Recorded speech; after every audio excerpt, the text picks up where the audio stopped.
Hello everybody, welcome to round 2 of the 2026 Deutsche Kart-Meisterschaft season. Literally a 15-minute drive from the German border as we have another premiere. We're here in the Czech Republic at Kart-Arena Cheb. 4 weeks ago we had the season opener at Mulesen, but the battle lines are being drawn here in the Czech Republic here in the last weekend of May. Alex Goldschmidt along with Björn Niemann. Björn, what another premiere we had after Marienburg at the season opener last year in 2025. Ja, herzlich willkommen, auch auf Deutsch im Stream. Zweite Runde der DKM in Cheb und ja, super Start nach Mulesen und tolle Premiere auch hier in Cheb. Erstmalig ist die Deutsche Kart-Meisterschaft in Tschechien zu Gast. Bis dato war sie nur in Belgien und in Italien unterwegs und jetzt sind wir auch in Tschechien. Sicherlich auch ein Entgegenkommen der vielen tschechischen Starter, die wir hier in der Deutschen Kart-Meisterschaft haben. Und wir freuen uns sehr auf den heutigen Tag. Es warten das Zeittraining und die Heats auf euch und die Strecke ist bereit, die Fahrer sind bereit und wir sind mehr als bereit. Yes, definitely. We're more than ready, as Bjorn rightly said. Over 140 drivers from 18 different nationalities here at this 1,202 metre circuit. And as Bjorn alluded to just a second ago, multiple Czech Republic drivers as guest starters here this weekend. And the live stream starts Saturday afternoon at 1 p.m. local time. Then we get underway with finals day on Sunday, with the super heats in the morning and the finals in the afternoon. Well, Bjorn, it's about that time. I need to head upstairs to commentary because, ladies and gentlemen, we're about to go trackside for our first set of heats here in the Czech Republic. Wir wünschen euch viel Spaß mit den Heats. Seid bereit, wir sind es und ja, heute Mittag sehen wir uns mit Interviews der schnellsten Fahrer nach den Heats und dann wissen wir heute Abend, wie die erste Standortbestimmung hier in Cheb ist.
Guten Nachmittag, meine sehr geehrten Damen und Herren, und herzlich willkommen hier in Tschechien für die zweite Termine Saison 2026 bei der Deutsche Kart-Meisterschaft. Wir sind ganz eng bei die deutsche Grenze, ungefähr 15 Minuten davor. Mein Name ist Alex Goldschmidt, euer Moderator dieses Wochenende. A very good afternoon to all our viewers on the ADAC Motorsports YouTube channel. We are here at Kart Arena Cheb, just 15 minutes from the German-Czech border. We've already had time qualifying this morning.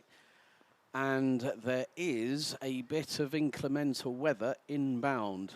Ich habe schon kurz gesehen, dunkelgrau im Himmel. Heute Morgen beim Qualifying gibt es richtig gute Laune, gute Sonne, blauer Himmel. Und wir haben schon entscheidet, wer steht auf der Pole Position für jede Klasse dieses Wochenende bei KZ2 Cup, OKN, KZ2 Mini und OKN Junioren. Heute haben wir 14 Heats und vielleicht kommt das zu Ende in die Nähe von 18 Uhr, aber das Regen steigert nach dem Fenster von der Sprecherkabine im Moment bei dem Turm. Und das Regen kommt immer stärker hin in Richtung Start und Ziel im Moment. So, wir haben ein kleines Delay, weil unser Rennleiter hat gesagt, okay, Wet Race ist jetzt die Entscheidung. So, nochmal veränderte Bedingungen hier in Cheb. Die Strecke ist 1202 Meter lang. So, rain has come in. It has started to intensify. We have got dark grey clouds heading in the direction of the start-finish straight. So our race director has called wet race. So, 22 degrees air temperature, 63% humidity, and the wind is to the southeast. 16 kilometers an hour.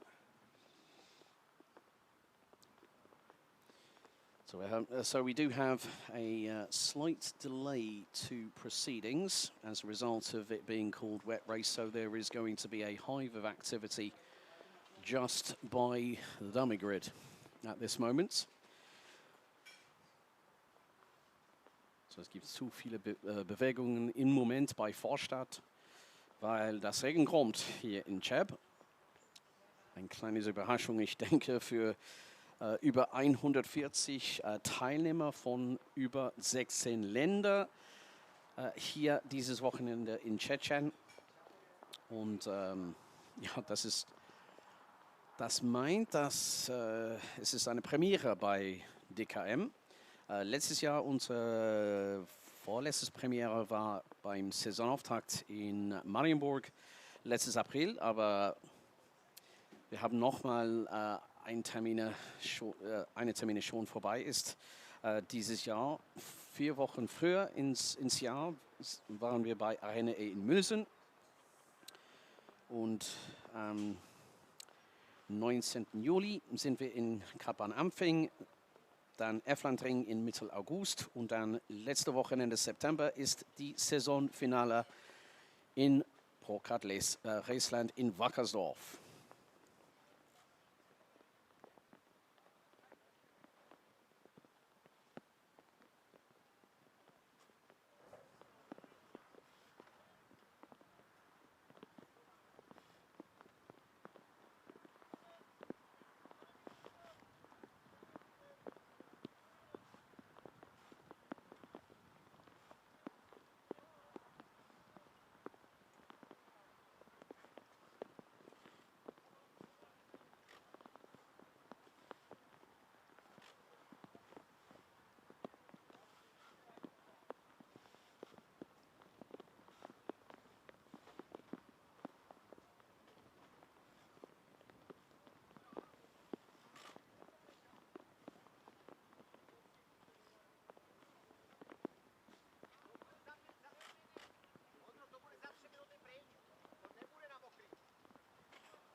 So, von meiner Wenigkeiten gibt es ein Update.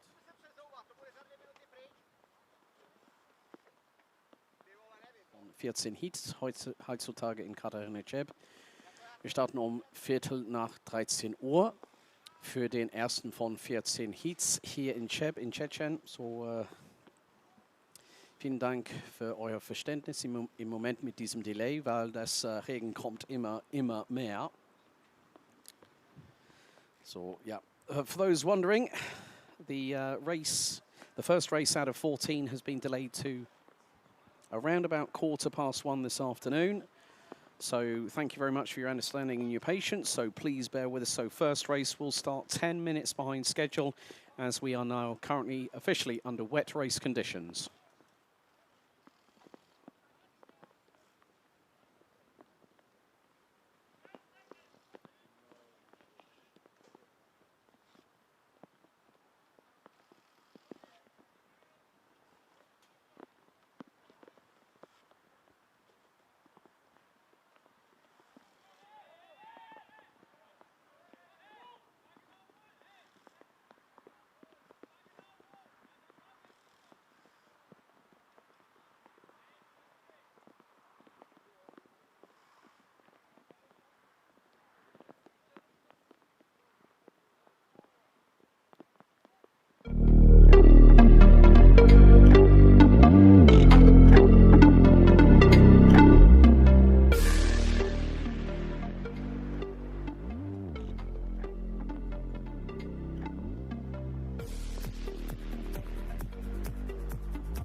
Und jetzt hier bei Kart Arena Cheb geht es los bei dem ersten von 14 Hits heute Nachmittag. So, meine Damen und Herren, hier kommt die Startaufstellung für KZ2 Cup Qualifying Heat Gruppe B gegen C. Auf der Pole Position startet der Pilot aus der Schweiz, Marc Gestenkorn. Neben ihm auf der linken Seite von der ersten Reihe Manuel Kastel. Der ist im Moment Führende in die Meisterschaftswertung nach dem Saisonauftakt in München. Jalen Güschiken und Karl Luthardt auf Reihe Nummer 2. Reihe Nummer 3, Adrian Martins aus Österreich und aus Tschechien und Ondrej Pikl von Thailand. Auf Platz 7 startet der Max Varic, der Nummer 411. Und auf der Václav Prochaska von Tschechien auf 8. Platz. Und den Top 10 Valentin Knödel und der Kevin Wagner, vorne von Jason Döverstein und Matthias Purcell. Milan van Winden und Marcel Ernst auf der 7. Reihe. 8. Reihe startet Julian Bub und Max Hesel. Dann der 9. Reihe Dirk van Siftout aus Holland und aus Schweden Kevin Rosenbeck. Und die letzten 2 Piloten auf den Top 20 sind der 498 Ondrej Djuba und aus Estland der 499 Karl Liesmer. Die letzten 3 Piloten auf der Startaufstellung sind die Nummer 437 Lucy Simelova, der 450 aus Frankreich Barry Gregory und aus Dänemark auf Platz 23 der Diener Nummer 410 Christopher Sachse. So 23 drivers. Now, there is a bit of variance in the weather conditions here at Kart Arena Cheb. It looks like they're going to get an additional formation lap to read the conditions. Und man kann richtig sehen, dass im Hintergrund von dem großen Gebäude hier am Kart Arena Cheb, es ist wirklich im Himmel wirklich dunkelgrau am Hintergrund. Aber jetzt sind wir fertig. Und wir sind bereit für das erste Rennen hier in Cheb. Eine Saisonpremiere bei DKM 2026. Grüne Flagge läuft am Hinten. Jetzt kommt die Lichter. Und ein paar Leuten, besonders den ersten Reihe, startet in Vorstart. Aber jetzt läuft das so hier bis zum ersten Kurve und ein paar Sachen, die könnte vielleicht ein bisschen nass nach Kurve Nummer 1 und die Beschleunigung ist nicht so schwer bis zum lange Gerade bis zum Kurve 2. Wir haben 12 Runden insgesamt an diesen ersten von 6 Qualifying Heats bei KZ2 Cup dieses Wochenende. So 12 laps and there are patches of water around the circuit, particularly through turn number 1. Und wir haben schon eine Verspätung von 10 Minuten beim Start dieses Rennen. Und jetzt kommt Angriff bis zum Hochpunkt dieser Strecke bei Kart Arena Cheb. Die Strecke ist 1202 Meter lang, so 1202 meters here at Kart Arena Cheb. And you can just see some able to get the traction down. Aber jetzt, nach der ersten Runde, am vorne ist der Milan van Winden. Aber jetzt kommt der Max Hesel innerseits am lange Gerade bis zum Kurve Nummer 2. Und jetzt geht er innerseits. Und jetzt ist der Max Hesel an vorne.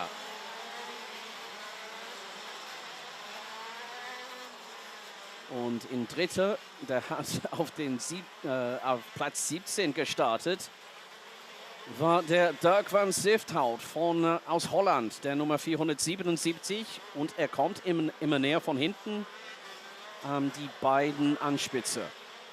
So, Milan van Winden was leading the way until Max Hesel threw it up the inside at turn number 2 after the long straightaway. Aber jetzt kommt es nochmal Plätzeänderungen in dieses Rennen. Lucy Simelova auf der Startaufstellung startet auf Platz 21, jetzt 8. Und man kann richtig sehen, dass es bei der Traktion von Hinterachse diesen KZ2 Cup Chassis sehen, dass es wirklich, wirklich, es ist unangenehm, wie viel Kontrolle alle Piloten haben auf Gaspedal, auf Bremspedal, mit die Schaltung. But, right, Dirk van Sifthout throws it up the inside at an unusual place. I think that was turn 5 and signals to Milan van Winden. Right, let's go for it. Aber jetzt, ich habe schon gesehen, dass der Marc Gestenkon aus der Schweiz, der war schnellster in Gruppe Nummer 2 in Qualifying Practice heute Morgen. Jetzt ist er am 4. Aber jetzt kommt das Zweikampf zwischen die beiden Holländer. Van Sifthout gegen Van Winden. Und jetzt kommt Van Winden von MP Kart Racing innerseits. Letzten Kurve. Er ist vorbei.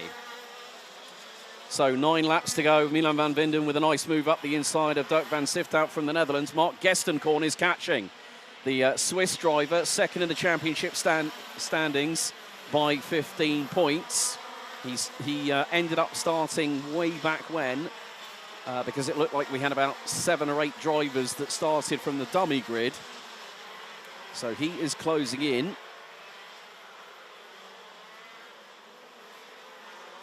Aber vorne bleibt der Max Hesel, der Nummer 484 von Deutschland, mit einem Vorteil in die Nähe von 1 Sekunde. Aber muss man merken, das ist nicht einfach hier mit diesem Kart zu fahren. Besonders was passiert mit der Dirk van Sifthout. Aber den Vorsprung, das der Hesel hat, ist nicht mehr da. So Max Hesel losing the advantage.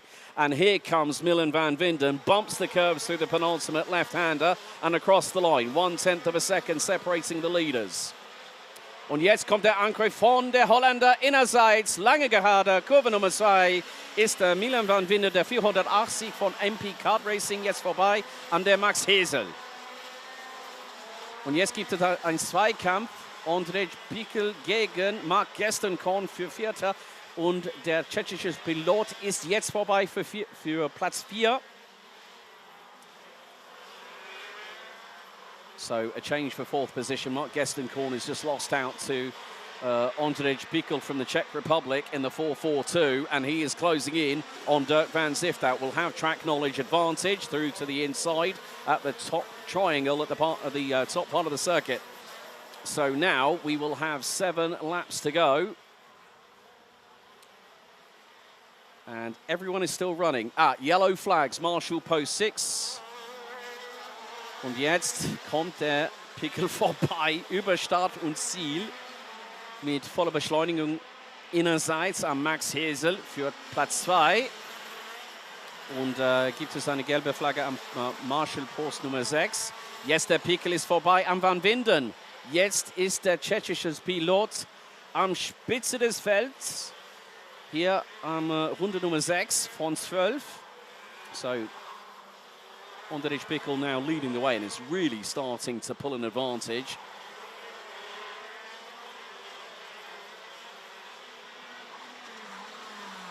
Und jetzt habe ich gesehen, ich denke, dass es gibt ein paar Veränderungen. Vielleicht der Pilot der 499, Karl Liesmer, hat nochmal auf dem Feld jetzt viele Positionen gesteigert mit Leistung und Pace. Und nochmal hat der Max Hesel nochmal eine Position verloren, weil der Max Varic aus Thailand von TB Racing Team jetzt ist 4. geworden. Und ich denke, dass es gibt ein bisschen Pech, vielleicht bei der Nummer 422, dass das Rennen ist vorbei für der Karl Lothard, der auf den Startaufstellungen wurde auf Platz 4 gestartet, aber jetzt ist der Max Varic vorbei für Platz 2 und er hat der Milan van Winden jetzt überholt und jetzt kommt ein Dreikampf am Hinten. Jetzt ist der Max Varic aus Thailand. Er war ganz erfolgreich in Asien letztes Jahr. Jetzt springt er so schnell innerseits am vorletzten Kurve. Und jetzt hat er verwinden von 2. bis zum 5. Er hat 3 Positionen verloren. Und jetzt kommt der Svaric mit der Nummer 411 mit dem Team vom Formula K SRP. So Mark Svaric, very successful in Asia last year, now makes the move to shifters and comes over to continental Europe. And he's really made a job on the likes of those around him. Und ich denke, dass jetzt auf Platz 3, vielleicht ist es den 495 aus Österreich. Ist es das Adrian Martins? Ja, ich denke so. Martins jetzt kommt immer näher an den Zweikampf von vorne für Platz 2. Aber jetzt den Vorsprung bei Ondrej Pikl aus Tschechien. Über 5,2 Sekunden Vorsprung über Mark Svaric, der 411. Ein Gastpilot für diese Termine bei Deutsche Kart-Meisterschaft Saison 2026. Und dann habe ich schon gesehen, dass der Marcel Ernst hat gute Pace, gute Leistung auf dem 434. Und jetzt der Adrian Martins, der Österreicher, ist ganz hinten. Der Mark Svaric. Und ja, springt er innerseits, Kurve Nummer 1. Und jetzt ist der Österreicher am Platz 2. So, after this, 2 laps to go, and Ondrej Pikl leads by just under 5.1 seconds. And now it is Austria's Adrian Martins is currently P2, or that could be maybe Karl Liesmer in the 499. No, well, it might be Liesmer. That, well, the thing is that we've got TV Kart making a bit of a resurgence. Aber nochmal 2 Runden bis zum schwarz-weiß karierte Flagge. Das könnte ein bisschen eng sein in die letzten 2 Kurven bevor dem Start und Ziel. Und jetzt, Mark Svaric bleibt zweit im Moment vorne von Adrian Martins, Marcel Ernst, der 434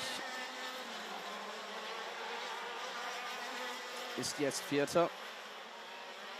Das könnte richtig ganz eng sein. Und jetzt gab auch noch mal einen Dreikampf hinter.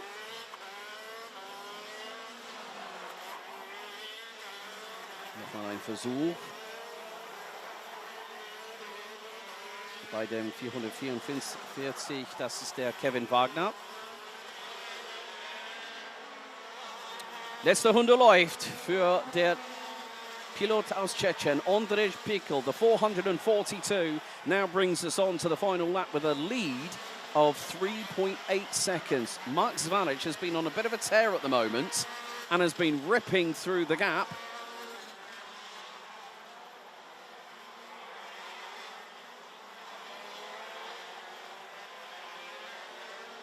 Und 3 Piloten wäre nicht am Start und Ziel bei schwarz karierter Flagge gekommen. Leider der Jason Duvestein, Václav Prochaska und der Karl Luthard.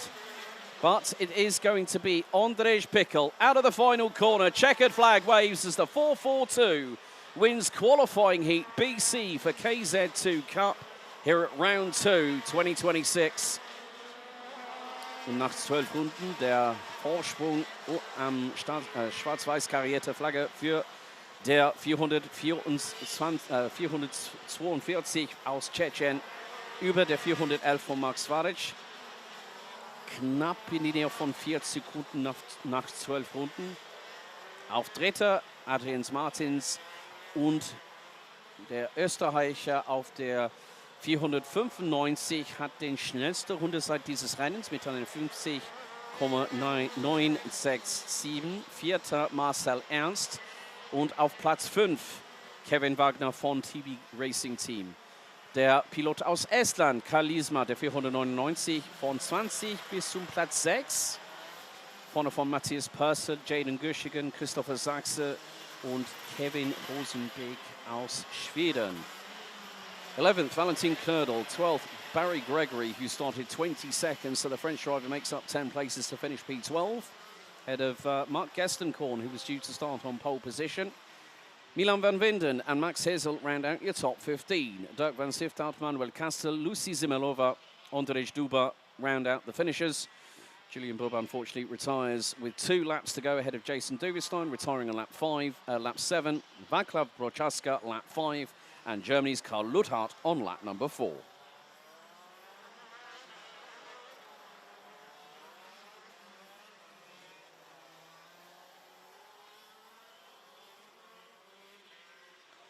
So, nach dieses ersten von 14 Heats hier bei Deutsche Kart-Meisterschaft, Runde Nummer 2 in 2026. Was kann man sagen über das Wetter? Gar nichts im Moment. So what can anyone say about the weather? Not much, really. We were going to see whether that was going to change the dynamic of this race.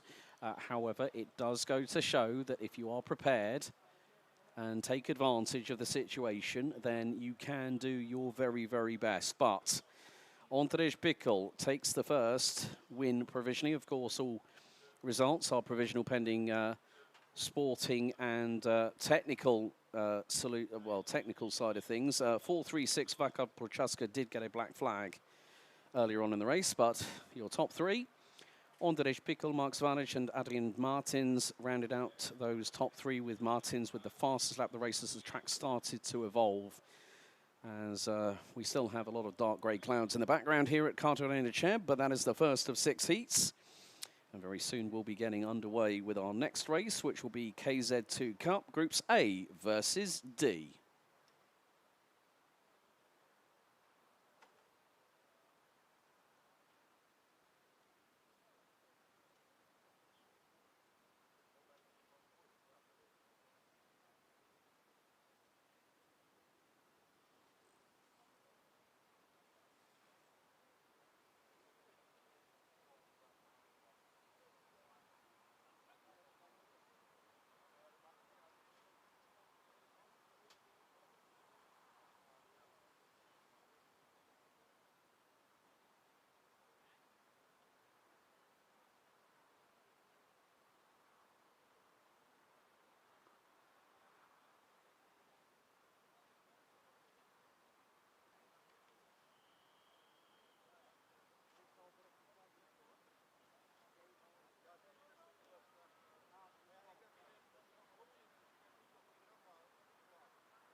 Und gleich geht's los mit unserem zweiten Heat auf 14 heute am Samstagnachmittag.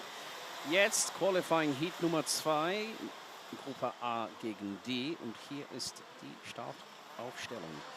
Unser Pole Position Award Sieger heute der 433 Pavel Wimmer.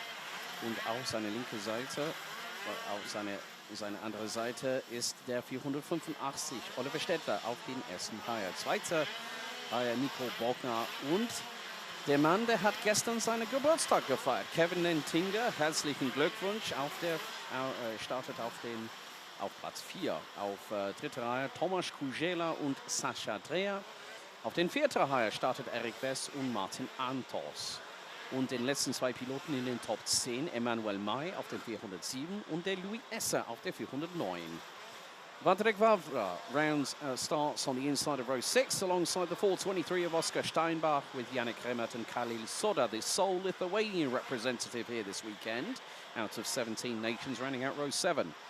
Rick Hartmann and Quinten van Leeuwen round out row 8, head of Erik Müller and Matej Kakowski. Maximilian Predarovic and Lukas Lennart round out the top 20, with Viggo Rasmussen, Noah Kaltenbach and Bulgaria's Ilyan Yankov rounding out the back of the grid. Yankov was disqualified post-qualifying for the kart being worked on during parc fermé conditions, unfortunately, so the Bulgarian is now going to have to start from the back of the grid. And then ersten Heat bei KC2 Cup. Heute nochmal von Start bis zum Ende 12 Runde dieser 1202 Meter langen Radstrecke hier in Cheb.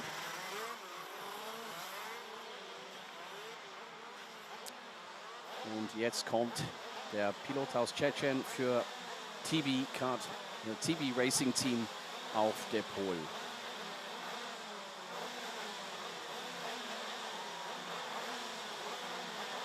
So, of course, KZ2 Cup, one of the most demanding categories in modern day karting. 6 forward gears, and the acceleration is absolutely blistering. The amount of torque going through the back axles. This is why they have standing starts. And the back end of the field, they are going to have a real big job. Green flag waves at the back as the revs will reach fever pitch. And here we go. It's ready. Steady. Oh, bit of a possible jump start by Sascha Dreher, but we go underway. 2 by 2 into turn 1, and one's already spun around.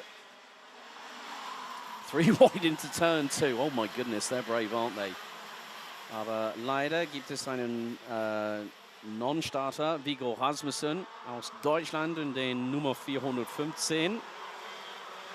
Aber der Pole-Setter Pavel Wimmer von TB Racing auf der 433 hat ein kleines Vorteil über der zwei Piloten. Der hat im Moment ein kleines Zweikampf.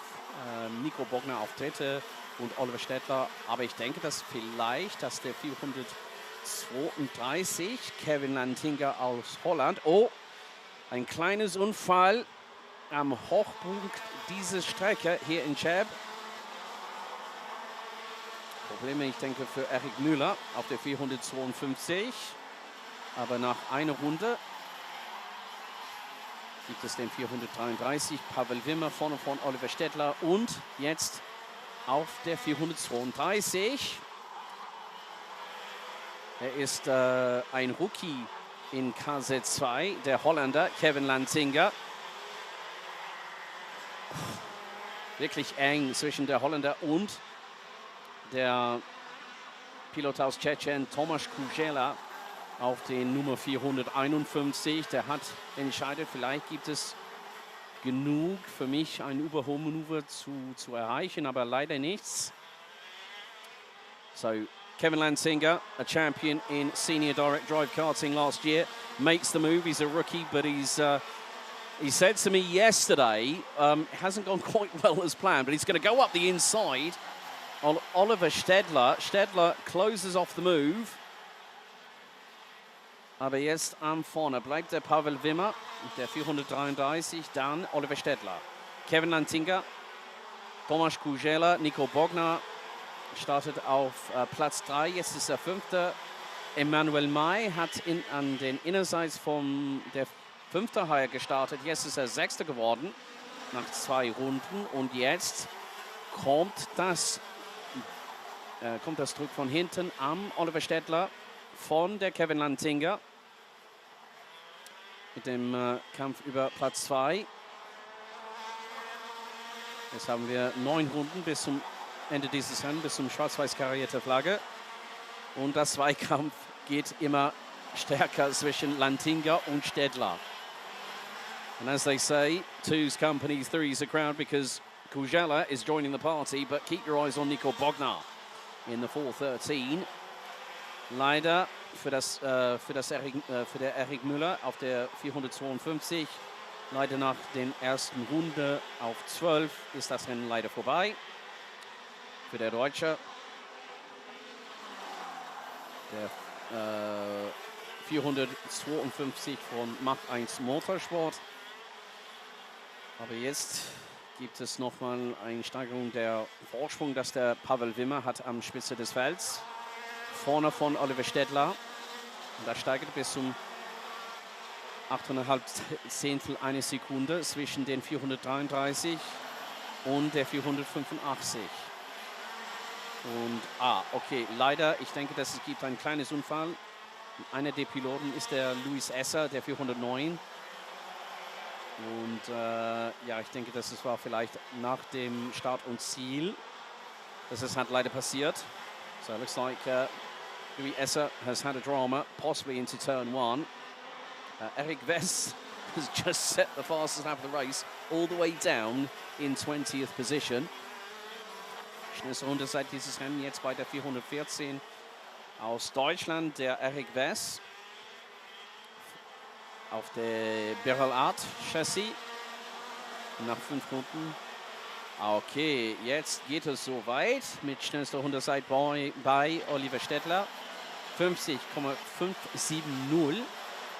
Und jetzt kommt er mit voller Beschleunigung, voller Leistung, voller Pace auf den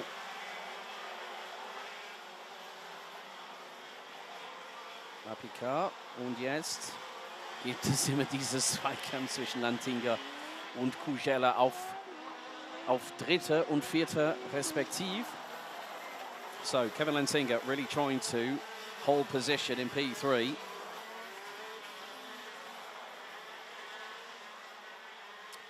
Und leider bei der Luis Esser ist auch das Rennen vorbei.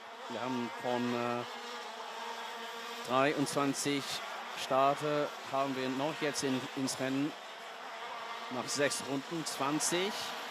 Und jetzt am Kurve 2 versucht der Kužela außerseits der Lantinger überholen, aber das passiert nicht.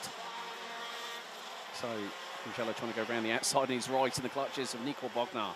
The 413 from Formula K SRP racing team, running on the IPK chassis. And good to see Fabian Federer back in the paddock. He normally is doing the SRP engine tuning, and who's raced in KZ2 for many a year, the Italian. Aber jetzt versucht der Nico Bogner vorbeigehen an der Kužela für Platz 4. Und nach 7 Runden, schnellste Runde seit bei der Pilot auf Platz 1, der Pavel Wimmer, 50,260. Jetzt hat er einen Vorteil, einen Vorsprung über der Oliver Stettler, über halbe Sekunde zwischen die beiden Piloten. Aber Lantinger bleibt still und stark auf Platz 3.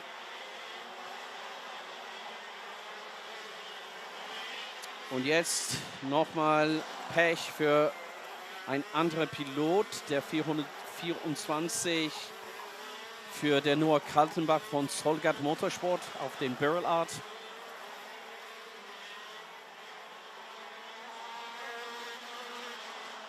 Jetzt nach 8 Runden knapp die Linie von 6 Zehntel, eine Sekunde zwischen Wimmer und Stettler am Spitze des Felds. Und jetzt habe ich schon gesehen, dass der 407, der Emanuel May, ist ein bisschen schneller geworden als der Nico Bognar. So, aber den Vorteil ist zwischen Bognar und Mai im Moment ist ungefähr 1,3 Sekunden. So the difference between Nico Bognar and Emmanuel Mai at the minute is around about 1.3 seconds. As that is 5th and 6th position. Kevin Lantinga now starting to pull away because Kujela has got Bognar right on his rear bumper. And you can just see how fast and how technical. It's very much in a lot of ways, this circuit is very stop and go. You're on the gas, you're on the brakes. You're on the gas, you're on the brakes. You're having to modulate. You're having to go up the gears, down the gears. And you can just see the front end twitching on the karts as they go through into the braking zone, turn it in, bang down the gearbox. And that's how quickly, you know, mistakes can happen. When you're under pressure, when you've got to drive right on your rear bumper, you've got to try and do what you can. Sascha Dreher ist jetzt vorbei an Khalil Soda für Platz 12 im Moment. Und jetzt bis zum Ende dieses Rennen, wenn er fährt über Start und Ziel, Pavel Wimmer, noch über 2,4 Kilometer bis zum schwarz-weiß karierte Flagge. So 2.4 kilometers will be the distance that Pavel Wimmer will have until the checkered flag. And has definitely shown a clear pair of rear tyres to the rest of the opposition. Oliver Stedler bleibt Zweiter. Und auch der Lantinga, der hat am Außenseits den zweiten Reihe gestartet. Jetzt ist der Dritte. So the top two staying where they are at the moment. And Lantinga has broken the deadlock eventually over Kujela. And the gap is now a second between P3 and P4.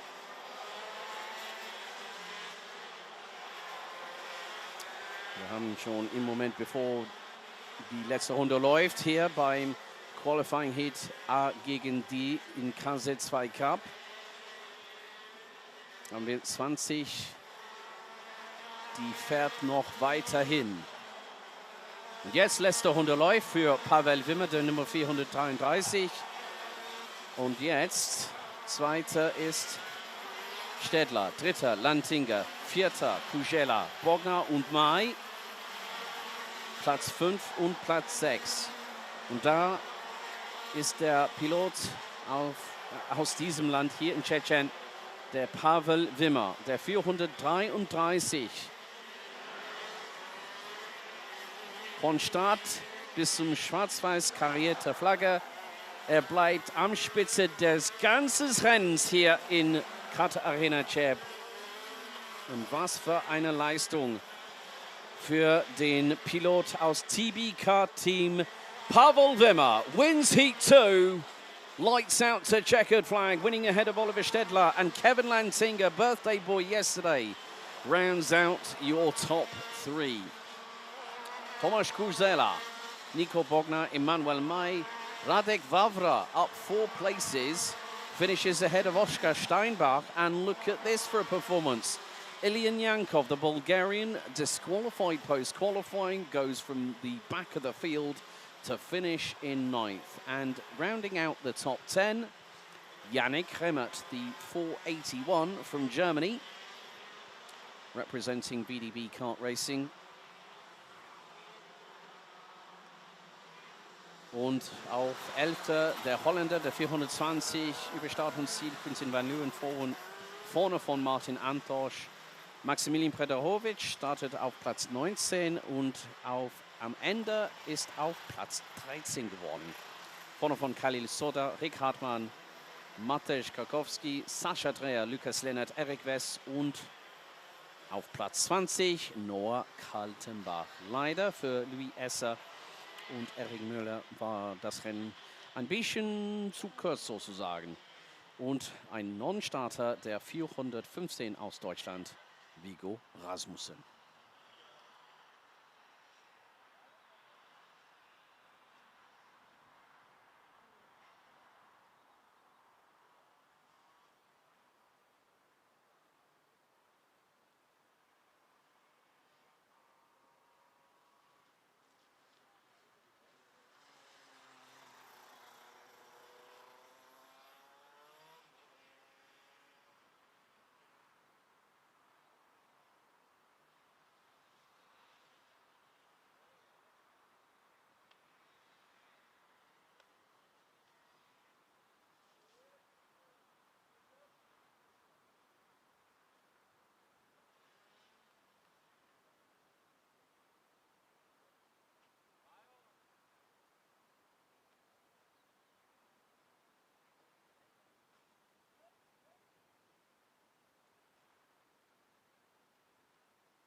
So, und KC2 Cup gehen wir direkt in den nächstes Rennen bei OKN Qualifying Heat Nummer 1.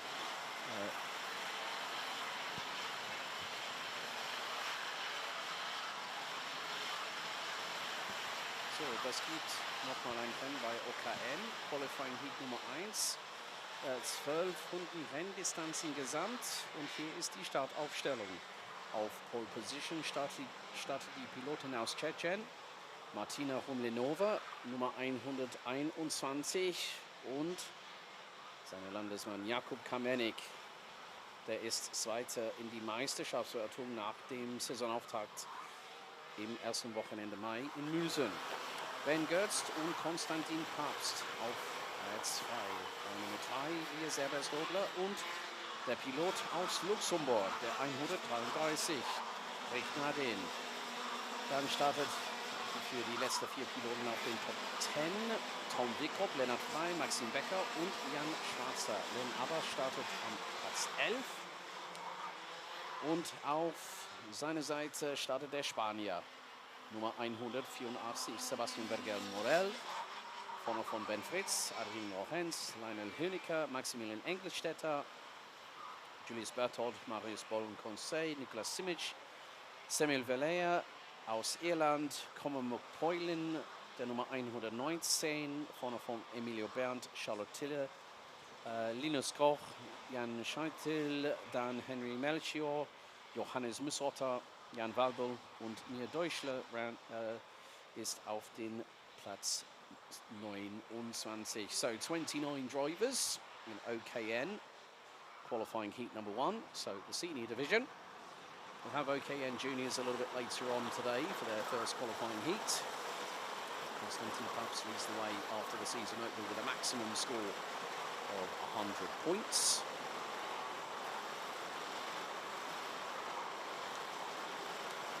So there will be 12 laps of this 1,202 meter circuit for these drivers. Dann kommt ein fliegender Start wie in die DTM.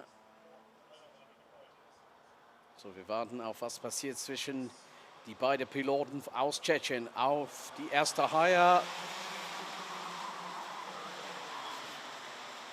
Okay, nochmal Formationsrunde. Start ist nicht freigegeben auf diesem Punkt. So, first start call, first one of the meeting. They're going round for another formation lap.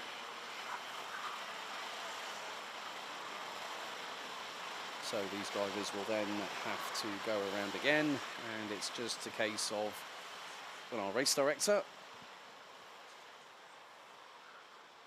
if he's happy with the start formation, he will let them race.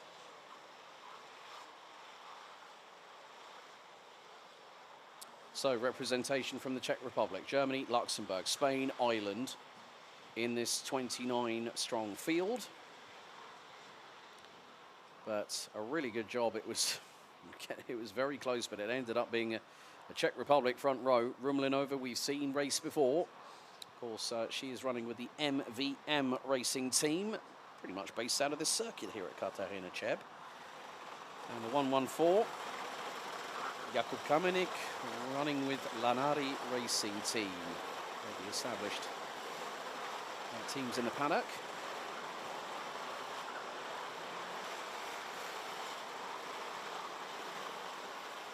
So it will be the case of these drivers having to time the start. It is down to Rumlinova and Kamenik to control the pace. And when they go past the yellow flags, they cannot do any excessive weaving. They have to be line astern, as they are now, as everything slows to a crawl. It's Rumenova, Kamenik, Götz, Papst, Ebersdobler, Nadine, Wickhop, Frey, Becker und Schwarze, your top 10. Und jetzt ist die Start freigegeben. Ja, wir sind unterwegs bis zum Kurve Nummer 1. Und jetzt ein Dreibreitkampf am Lange gerade bis zum Kurve Nummer 2. Aber Rumlinova bleibt am vorne. Und dann kommt einer von, ich denke, das ist der Ben Götz, der jetzt ist am Platz 2. der Pilot, der 117 von ADAC Motorsport. Und hinter ihm ist der Ben Götz, der Nummer 100, der Kamonik, ich denke, das ist der 114. Und jetzt gibt es Positionwechsel für Platz 2. Change again for second position as Rumlanova is trying to run away with it early. Aber nach dem ersten Runde, Martina Rumlanova ist am Spitze. Vorne von Kamenik, Nadine jetzt Dritter. Der 133 aus Luxemburg hat am Platz 6 gestartet, jetzt Dritte. Und jemand hat viele Plätze gewonnen in diesem ersten Runde. Der Nummer 127, Marius Bonconce aus Deutschland von ADAC Motorsport. Jetzt ist am Platz 12. Und Len Abbas, leider hat er am Platz 11 gestartet. Jetzt ist er auf Platz 23. Ein bisschen Pech für der Deutsche. Der Nummer 161 von Nice Racing. Aber jetzt schnellste Runde bei der Nummer 114, Jakub Kamenik. Jetzt Lennart Frey. Okay. Double Waved Yellows at Post 2. Und es gibt, das gibt Pech für zwei Piloten, Henry Melchior, denke ich, und auch der Pilot aus Spanien, the Spaniard, Sebastian Verger Morel, the 184, looks to be out along with Henry Melchior from Germany. Positions are changing as it is the 111, Konstantin Papst. Der Führende in der Meisterschaft, Positionwechsel mit Lennart Frey, der 136. Das ist für, ich denke, das ist für ungefähr Platz 4. Dann ist der Lennart Frey, hat seine Teamkollege hinter. Ben Götz auf Platz 6. Und jetzt kommt der Ben Götz mit der schnellsten Runde seit dieses Rennen soweit. 53,388. So Ben Götz, new fastest lap, 53,588. As after this we will have 8 more laps to go. Drivers that are also making moves, apart from Marius Bonconce, Ireland's Conor McPoylin in the 119 is up 7 places and is closing in on Nicolas Simic in the 120 from Lanari Racing. Und hier ist jetzt den Zweikampf am Spitze des Felds zwischen Rumlanova und Kamenik. Und jetzt ist der Kamenik vorbei, jetzt auf Platz 1 vorne von Rumlanova. Und die Pilotin aus diesem Land, diesem Heimatland, Rumlanova, bleibt ganz eng hinter Kamenik. Und jetzt kommt der Rick Nadine, der jetzt Dritte ist. Der Pilot aus Luxemburg für ADAC Motorsport kommt immer näher am hinter Rumlanova auf Platz 2. So the thing is, Rumlanova is being closed in on. We still have 27 drivers running in this race as the sunshine is starting to come back down again. So that is a good sign, which means track evolution. So jetzt gibt zwischen erste bis zum 6. Platz ein Vorteil, knappe Linie von 1,9 Sekunden im Moment zwischen Jakub Kamenik, der ist am Spitze, und auf 6. der Lennart Frey aus Deutschland, der 136. Lias Ebersdobler ist schneller aus dieser Runde geworden, auch den meisten des ganzen Feld. Leider nicht bei der Johannes Mussotter auf Position 26 und die Charlotte Tiller auf Platz 25 im Moment. Aber schnellste Runde seid bei der Pilot am Spitze des Felds, Jakub Kamenik, der 114 von Lanari Racing Team, bleibt immer vorne. Von Martina Rumlanova, von Rick Nadine aus Luxemburg. Und auch der Konstantin Papst, Ben Götz, Lennart Frey, Lias Ebersdobler, Tom Wickop, Adrian Lorenz und Auf Platz 10 der 155 von C4 Racing, Maxim Becker.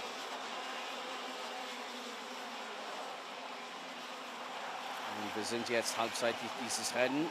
Nach 6 Runden Vorsprung von Kamenik zum Rumlenova ist knapp in die Nähe von 13 eine Sekunde. So close to 0.3 of a second advantage between Kamenik, who leads. Rumlenova. Das war wirklich schick bei der 136. Lennart Frey gegen Ben Götz. Und jetzt ist der Frey vorbei für Platz 5. Er hat seinen Teamkollege von ADAC Motorsport überholt. Und jetzt kommt der 131. Lias Erber-Doppler von der Motorsport. Und der Motorsport-Pilot bleibt auf Platz 7. 5 Runden bis zum schwarz-weiß karierte Flagge. So 5 laps to go until the checkered flag. And Kamenik still leads. Rumlenova still very close in his wheel tracks, so to speak. And also the interesting thing, I'm going to make a little bit of a comparison between kart circuit and a Grand Prix track. Well, the last bit of the first sector actually kind of reminds me of the S-Bends, the Snake Complex at Suzuka International Race Course in Japan. So you've got to have this real good balance, real good feeling underneath you, because these drivers, the drivers will find their backsides literally millimeters off the tarmac. Aber jetzt gibt es noch mal ein paar Kämpfen, ein paar sozusagen 2 oder 3 Kämpfer hier an diesen ganz Kurzstrecke. Schnellste Runde seit jetzt bei der 117, Ben Götz. 51,846. Er bleibt im Moment auf Platz 6 hinter Lennart Frey.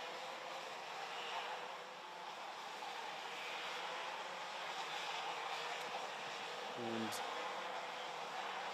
es ist wirklich eng zwischen ein paar Piloten, aber jetzt kommt, ich denke, das war der Marius Bonkonsee, der hat jemand überholt, der 127 aus Deutschland, der hat auf Platz 18 am Startaufstellung gestartet. So 3 laps to go until the end, and Kamenik is not allowed to get away. Rumlenova from MVM Racing is hot on his heels. Ben Götz for the second lap in a row has just set the fastest lap of the race, 51.815. So I think I'm trying to remember who I nicknamed Houdini. I think it was Ben Götz last year. And then the family decided to make the T-shirts, if I remember correctly. So Ben Götz trying to close in on Lennart Frey in the battle for P5. But, of course, OKN and OKN Junior, the 2 new classes that have joined the Deutsche Kart-Meisterschaft for this year. So still we have direct drive in junior and seniors still competing. Of course, the OKN World Cup. Hugh-Ho Lee, I remember, was the inaugural OKN World Cup winner. Driver from Korea, and then has gone into single-seaters. Aber wir haben schon noch insgesamt mit dieser Runde 2 Runden bis zum Ende dieses Rennens, bis zum schwarz-weiß karierte Flagge. So we've got about a lap and a half to go. And Kamenik and Rumlenova have pulled away from Rick Nadine, the driver from Luxembourg, and they are having their own battle. This could possibly end up being a photo finish, because both drivers will have an advantage on track knowledge, and Rumlenova gets a real good launch out of the top of the triangle, and she's gone for the move up the inside. And with 1 lap to go, it is the battle of Rumlenova, who retakes the race lead with 1 tour remaining. Final lap underway, letzte Runde läuft hier. Und was für ein Zweikampf am Spitze des Felds bei den ersten Qualifying Heat bei OKN Senioren. Hier für den zweiten Runde für DKM 2026. Und jetzt scheint die Sonne noch wieder here in Cheb. What a decisive move by Martina Rumlenova. But when it's 2 Czech drivers that know this track very well, expect the unexpected from Jakub Kamenik. Konstantin Papst jetzt bleibt auf Platz 4 und wir kommen bis zum letzten paar Kurven dieses Rennen bei OKN. And here we go, last couple of corners, Martina Rumlinova with 1 lap to go, steals the race lead, and she will take the win by just over 0.1 of a second, ahead of Jakub Kamenik, with Rick Nadine from Luxembourg starting on the outside of row number 3, takes the fastest lap of the race and rounds out the top 3 thereof. Konstantin Papst über Start und Ziel bei schwarz-weiß karierter Flagge auf Platz 5, vorne von Lennart Frey, Ben Götz, Lias Ebersdoble, Adrien Lorenz, Tom Wickhop und der Maxim Becker. Aber Sieger dieses Rennen aus Tschechien von MVM Racing, die Pilotin Nummer 121, Martina Rumlenova. Gratulation. So Adrian Lorenz made up 6 places, finished 8th ahead of Tom Wickhop and Maxim Becker, who rounded out the top 10. Platz 11, der 109, Jan Schwarzer, vorne von Niklas Simic, der hat über das Renndistanz 7 Plätze gewonnen, von Platz 19 bis zum Platz 12. Vorne von der Pilot aus Irland, der 119, Conor McPoylin, von 21 bis zum 13. Vorne von Nina Hünecker und Semir Velea auf Platz 15. Julius Berthold, Marius Bonconce, Emilio Berndt, Maximilian Engelstädter, Len Abbas, Jan Scheitel, Jan Wabel, Linus Koch, Charlotte Tiller und Johannes Müssotter. Insgesamt über Start und Ziel kommt von 29 Piloten 25 insgesamt. Mir Deutschler ist das Rennen vorbei auf 106 für den Ben Fritz auf Runde Nummer 4 und beim ersten Runde bei Sebastian Vergomorel und der Henry Melchior.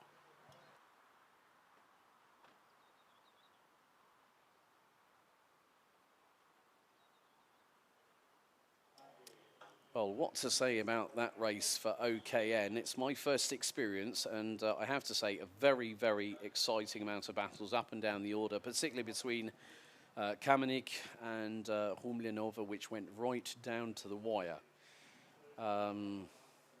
Was kann man sagen über dieses Rennen bei OKN? Das ist meine erste Erlebnis als Moderator in Kartsport über das Kategorie zu kommentieren, aber wirklich von meiner Ansicht wirklich Spaß, besonders bei dem Zweikampf am Spitze des Felds zwischen Rennsiegerin Martina Rumlinova und der Jakub Kamenik. Das war wirklich, wirklich eng.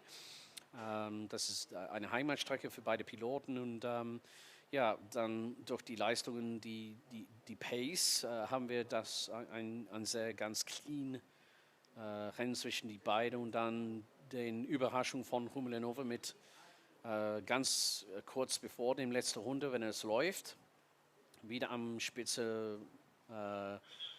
weiter beim Kamenik zu springen und am letzten Moment, das war wirklich, wirklich super zu sehen und Gratulation an Martina und der Jakub, die beiden Piloten aus für beide Piloten dieses Heimratsrennen und ja, ganz guter Erfolg bei der Rignatin auf Dritte, der Luxemburger, der hat den schnellste Rundezeit auf letzte Runde natürlich mit einem 51,682.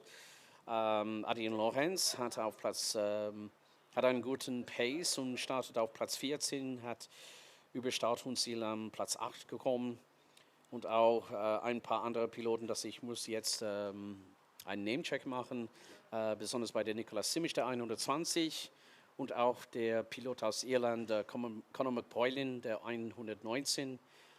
Zwischen die beiden Piloten, sie haben insgesamt 15 Plätze gewonnen, 7 bei Simic und 8 by McPoylin. So Nicolas Simic and Conor McPoylin did make some really good moves up the order, both taking 7 and 8 places respectively. So expect some really good races from them a little bit later on. But after this, we're going to head to the top tier category. Up next, it's going to be the first qualifying heat for KZ2.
So we now go to the top tier class of the Deutsche Kart-Meisterschaft. It's time for KZ2, and it is going to be a rather exciting race. 13 laps of this 1,202-metre circuit. Your starting grid is as follows.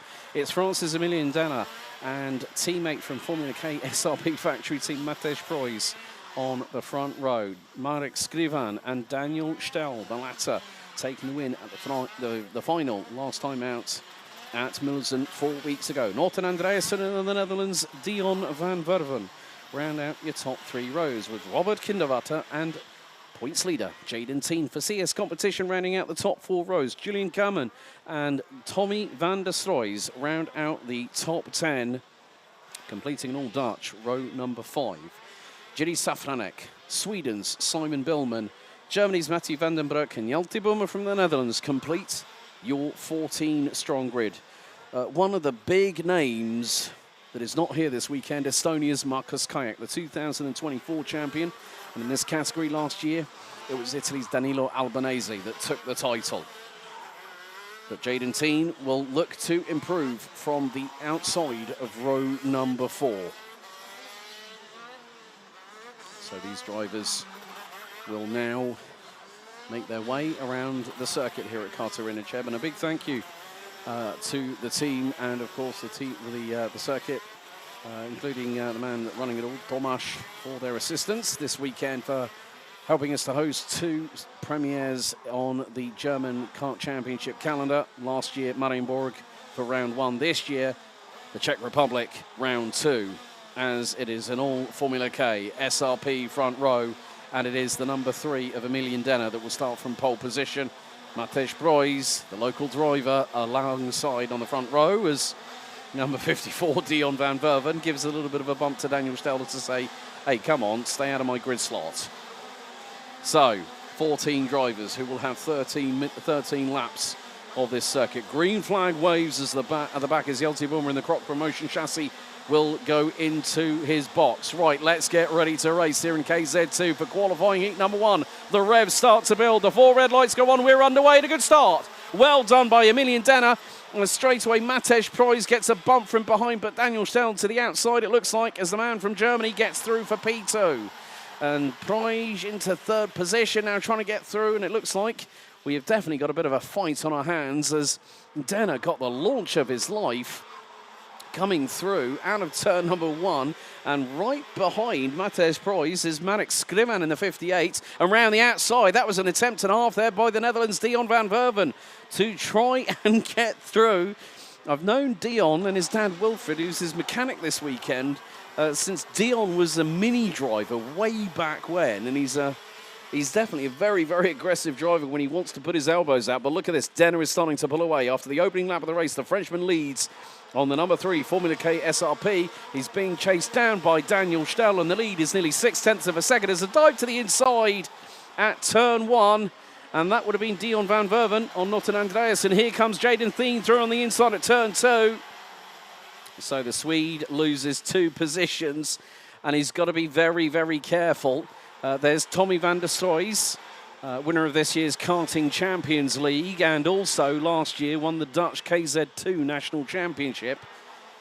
So he's one to watch. He's under big, big pressure. That's going to be Robert Kinderwater from Germany right behind him, and Matty van den Broek has made it all the way up to 11th position. However, Jiri Safranek has dropped down 3 positions and is at the tail end of the field. Hjalte Boemer is there along with Julian Kamen.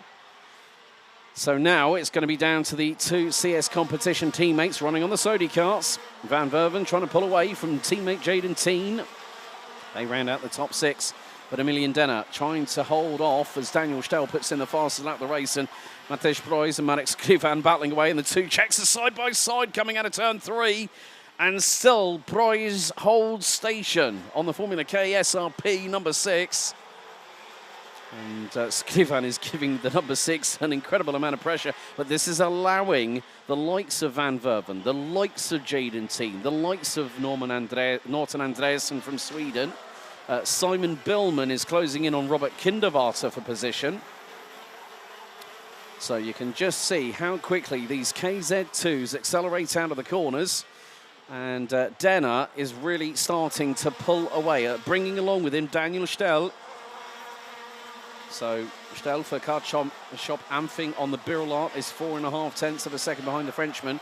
And then you see the gap. It's about 2.6 seconds as Jaden Teen looks to get through on teammate from CS competition, Dion van Verven. That is the battle for P5. And Jaden Teen winning the KZ2 Cup title here in the DKM last year. Pretty much blitzed it and got the title nigh on secured by the end of the heat stay for the qualifying heats on the Saturday afternoon. So 3 laps down, we're soon to complete lap number 4 as we're going to see this battle continuing. The 2 Czech drivers. It's kind of a repeat between what we saw in the OK Seniors just a minute ago with Rumlanova coming out on top. Skrivan goes one way, then goes the other. Proy's just able to position the car. Not go aggressive on the counter, but smooth and concise. And moves once in towards turn 2. Now they are starting to be closed in on, as we will see a lot of toing and throwing, and Skrivan has finally broken the deadlock on Matej Proys and has gotten through for position. So that is going to be for P3. And Van Verven, oh, he's got his elbows out. Here comes Jaden Teen to the inside of his teammate, and there is a loose hose on the end, on the radiator side, I believe, of Dion van Verven. And if that is flapping about, if that is losing water, that is going to raise the temperatures on the engine for the man from the Netherlands. He's got to be very, very careful, as we have got 8 laps to go. And Denner and Stell are away and clear by 4 seconds. That is the leading gap at the moment between 2nd and 3rd position. So now this means Marek Skrivan has started to get away from Matej Proys. Van Verven, you can actually, for those eagle-eyed amongst you, if those temperatures continue to rise on that engine, that is going to go bang and stop his race instantly. If that engine seizes, the back axle will lock up. So now Jaden Teen has just got to bide his time and wait. And now he's going to look for the inside move. Switch back from Van Verven. Careful, boys. You've just got to be so careful when you're battling your own teammate. And then that is going to bring Norton Andreasen and also Robert Kindervaarter right behind them. As now Van Verven starts to defend into turn 2. Kindervaarter tries to go to the outside of Andreasen at that point. Unable to do so is the man from Germany. And then finally, Andreasen gets through on Van Verven, and now the freight train behind with Kindervaarter and Van der Stroys, and Billman now there at the back end of it, the Swede, as there's a quintet. As Van der Stroys has got Billman to the outside, and Van der Stroys tries to get the traction down, and I think that's Julian Carmen that's done the pair of them. Oh, well. And then there's Van Verven trying to dive through on the inside of Andreasen, and through goes Kindervaarter. This is KZ2 racing at its level finest, with a truly international field, and Denner is still holding on to the race lead. We are past half distance. We are now on to lap number 8, and there's 6 to go, including this one. And Van Verven is still defending as if his life depends on P6. Kindervaarter giving him so much stick from behind. He's not allowing Dion van Verven to breathe at all. And Van Verven is just trying to do what he can. Keep the back axle as wide as humanly possible without causing yourself any dramas in the meantime. But Daniel Stell, the man from Kart-Shop Amfing, closing in on Formula K SRP's French hotshot, Emilien Denner. And they are very much toe-to-toe. Out of the final corner, Denner leads us on to 5 laps remaining. So we are now on lap number 9 out of 13, and the gap is still 2.5 tenths of a second. And with these KZ2 races, you have to be very careful with the window of operation in terms of the temperature of the tyres. What I mean by that is that if you don't push 10 tenths, if you push maybe say like 80% when you need to, 90% when you need to, 100% when you need to, you have to have this strategy. You've got to think of, okay, how can I best preserve these tyres to the maximum opportunity possible? And that's exactly what Emilien Denner is doing. Marek Skrivan, however, has decided, right, let's click on the afterburner, shall we? and has just put in the fastest lap of the race, a 49.820 from the 58 for TB Racing Team, the German outfit, running on the Deutsche Kart chassis. So Marek Skrivan on the move. Matej Preuss is a further 1.7 seconds back, and then it's a further nearly 2 seconds back to Jaden Teen. Dion van Verven, how on earth you are holding on to 6th position at the moment escapes me right now, but I have to say I've got a lot of respect for these drivers, because they go toe to toe, elbow to elbow every single time they go racing. And Emilian Denner has done exactly what he needed to do. Lead from the front, control the pace. And in some respects, that's going to help him.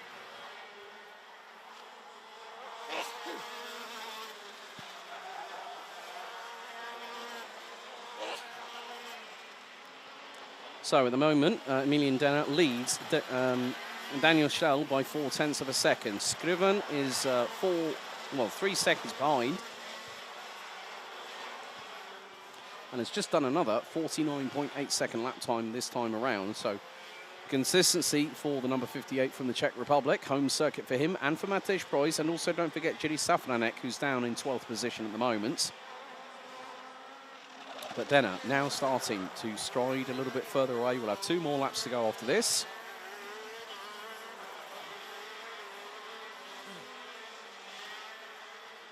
So Denner still leads the way. 2 laps to go for the Frenchman in the number 3 Formula K SRP factory outfit. Through into turn 1 he goes. Gap now expands to 0.64 of a second. So Denner starting to put the lap times in. And he just went over nearly 2.5 of a second quicker than Daniel Stell. And through that twisty S section, through into the next right-hander, then into a hairpin left. So Denner doing exactly what he can to keep Daniel Stell behind him. And up to the top of the triangle. Then it's hard on the brakes, down the gearbox, clip the apex, power out of the corner. And then into the final sector we go. Emilian Denner has 1.2 kilometers of racing left to go, and he's kept at bay and at arm's length Daniel Stell. Last lap underway. Letzte Runde läuft bei KZ2 für Qualifying Heat Nummer 1. Und den Vorsprung zwischen der Franzose Emilian Denner und der Deutsche auf der Nummer 5, Daniel Stell, ist ungefähr 0,6 eine Sekunde. So a great job. Emilian Denner has done exactly what he wanted to do. Have the strategy of put it on pole, lead from lights out to checkered flag, and that is exactly what the Frenchman is about to achieve. Picked up the pole position award earlier on today in time qualifying. And just one more sector remains. Emilian Denner has been on point and has kept his nerve, his Gallic joie de vivre, as he comes out of the final corner. Denner wins Heat 1 in KZ2 by just under 7/10 from Daniel Stell from Germany. Third, it goes the way to Marek Skrivan. Matej Preuss takes 4th, with Jaden Teen making up 3 places to finish in 5th. Head of CS competition teammate Dion van Verven. Robert Kinderwater in the number 10 kart rounds out the top 7, with Norton Andreasen, Julian Kamen and Tommy van der Stroys rounding out your top 10. Simon Billman finishes in 11th, head of Jiri Safranek, with Matti Vandenbroek and Hjalte Buma rounding out the top 14.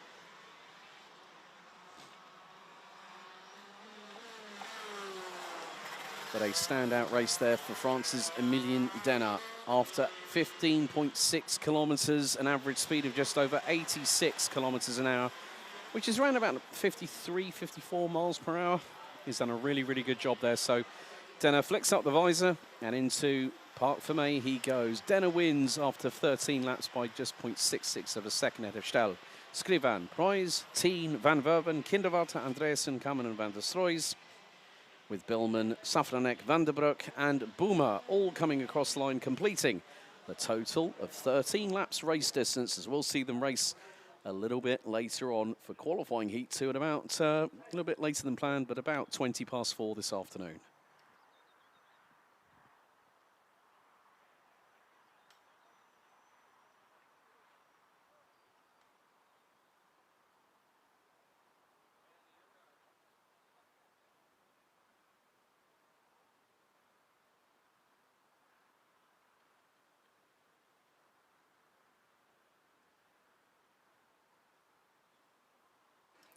Well, just as that race went to show there for KZ2, our top tier category here in the Deutsche Kart-Meisterschaft for 2026, it just goes to show that the best of the best come here to race. And yep, we haven't got the biggest field, but the quality is there in spades. And Emilian Denner did exactly what he needed to do. Launched it off the line, got the launch of his life, and pulled a gap around the outside of turn number 1. And that just goes to show he controlled the pace. Daniel Stell, who won the final last time out at Mullerton, he still has an opportunity to get a win back later on today, and also in the superheats and the finals tomorrow. So I would think that if you wanted to say to people, who's my outside bet? Well, I'm going to say this to you. Unpredictability is the big word that I always use in karting. And from that aspect, KZ2, because I was here on commentary for the majority of last season, if we had Marcus Kayak in here and we had Danilo Albanese, the reigning champion, believe you me, Chinese fireworks would have been lit left, right and centre. But KZ2 will be back a little bit later on. But next up, we will very shortly have our first of 2 qualifying heats for Mini.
Und jetzt ist es soweit mit unserem nächsten Qualifying Heat. Und jetzt ist es das Zeit für Rennen Nummer 5 von 14 und den ersten Qualifying Heat bei unserer Mini-Piloten. Und hier ist die Startaufstellung. Albert Poulsen startet auf Pole und Neuselitska auf die andere Seite von dem ersten Reihe. Jan Wawra und dann Leon Osage vorne von Václav Komlene. Sorry, tut mir leid, weil ich versuche jetzt etwas von meiner Wenigkeiten bei dem Live-Timing, aber hier ist die Startaufstellung für insgesamt 29 Piloten.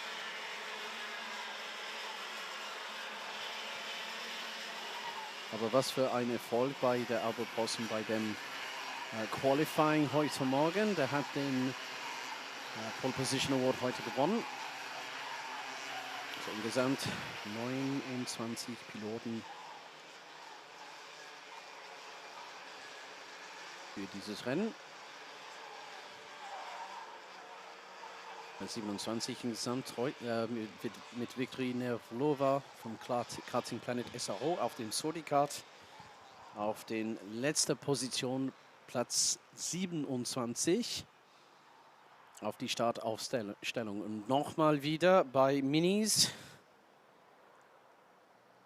Nicht von einem Start wie der Formel 1, aber ein fliegender Start wie Indianapolis. Und jetzt kommt den 385. Eine Position auf die Startaufstellung. So 385, trying to get through for their position on the grid.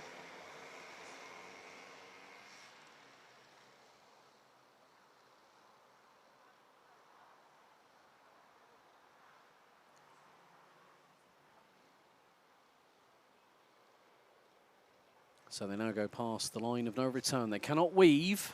They have to now get ready. 8 laps, 8 Runden insgesamt bei ersten Qualifying Heat bei Minis. Ist der Start freigegeben. Und es gibt 2 breit und 3 breit durch den ganzen Feld. 3 breit bis zum Kurve Nummer 1 nach 2 nach dem langen Gerade. Und der Albert Posten, der Junge aus Dänemark, bleibt am Spitze. Aber er hat Druck von hinten in diesem Moment. Noel Solidka war Zweiter geworden und Maddox Mason, der Südafrikaner, auf der 329 ist von Platz 9 bis zum Platz 8 um den ersten paar Kurven dieses Rennen. Aber nach einer Runde am Spitze bleibt der Däne auf dem Parolin Albert Poulsen vorne von den Jan Wawra aus Tschechien. Und dann auf dritte 337 und jetzt kommt ein Angriff in der Seitskurve Nummer 2. Vielleicht bei der Leon Osage aus Deutschland, der 333. Aber es war 3 breit am Kurve Nummer 2, am Kurve 2, Runde 2. Ganz spannend bei die jüngsten Piloten und Pilotinnen hier im Mini. Den ganzen Feld. Wir haben ungefähr in die Nähe von 145 Teilnehmer von alle Klasse hier dieses Wochenende mit, ich denke, das ist ungefähr 17 Länder, 17 Nationen, Nationalitäten, die sind hier im Cheb repräsentiert. Und der Vorsprung, das der Albert Poulsen hat vorne, Jan Wawra, ist ungefähr 0,23 Zehntel eine Sekunde. Und jetzt ein ganz großes Kampf. Ich denke, das war den Mikos Torolonsholm aus Dänemark am Platz 5. Dann ist der Maddox Mason, Václav Rumlena, Leo Klok, Philipp Pflanz. Schnellste Runde seit jetzt ist bei der 322 der Roman Meister, 58,369. Leo Klok ist schnellster im ersten Sektor, Meister schnellster im dritten Sektor und Klok nochmal schnellster von ganzem Feld auf Sektor Nummer 3. Aber der Vorsprung zwischen der Poulsen und der Wawra steigert noch weiter. Und jetzt kommt der Solidka innerseits, Kurve 2, gibt es Positionwechsel, ja, das stimmt. Und nochmal ein Platz bei der Wawra, weil der Leon Osage ist wieder vorbei für Platz 3. So Leon Osage, the youngster from Germany, gets through for P3 as a stumble for Jan Wawra loses the Czech driver 2 positions out of 1 respective corner. And that was coming through turn number 3.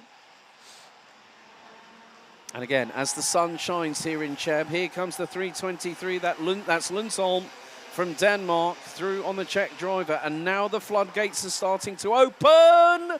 Oh, but Wawra gets run over the back of the exhaust. One driver's front bumper and front axle goes skyward.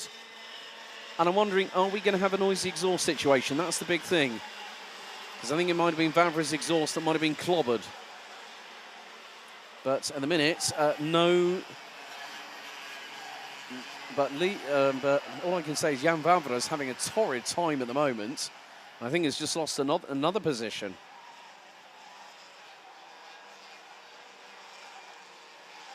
Und leider bei der Nummer 324 Pech für Jan Wawra.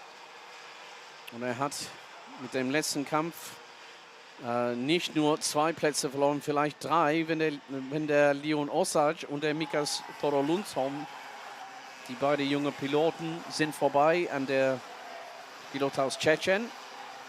Schnellste Runde seit dem Moment bleibt bei der 394, der Leo Klock. 58,256. Aber nach fünf Runden ist der Albert Poulsen, der junge Pilot aus Dänemark, hat einen Vorteil. Das ist über 9 Zehntel eine Sekunde zwischen ihm und der Noah Sulika auf Platz 2. Nochmal 3 breit ins Kurve Nummer 2. Aber jetzt ist der Václav Rumlena vorbei an Jan Vavra. Das ist der Zweikampf über Platz 6. Und Leo Klock geht weiter vorne bis zum Hinterachsel der Mikas Toro Lundsholm aus Dänemark. Das ist der Zweikampf für Platz 4. Aber der Poulsen am Spitze hat nochmal seinen Vorsprung verlängert über die bei dem ersten Sektor, aber im zweiten Sektor das Vorteil geht an Sulika. Aber jetzt mit 2 Runden bis zum schwarz-weiß karierte Flagge in diesem ersten Qualifying Heat bei Minis. Der Vorteil zwischen Poulsen und Sulika ist 1,1 Sekunden. Und dann gibt es einen Zweikampf zwischen 2 Karts von Energy Corsa.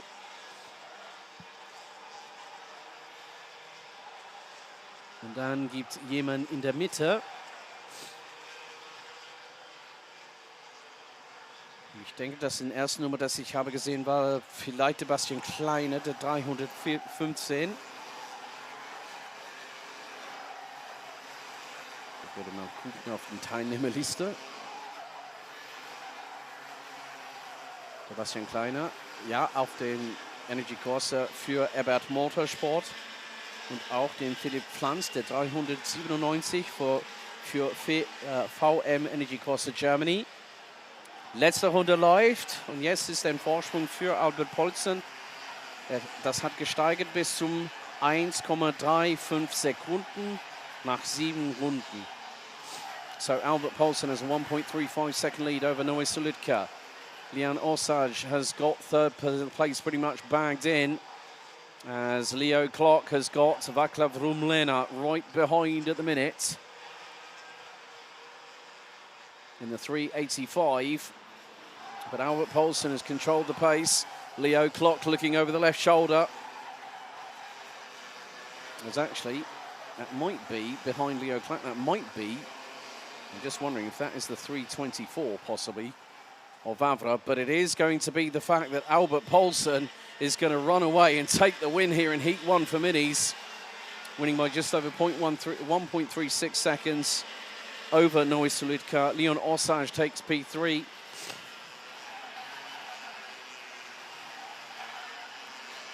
Vierter war der Leo Klock aus Holland auf den Kart Nummer 394, vorne von Mikas Toro Lundsholm aus Dänemark. Und dann Václav Rumlena, Jan Vavra, Philipp Pflanz, Bastian Kleiner und der Südafrikaner auf Platz 10, Maddox Mason. Auf der Kart Nummer 329, aber nach 9,62 Kilometer mit an ganz guter Leistung bei der Albert Poulsen aus der Parolin. Der hat das Rennen gewonnen hier bei Mini Qualifying Heat Nummer 1. Vorne von Sulika, Osage, Klock, Toro Lundsholm, Rumlena, Vavra, Pflanz, Kleiner und Maddox Mason auf Platz 10.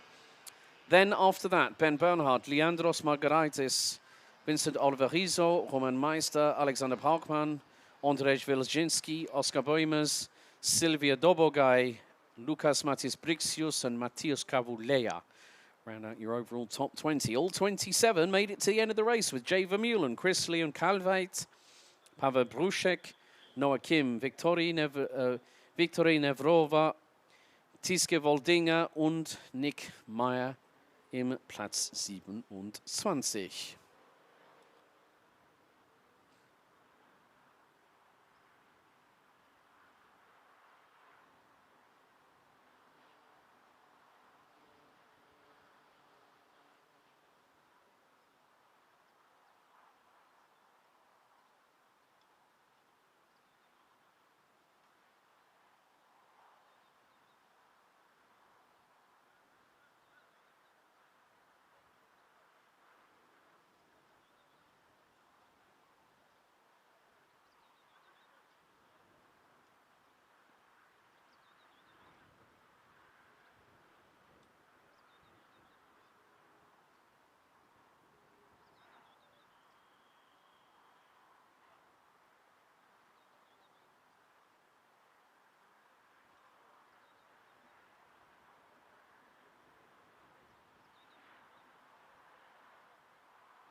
Und jetzt geht es immer weiter bei den Qualifying Heats am heutigen Samstag mit dem ersten Qualifying Heat bei OKN Junioren. Und hier ist die Startaufstellung. Vorne von 10 Runden dieser 1202 Meter langen Streckenkurs hier in Cheb. Auf der Pole Position von der Motorsport ist der Polesetter Henry Möhring. Und auf eine seiner Konkurrenten auf der anderen Seite von der ersten Reihe Milan Rossi. Vorne von Sidric Svoboda und deshalb Südafrikaner auf den 228 Matteo Mason. Auf Reihe Nummer 3 Carlos Nies und Jonathan Meyer. Reihe Nummer 4 Sebastian Brandt und Edin Kesirovic. Und den letzten 2 Piloten aus Dänemark und aus Schweden. Elliot Spangtoft und Gustav Christensen, das ist die letzten 2 Piloten in den Top 10. Vorne von Marketa Humlenova, Petr Majks, Timothy Dobogaj, Miloš Beginski und Nikolai Danilev auf Platz 15. Then the rest of the grid, Marvin Zimmerman, Amelie Hoivers, South Africa's Ruben Maritz, Paul Bernhard, Patrick Reinhardt, Alex Heuser from the Netherlands, Nick Ried, Stavros Tosos Francia from Germany, Ben Özdemir, and from Denmark rounding out the top 25 is Christian Himmer Rasmussen with Emilio Olas, Diego Battaglia, Per Wolf and Bruno Alexander Greiling. Per Wolf unfortunately not setting lap time, looks like Greiling was demoted to the back of the grid post-qualifying earlier on today. As we will have 10 laps still on the race side of things for this one. But it is going to be the case of who will be getting the advantage going into the second qualifying heat later on this afternoon, because we go into the tram lines, revs are up.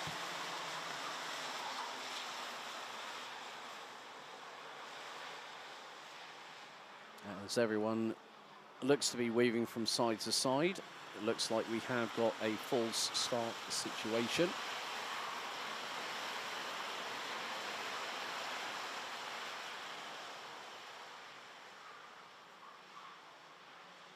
Und im Moment die Meisterschaftswertung bei OKN Junioren. Führende in die Meisterschaftswertung der Nummer 215 Henry Möhring vorne beim 21 Punkte Vorsprung über Milan Rossi und der Matteo Mason. Der ist 1 Punkt hinter seinem Teamkollege in der Nummer 244. Carlos Nies im Moment ist Vierter, vorne von Sebastian Brandt von Arena E und auch der Bruno Greiling auf der Nummer 238 auf Platz 6. Dann Gustav Christensen, Edin Keserovic, Nick Ried und von Hagemann Racing, der 218, Jindřich Svoboda. Der startet auf Platz 3 hier in den ersten Qualifying Heat bei dieser Klasse.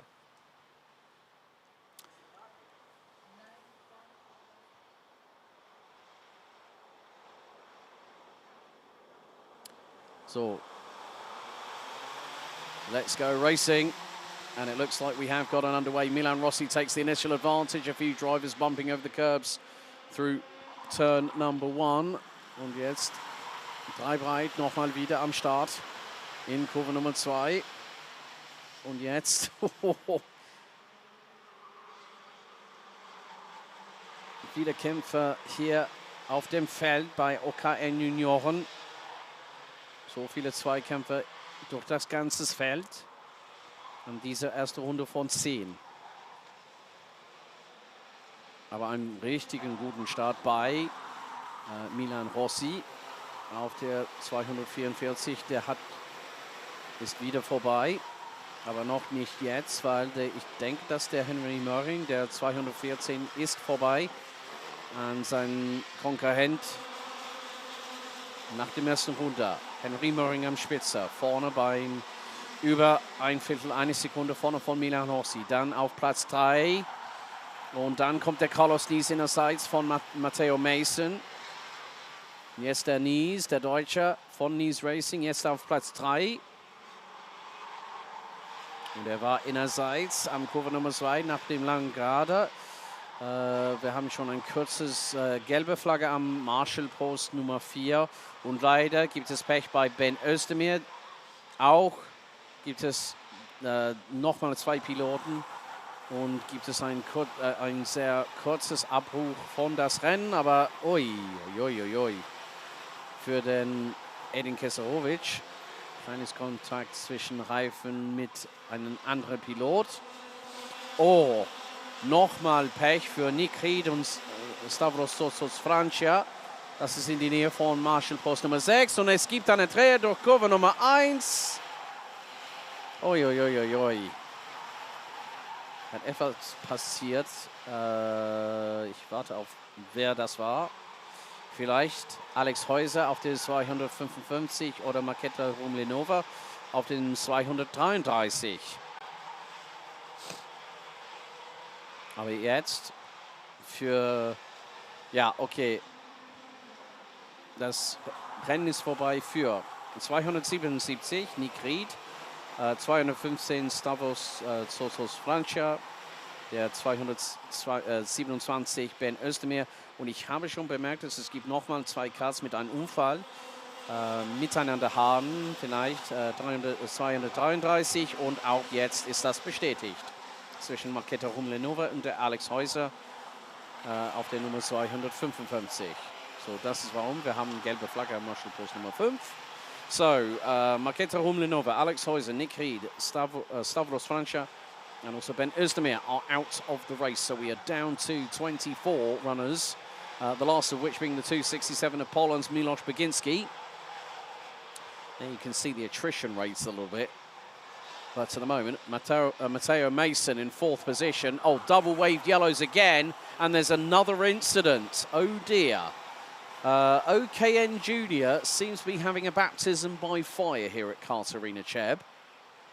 So, double waved yellows at Marshall Post 5, green flags at Marshall Post 6. And Henry Murring is starting to claw away a big advantage as Milan Rossi, new fastest lap of the race. 52.955 for the 244 for Lanari Racing Team, second in the championship standings.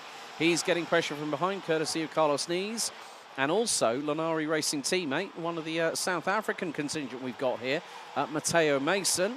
Don't forget, well, if anyone wants to know about the spelling of Matteo's first name, it's M-A-T-T-A-O. But it is said Matteo. So, get it this way. On spelling, the E is silent. But Matteo, along with Mannix, doing a really good job, representing the same nation of course, the Van der Linde brothers. So Sheldon and Kelvin, and are now both aligned at BMW Motorsports. And recently took part in the Ravenol, the 54th running of the Ravenol 24 Hours of the Nürburgring Nordschleife, where there was Verstappen fever at the iconic 25-kilometer, 170-turn circuit. But, oh dear, nochmal ist es vorbei von nochmal ein paar Piloten. Edin Keserovic und Elliot Spangtoft von Dänemark. Und jetzt haben wir von 29 Starter an diesem Punkt, wir sind halbseitig dieses Rennen, Runde Nummer 6 von 10. Wir haben jetzt 21 Piloten, die haben die Möglichkeit bis zum schwarz karierte Flagge hier am ersten Qualifying Heat am Cheb jetzt erreichen kann. Aber schnellste Runde seid bei der Südafrikaner auf Platz 4, der Nummer 200. Jetzt ist er Dritter geworden, weil der Matteo Mason ist vorbei an Carlos Nees für Platz 3. Und jetzt startet das Rennen an diesem Punkt. This is where the race really begins, because when you have a driver like Matteo Mason, who last year really impressed me because of the way he was just able to compose himself and just try and make the best of any kind of situation. And that is what you've got to do in these kind of races. We might be early in the season, however, it's about how many points you can accumulate over the course of a championship year. And with no drop scores, providing a kind of divine intervention, you've got to claw every point you can. And at the moment, when Milan Rossi is flying in the middle sector, opening sector, Sebastian Brandt in P5 in the 242 is the fastest in the second sector, but Milan Rossi, the 244 for Lanari Racing Team from Germany, just puts in the new fastest lap of the race, as we have this, plus 2 more laps to go. So 3 laps to go as the leaders make their way through Marshall Post number 4. Jetzt schnellste Rundezeit bei der Milan Rossi von Lanari Racing mit einer Rundezeit von 52,114.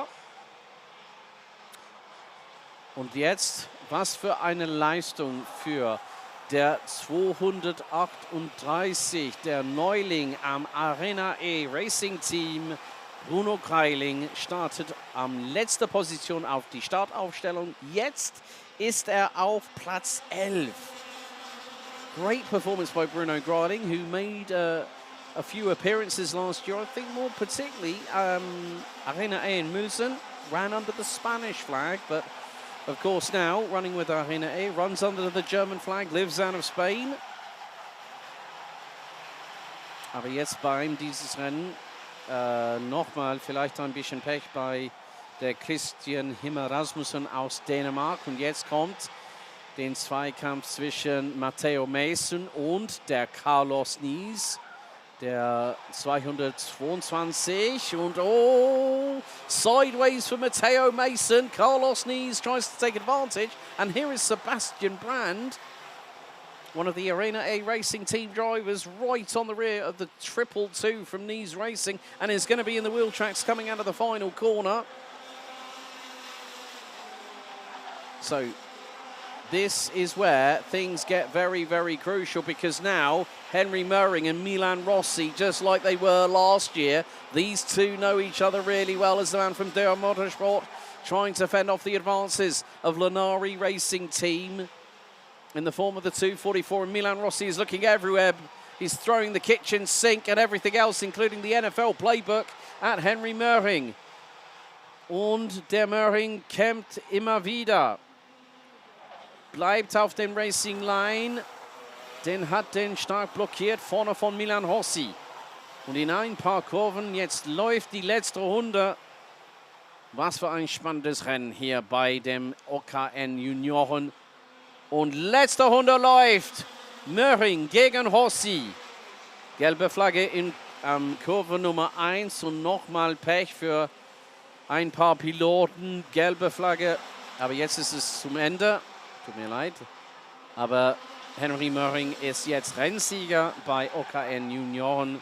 Qualifying Heat Nummer 1 nach 10 Runden mit über den Start und Ziel ein Vorsprung über Milan Rossi, 0,128 Sekunden am Ende des Rennens.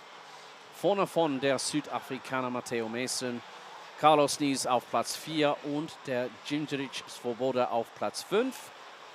Sebastian Brand, Jonathan Meyer, Gustav Christensen, Peter Mikes und Timothy Dobogay sind die letzten Piloten auf den Top 10. Was war eine Leistung für der Neuling am Arena A Racing Team, der Bruno Greiling. Der hat am 29. Position gestartet. Über Start und Ziel hat ihm durch den ganzen Rennen 18 Plätze gewonnen. Gratulation an der Greiling.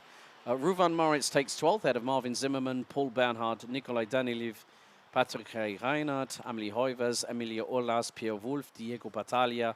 And last over the line, 21 drivers made the end of the race distance. Christian Himmer Rasmussen, retirements on lap 3. Edin Kesarovic and Elian Spanktoff from Denmark. Milos Beginski on lap 2. Marketa Humilanova and Alex Heuser. And then on lap 1, Nick Reed, Stavros Totos Francia and Ben Özdemir round out the retirements in an attrition-filled opening qualifying heat for OKN Junior.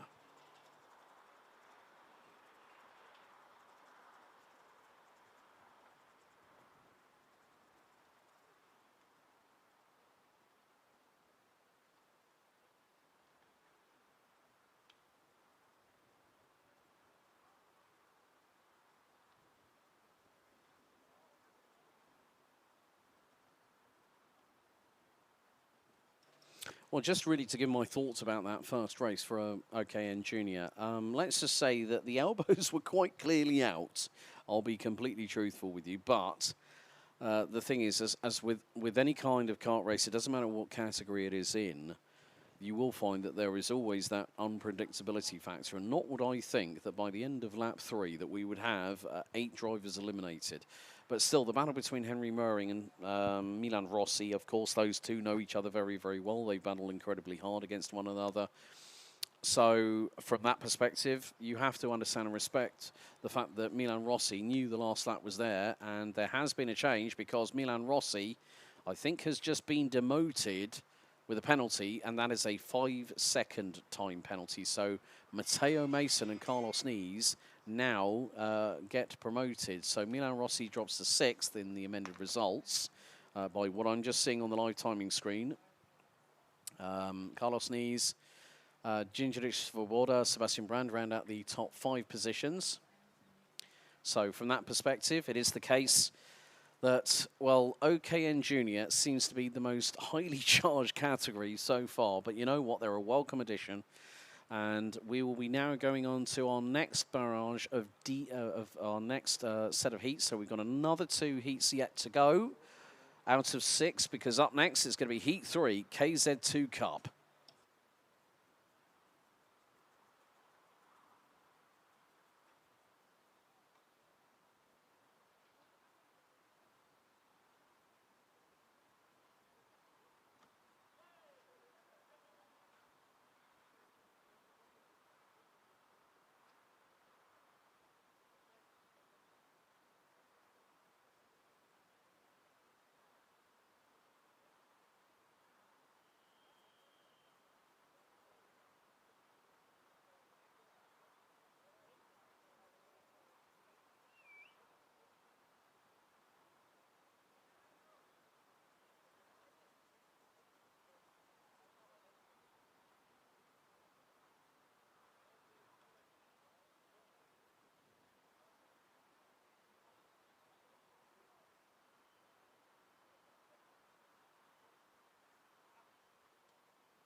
Okay, ladies and gentlemen, time to get underway with Heat 7 out of 14, and it's going to be time to go back to KZ2 Kart. Let's take you through the starting grid ahead of this 12-lap adventure around Kart Arena Cheb. It's going to be Mark Gestenkorn and Oliver Stettler on the front row. Jaden Guschigen and Kevin Lansinger on row 2.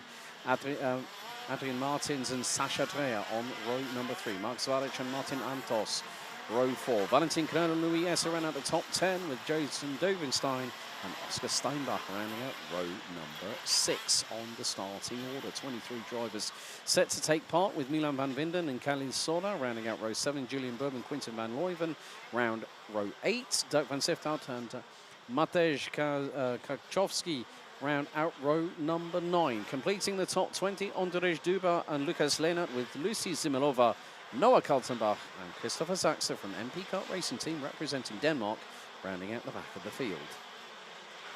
There's been a lot of action already this morning, and we're only at the halfway point of this. We've got this, and well, we've got a second barrage of heat. So, of course, this is qualifying heat B versus D, so qualifying heat 3 altogether. But every driver in the total field, which is 46, will make their way through to the superheat tomorrow. But then after tomorrow's superheat, we only have 36 spots on the grid available for the finalists. And whoever makes it through their race weekend will not come to an abrupt end, unlike the 10, who we will have to say thank you for taking part. We'll see you next time at Kartbahn Ampfing, a little bit further along the way.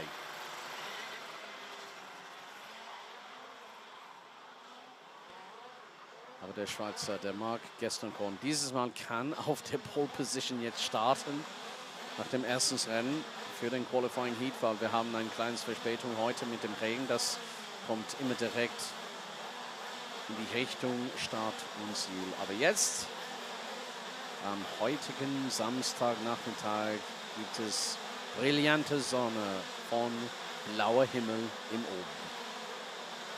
Right. Let's get ready to race. Green flag waves at the back. Drivers instructed to look at the lights.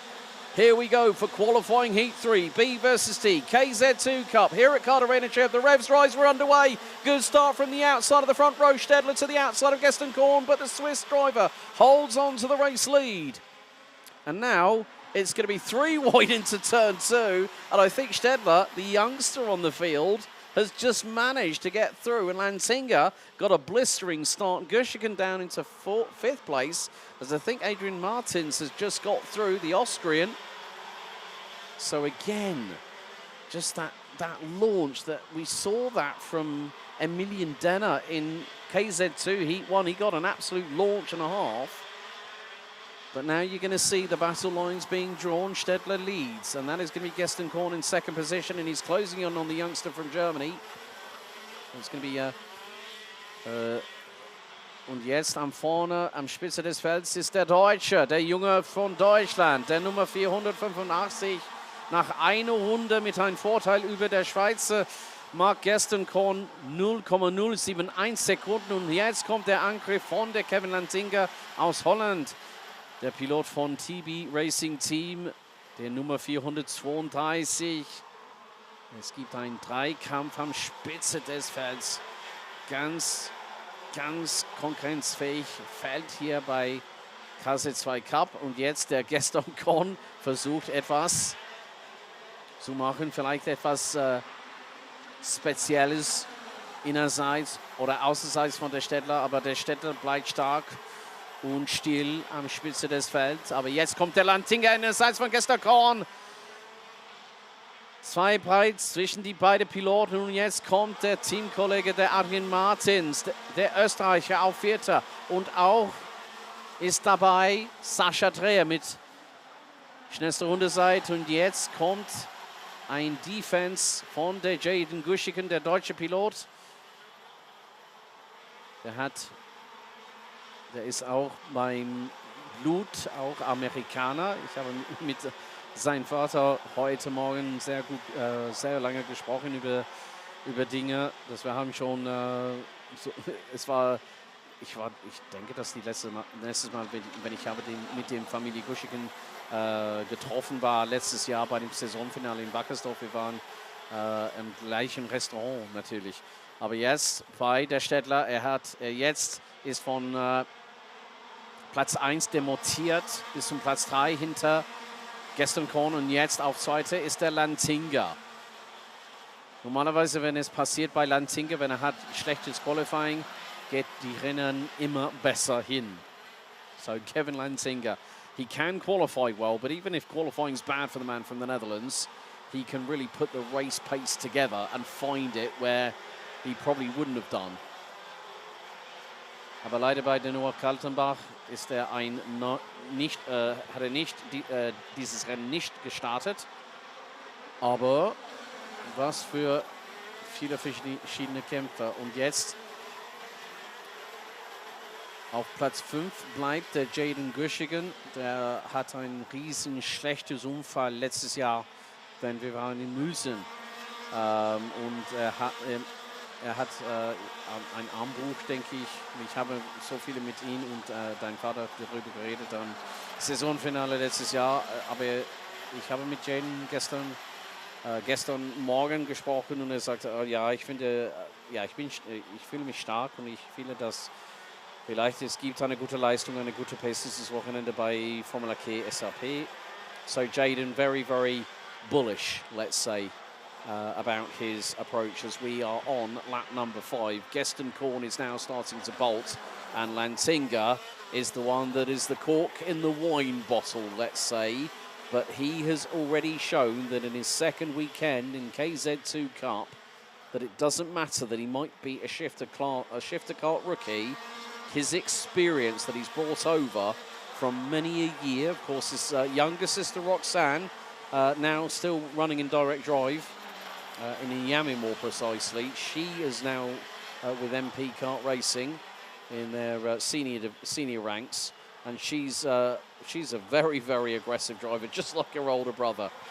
But great people to know, great characters within the paddocks that they frequent. As all, Jaden Guschigen right on the back bumper. He's got to watch himself with that front bumper. He does not want the clips to be in, otherwise that's an automatic penalty for the 416 from Formula K SRP. Und jetzt kommt vielleicht noch mal eine schnellste Runde seit dieses Rennens bei der Marc Gesterkorn am Spitze des Felds. Letztes Mal 50,471 nach 6 Runden. Nein, leider nicht. 50,477. Und jetzt gibt es noch mal einen Vorteil für der Pilot aus der Schweiz, der Nummer 464 am Spitze des Felds. Vorsprung zwischen ihm und Lanzinger hat jetzt gesteigert bis zum knapp in die Nähe von 2 Sekunden nach 6 Runden. Wir sind halbseitig dieses Rennen. Half distance now hit as we're getting towards the end of lap number 7 in this race.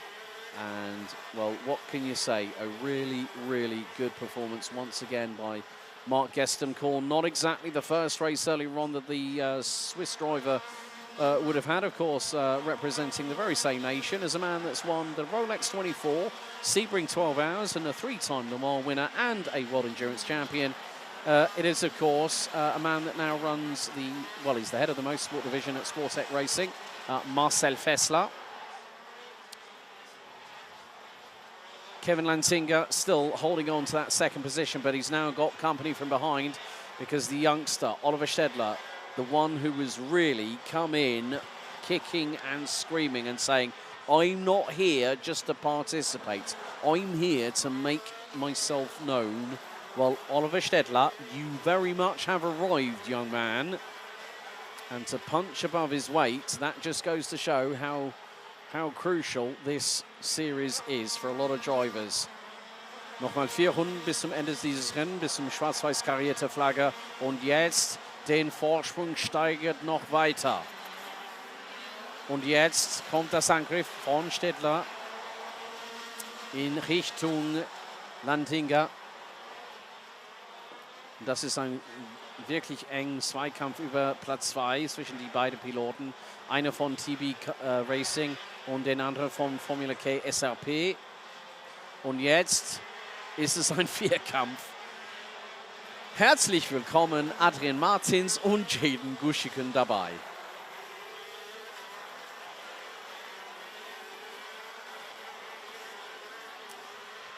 Now this is something you have to keep your eyes on because Gaston Korn is running away. 3 laps to go and his lead now is close to 2.4 seconds. I did say Lantinga was the cork in the wine bottle, but if you can pull your way up through the grid, you can defend as well, and that's exactly what Kevin Lantinga is doing.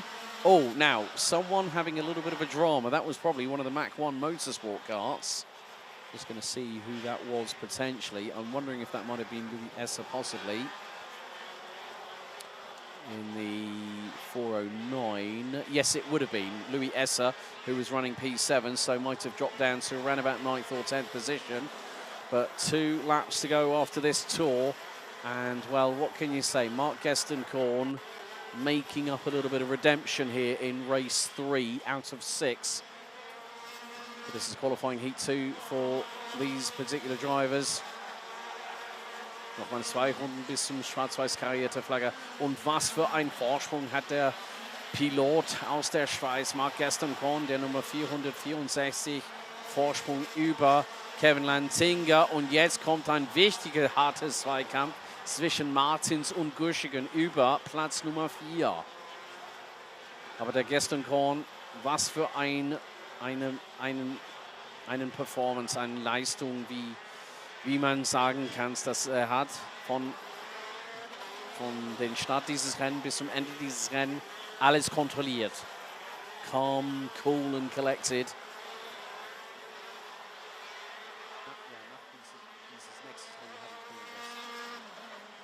Aber letzte Runde läuft hier mit Gaston-Korn mit einem Vorsprung über Kevin Lantinga, weil die letzte Runde läuft 2,4 Sekunden über der Holländer auf der Nummer 432. Und auch ist der Oliver Städtler ganz hinten, ganz kurz in die Nähe von der Hinterachsel von der Kevin Lantinga. Und jetzt der Gaston-Korn hat nochmal unter 1,5 eines Rundes bis zum Ende dieses Rennens. Und was für eine Leistung für der Pilot aus Mach 1 Motorsport. Letzte Kurve, Sieger hier in Qualifying Heat B gegen D. Gratulation, Mark Gaston-Korn, der Pilot aus der Schweiz, auf die Nummer 464. Congratulations to Kevin Lantinga, two top threes, and he takes second. He held off Oliver Städtler right up until the checkered, ahead of Adrian Martins from Austria and Jaden Guschiken rounding out the top 5 places. Auf Platz 6 war der Pilot aus Tschechien, der Nummer 454, Martin Antos, vorne von Oskar Steinbach. Der hat auf Platz 12 gestartet und über Start und Ziel ist er auf Platz 7 geworden. Mark Svaric, 8. vorne von Quintin van Leuven und der einzige Pilot, der Lituanien repräsentiert dieses Wochenende für Mach 1 Motorsport, der Nummer 417 Khalil Soda. Valentin Klödel auf Platz 11, vorne von Milan van Winden, Jason Dövenstein, André Juba und auf Platz 15 Dirk van Stifthout auf der Nummer 477. The last few drivers, Julian Bubb, Christopher Sachse, Matej Krakowski, Lukas Lennart, Sascha Dreher auf Platz 20 über Start und Ziel gekommen. Und leider ist es vorbei für 2 Piloten. Louis Esser auf der 409 und die Lucy Simelova auf den 437.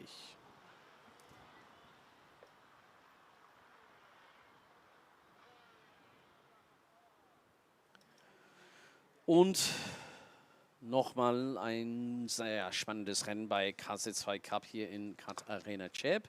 Und von meiner Meinung wirklich guter Leistung bei der Mark Gaston-Korn und auch bei der Kevin Lantinga. Der hat ein gutes Defense gegen den Angriff auf jede Kurve, jede Runde bei der Oliver Städtler auf den 485. So Kevin Lansinger really put his elbows out, kept the back axle wide as humanly possible, so made sure that Oliver Städtler, who initially took the race lead from Mark Gestenkorn and then lost it a couple of laps later, but obviously sometimes you can find that there are always with KZ2 races this pendulum swing. And sometimes if you miss a shift, miss a braking point or something like that, you know, Städtler will learn from this and think, okay, what can I learn from the last 2 races that I have taken part in?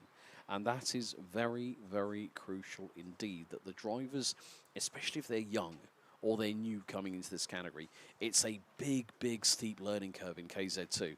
And just to see Oliver Städtler do a really, really good job, I think there's bright things coming from that youngster from Germany. Also, Mark Zvanic, an unknown quantity for a lot of people over here in continental Europe, but I actually had the opportunity, because Mark, as I said, has been predominantly for the majority of his karting career competing over in Asia. So good to see Mark here and running really, really well. An 8th place finish there, but yeah.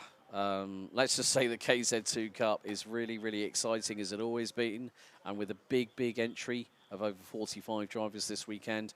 We've got another one coming up because we've got qualifying Heat 2 for the next batch of KZ2 drivers, which will be race 8 of the meeting, and that's qualifying Heat Group A versus C coming up next. Oh, I don't know who we've got out there, but yeah, we just need it. Hanging open, and it just...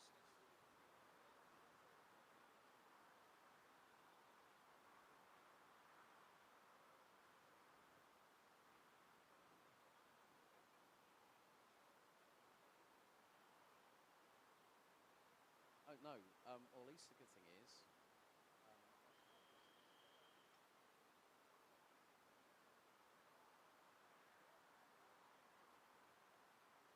yeah, well, the good thing is I've got Bruno Greiling coming in and we're going to do a...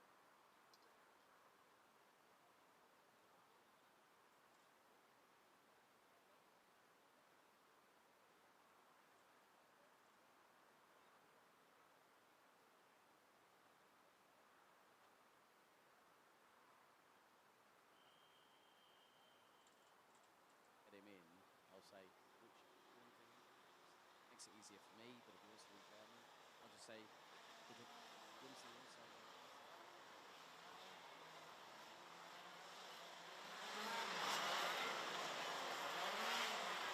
nochmal ein Qualifying Heat bei KZ2 Cup hier in Katharina Cheb und nochmal wieder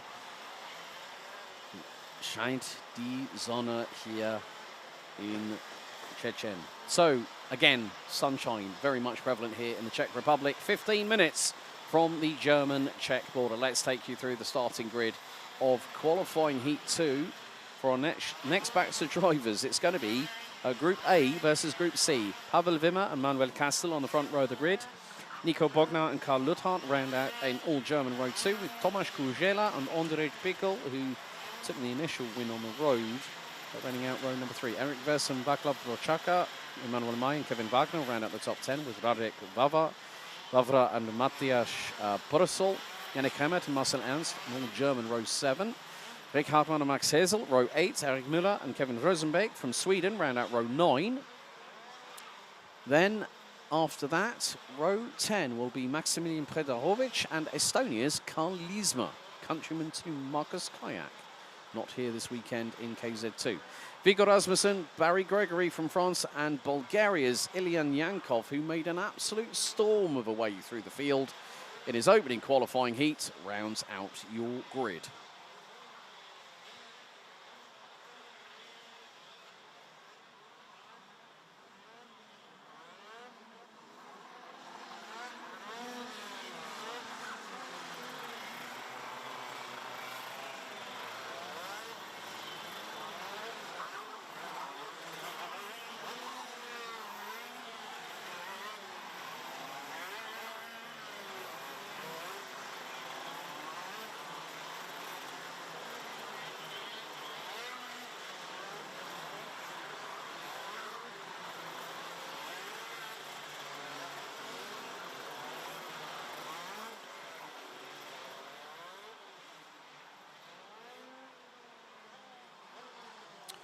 So, im Moment Lufttemperatur 20 Grad, Luftrichtung Südost, Geschwindigkeit 13 km/h, Humidität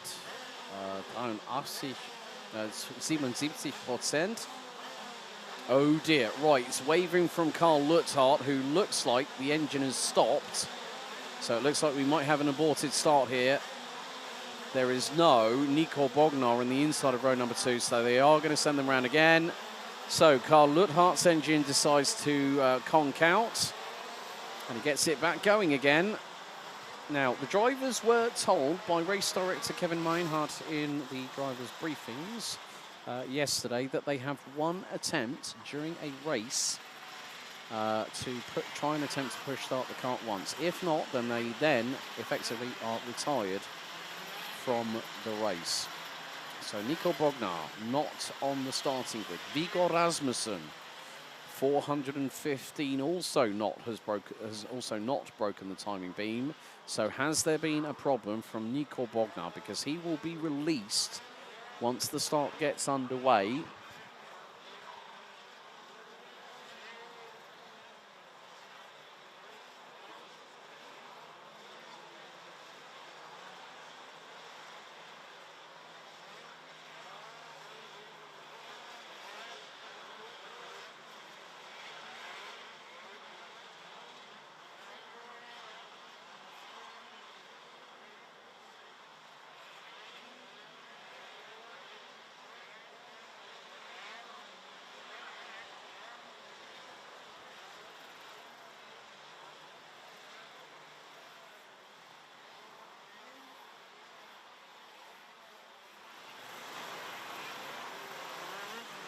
So we are halfway through the program of our 14 qualifying heats here.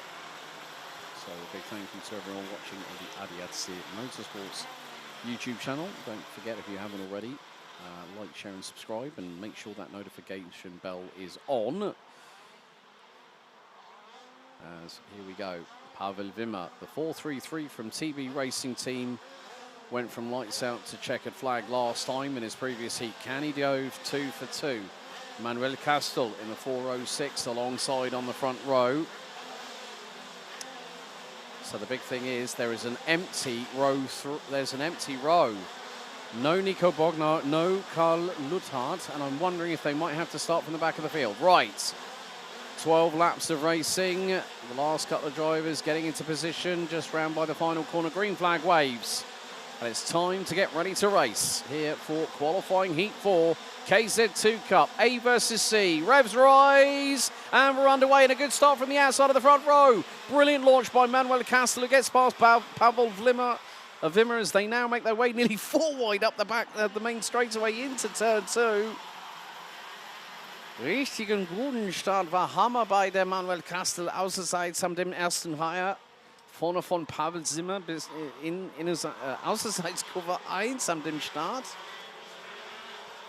So a great start by the German in the 406. Got the launch on Pavel Wimmer. But Wimmer, we know, can be very, very quick indeed as now things get up to tempo. An diesem Punkt, an diesem ersten Runde, am Spitze des Felds, der Deutsche, der Nummer 406. Manuel Castel, vorne von Pavel Wimmer. Auf dritter Ulrich Pickel, denke ich. Vierter Eric West. Thomas kann man richtig sagen, dass es wäre ein bisschen heftig am Spitze des Felds, weil der Castel jetzt hat Angriff von hinten bei der Pavel Wimmer. Schnellste Runde seid bei der Nummer 444, der Kevin Wagner. Der hat an Position Nummer 10 gestartet. Jetzt ist der Deutsche auf Dritter. Vorne von Eric West. Auf Fünfter Ulrich Pickel, Emanuel May, Thomas Kugela, Marcel Ernst, der Václav Procházka und der Yannick Remmert. Der startet auf Platz 13 am Startaufstellung. Jetzt ist er 10.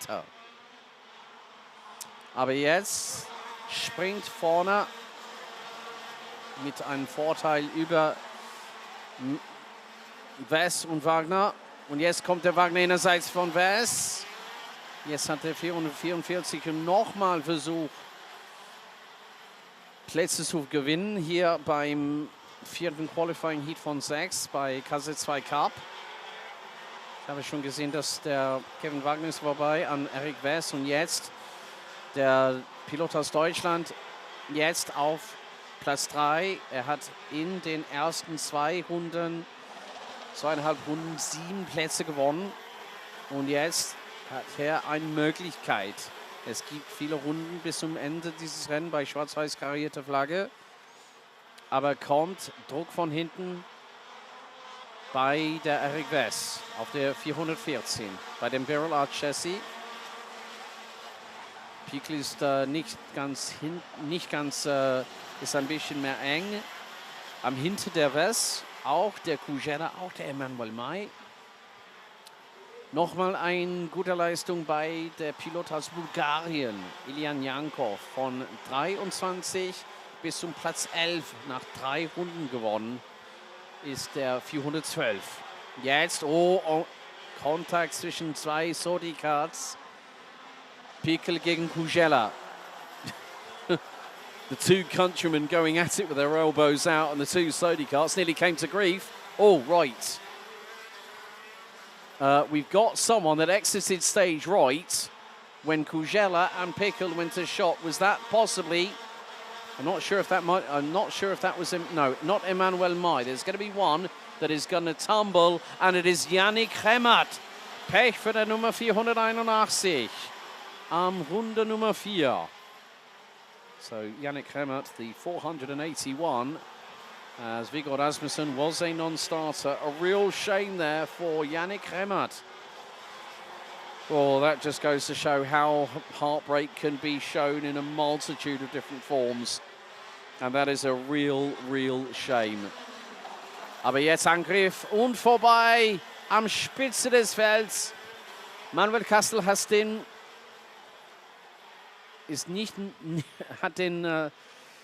well, basically has lost the lead, I'm going to say now in English.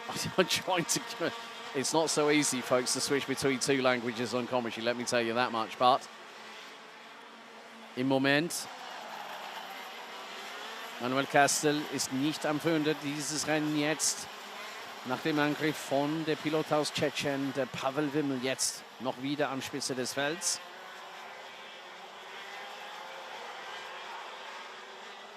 So Yannick Remmert, confirmed, so it looked like maybe the back axle might have locked up, and all of a sudden Remmert's race was done and dusted, I'm afraid.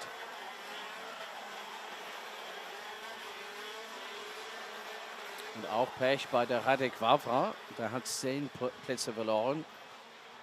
Und ich denke, dass auch bei der Pilot aus Tschechien ist das Rennen vorbei für die Startnummer 458. Yes. Und jetzt sind wir halbzeitig dieses Rennen. Schnellste Runde seit jetzt bei Führender in dieses Rennen. Pavel Wimmel, Rundezeit von 50,321. Und jetzt hat ein Vorsprung über den Manuel Kastel. Das ist ungefähr über 8/10 eine Sekunde über der 406. Und der Kevin Wagner, der hat auf Position Nummer 7 gestartet. Was für eine Leistung für der Pilot vom TB Racing Team auf den Sodi Kart.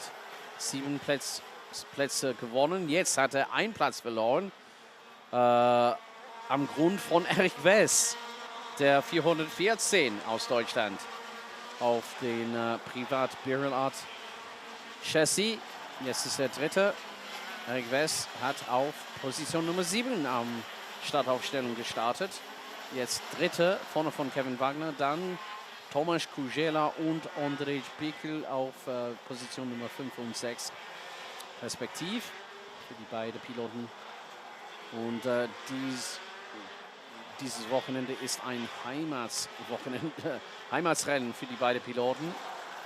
Und Ilian Jankov, der Pilot aus Bulgarien, der 412 von Formula K SRP Factory Team, ist noch, ich denke, ist, oh nee, ist er nicht.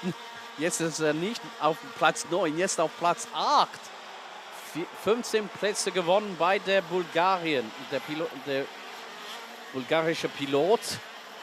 Was für eine Leistung. Pech bei Qualifying, weil er war disqualifiziert,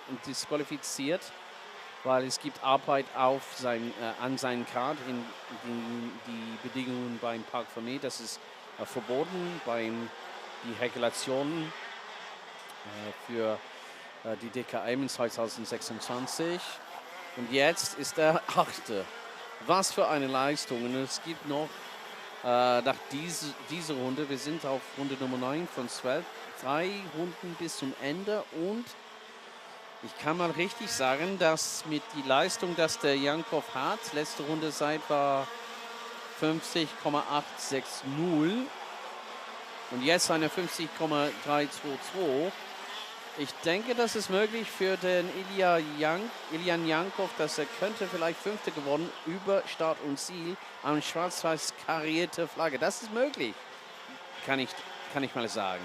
I think, as I was just explaining in German, but for you English viewers out there, I think Ilian Jankov, who is now up 15 places, has a possibility with this and 2 more laps to go to maybe get a top 5 potential finish. Could have been a very different story if the Bulgarian had not been excluded post-qualifying.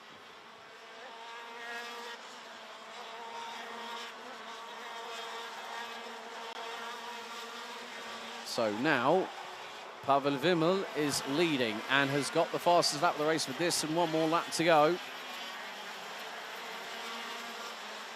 Und ich denke, dass der Manuel May, muss man sagen, don't look too much behind you, buddy, because Ilian Jankov is right on your back bumper. You can see how close they're getting under braking, and Ilian Jankov is trying to open the door. Ich denke, dass es kommt ein richtiger großes Angriff an der Seite von Jankov. Der ist vorbei. Jetzt Platz 7, aber vielleicht ist es sie sind nebeneinander und Emmanuel May wieder kämpft und geht vorbei an Jankov für Platz 7. Und jetzt kommt der Prochaka.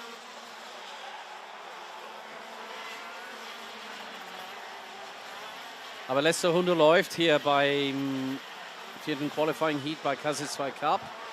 So Pavel Wimmer has nearly a 2.3 second advantage over Manuel Kestel. Eric Vess on P3, Kevin Wagner and André Pikel, who's managed to break the deadlock of his countryman Tomasz Kuźela. Aber die Sonne scheint wieder hier in Cheb. Aber was für eine Leistung nochmal wieder. Von Start bis zum Ende. Er hat das Rennen, wenn er wollte, ganz wichtig kontrolliert. Letzte Kurve, Rennsieger nochmal wieder für den 2. Mal heutzutage am heutigen Samstagnachmittag. Gratulation an den 433 Pavel Wimmer. The Czech Republic driver once again takes his 2nd win of the weekend here on qualifying heats on Saturday afternoon ahead of Manuel Kestel, who I have to say did a really, really good job in 2nd position, led the race after the initial stages with a lightning start. Eric Vess rounds out the top 3, followed by Kevin Wagner. Andrej Pikel rounds out your top 5 with Tomasz Kuźela, Emmanuel May, Ilian Jankov from the back of the field to finish P8. 15 places gained. What a hard charger there. Vaclav Prochaka, Marcel Ernst rounds out your overall top 10 with Matthias Purcell, Karl Luthart, Nico Bognar, Rick Hartmann, Max Hesel, Eric Müller, Maximilian Predahovic, Barry Gregory, Karl Liesma and Kevin Rosenbeck from Sweden round out the 20 finishers. Radek Vavra's race finished prematurely on lap number 4 with Yannick Remmert. His run ending on lap number 3 with Viggo Rasmussen, a non-starter.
Don't worry, I haven't.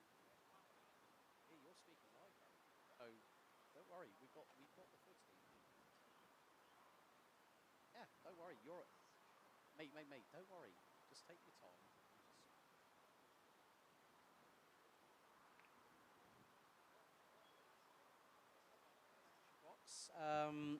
Was a guest starter last year, running under the Spanish national flag, where he currently resides, but now running under German nationality. Bruno Greiling from Arena E, welcome to the commentary position. Firstly, good to see you again. Nice to have you back in the paddock. Let's talk about Cheb. It's a really, really tough and technical but fast-flowing track. What's been the biggest sort of challenges from your perspective? Well, sort of the biggest challenge on this track is just like being consistent. It's a really physical track, a lot of corners, it's just quite a hard track. Yeah, track is nice though. Yeah, nice so layout. what we're going to do, folks, is Bruno, we've got your onboard from earlier on this weekend. So here we go. Here is an onboard lap. Bruno, take us through what the people are seeing now on the screen, because this is the long straightaway down to turn 2. First corner, you slightly lift and then go back early on the power. Then second corner, heavy braking, so on. Stay tight to the corner. And then next corner, you prepare a lot, go over the curb. Then on the long right, you just try to carry as much speed as possible. Then you have 2 hairpins, which you just want to go outside, inside, outside, slow in, fast out. Yeah. Then you have 2 corners on the straight, which are just flat out. And you have another heavy braking zone. Try to get on the power as early as possible, let yourself carry out. Then here you want to just stay on the left as much as possible after the left corner, and then just go on the power as early as possible, and then last corner flat out. So there you go, 1,202 metres. Bruno, obviously qualifying didn't go to plan. We had a chat before we went live on air. Puncture issue with the left rear tyre. Yeah. But you made a bit of a comeback in race 1 earlier on. That must have been a bit of a good feeling, because we saw you last year. You were really, I thought, okay, I've got to do some research on social media about you, and saw the performances of obviously the Spanish Championship. You've been very successful last year. You really made an impact with us last season. What's it been like having to fight your way back? It's nice when a driver like yourself has a bit of a challenge, is that correct? Yeah, I mean, this whole weekend we've been quite quick. We had good pace. It was a real pity to be having such bad luck in quali. But I didn't let that bring myself down, so I just focused on the next heat and just tried to bring the best position home. Well, listen, thank you so much for joining me briefly up here in commentary. All the very, very best of luck for this weekend, ladies and gentlemen. Bruno Greiling, Arena E Racing Team, good luck. And hopefully we'll see. You never know, if you get up to pole position on the finals, I might be talking. You never know. But look, viel Glück für dieses Wochenende, Bruno. Vielen lieben Dank, dass du an meiner Seite hier am Sprecherkabine. Dann wünsche ich dir viel Erfolg bei dieser zweiten Runde hier im Kart Arena Cheb. Vielen Dank. Danke.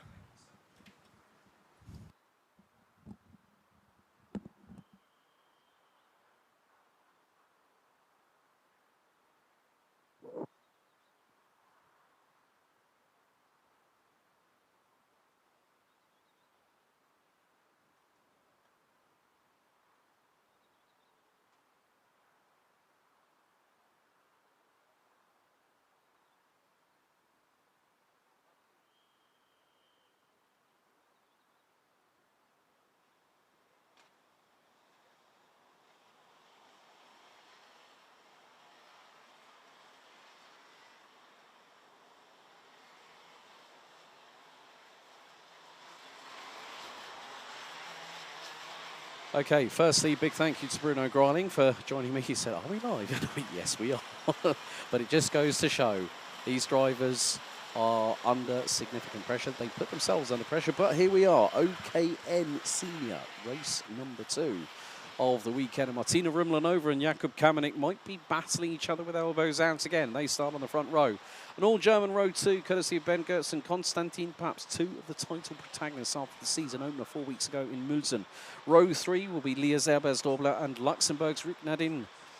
Tom Wickop and Lennart Frey, row 4. Maxim Beck and Jan Schwarzer, row 5, completing the top 10. Len Abbas and Sebastian Verga Morel will be rounding out row number 6. Hopefully the Spaniard has a better run this time in Heat 2. Ben Fritz and Adrian Lorenz, row 7. Lionel Hineker and Maximilian Engelstetter round out row 8, with Julius Berthold and Marius Bonconce rounding out the next row.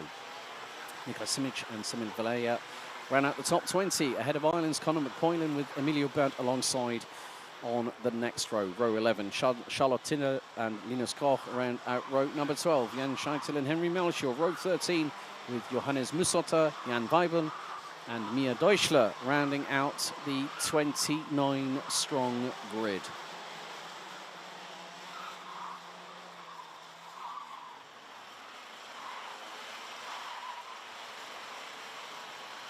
So, just goes to show that these races are fast and frantic. So we are now on race 9.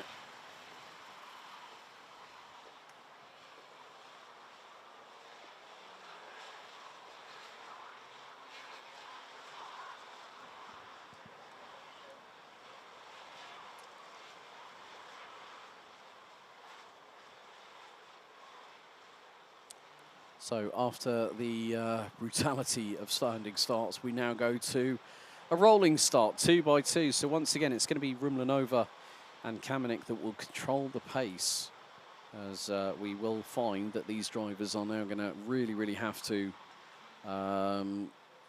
if they want to be as high as they can in the superheat tomorrow, it's now or never. They have really got to put their mind, body and car all together as one, and try and do the best they can.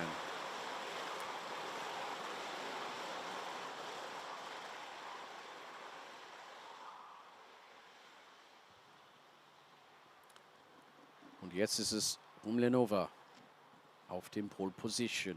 Und auf seiner rechten Seite sein Landesmann Jakub Kamenik. MVM gegen TB Racing. Den ersten Dreier. Let's see, is that not... Start ist leider nicht freigegeben. It's not a green flag start. It is a full start, and race director Kevin Meinhardt has sent them around for another lap.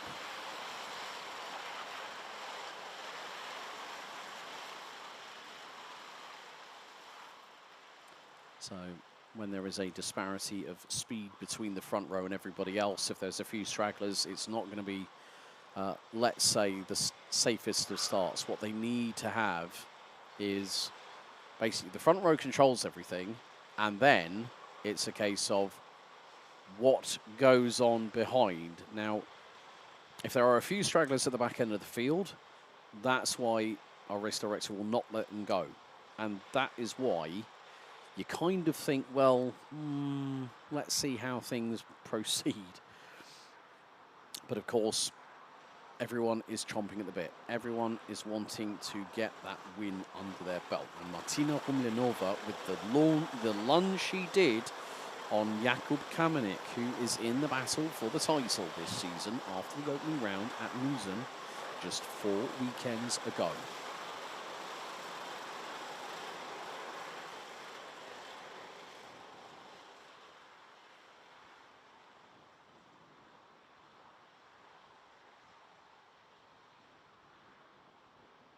So, of course, we've got to watch out for the likes of Ben Goetz, Leah Zebersdobler, Konstantin Paps, the current points leader after the opening round. Maybe even Rick Nadim is an outside bet, but let's see. Out of the final corner, into the tram lines, they split. Here we go, the revs rise, 12 laps of racing. And everyone makes their way through into turn 1. And we are underway, so Rumlanova leads the field into turn 2, nearly 4 wide. At the lower part of the second half of the field. But Rumlanova and Kamenik already have started to bolt. Ben Goetz, Konstantin Paps, Rick Nadine, Lia Zebersdobler. Das sind die letzten paar Piloten auf dem Top 6. Aber jetzt Rumlanova gegen Kamenik nochmal wieder in den zweites Qualifying-Rennen, den letzten vor für heute. Und jetzt innerseits geht der Kamenik vorbei. Rumlinova direkt auf Bremspunkt, sagte, okay, ich möchte keinen Unfall haben. Aber jetzt gibt es Druck von hinten. Am Schultern von Rumlinova. Hier kommt der Ben Götz, der Lennart Frey und Götz versucht innerseits, auch der Frey, auch der Papst. Sind alle 3 Piloten vorbei am Rumlinova. Ja, ich denke, leider hat das passiert. Und ist der Rignadin hinter Rumlinova, der ist innerseits und vorbei am Konstantin Papst. Oh, slight indent on Konstantin Papst's front bumper there. So there might have been a little bit of bumper clashing. As to the inside, Rignadin on Konstantin Papst makes the move.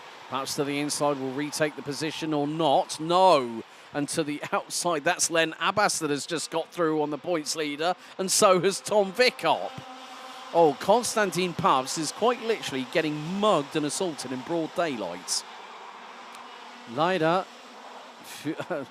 an Richtung Konstantin Papst hat den Führenden in die Meisterschaftswertung nach Saisonauftakt in Mülsen viel mehr Plätze verloren hat. So, vielleicht kann der Papst nochmal wieder vorwärts gehen, nochmal Angriff geben an wichtigen Momenten. Aber ja, das könnte passieren. Das für ihn in seinem Kopf, das sollte passieren. Ich bin schnell, ich bin stark hinter den Steuer an meinem Kart. So basically, Konstantin Papst will be saying to himself, well, I am quick, I am strong, I am fast. I am, I am able to compete at the sharp end. But Kamenik has got Ben Götz, and look at this, Lennart Frey is going with. And that is strength in numbers for ADAC Motorsport. Rumlinova for MVM Racing. Then Rignadin. So 3 ADAC Motorsport karts in the top 6, top 5. And then you've got the Nice Racing contingent trying to steal a march on everybody else. And oh, change for the race lead. Oh, Houdini started again. Ben Götz, welcome back to the front, my friend.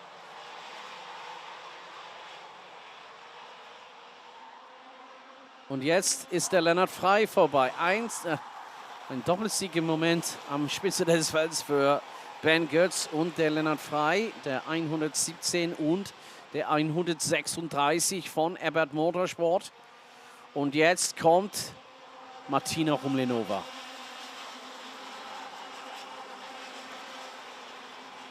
Und wenn die Pilotin von Tschechien kommt nach weiter vorne mit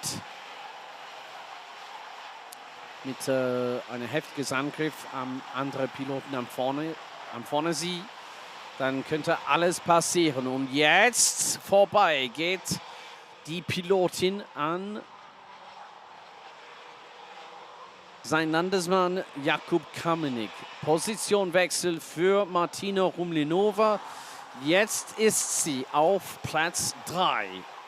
So, 7 laps to go after this one. And it's a 1-2 for ADAC Motorsport. At the back of this quintet is Rick Nadine, the Luxembourger, who took P3 on the road in the previous qualifying heats. But I don't think Ben Götz and Lennart Frey are going to be out of the wilderness quite yet.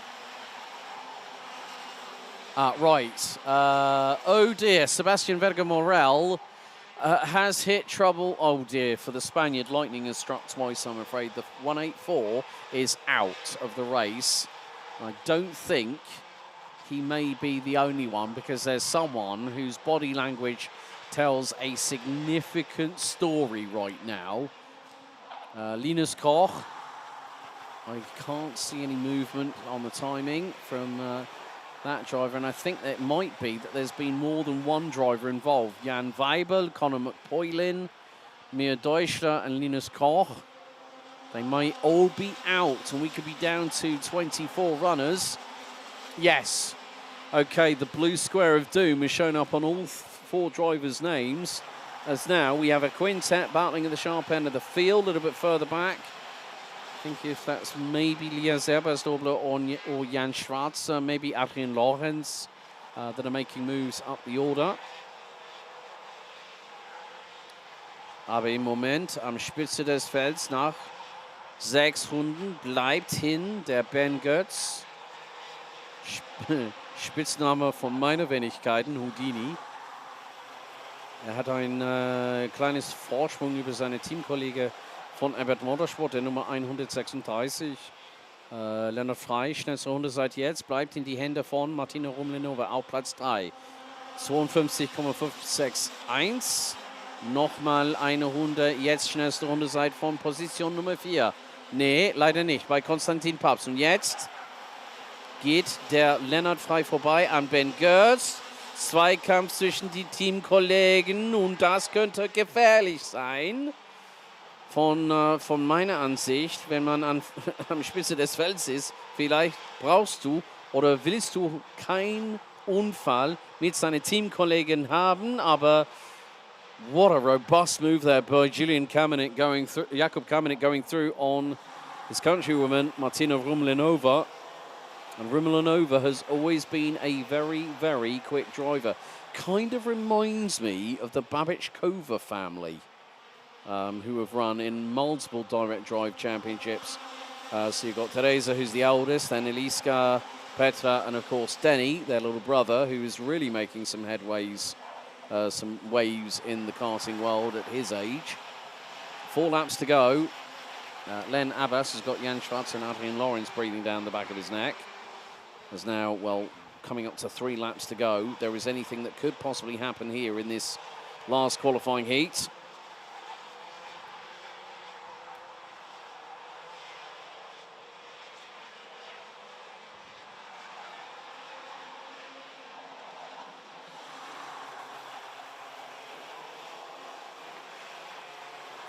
Aber wenn der Lennart Frey fährt über Start und Ziel und jetzt kommt der Kamenik vorbei und der Ben Götz für Platz 2.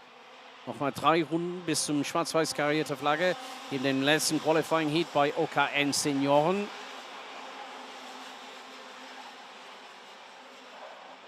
Und ich habe schon gesehen, dass der Len Abbas hat 3 Plätze verloren von, nee 2, tut mir leid, von 8 bis zum Platz 8 bis zum Platz 10 verloren. So, er war beim Jan Schwarzer und Adrian Lorenz überholt. Und jetzt, okay, right, we might have a bit of a rear gunner situation going on because Lennart Frey has gotten away. And now Ben Götz is having to fend off the advances. I did say strength in numbers because Rick Nadine is right behind Martina Rummenigge in P4, who's the MVM racing driver currently in P4.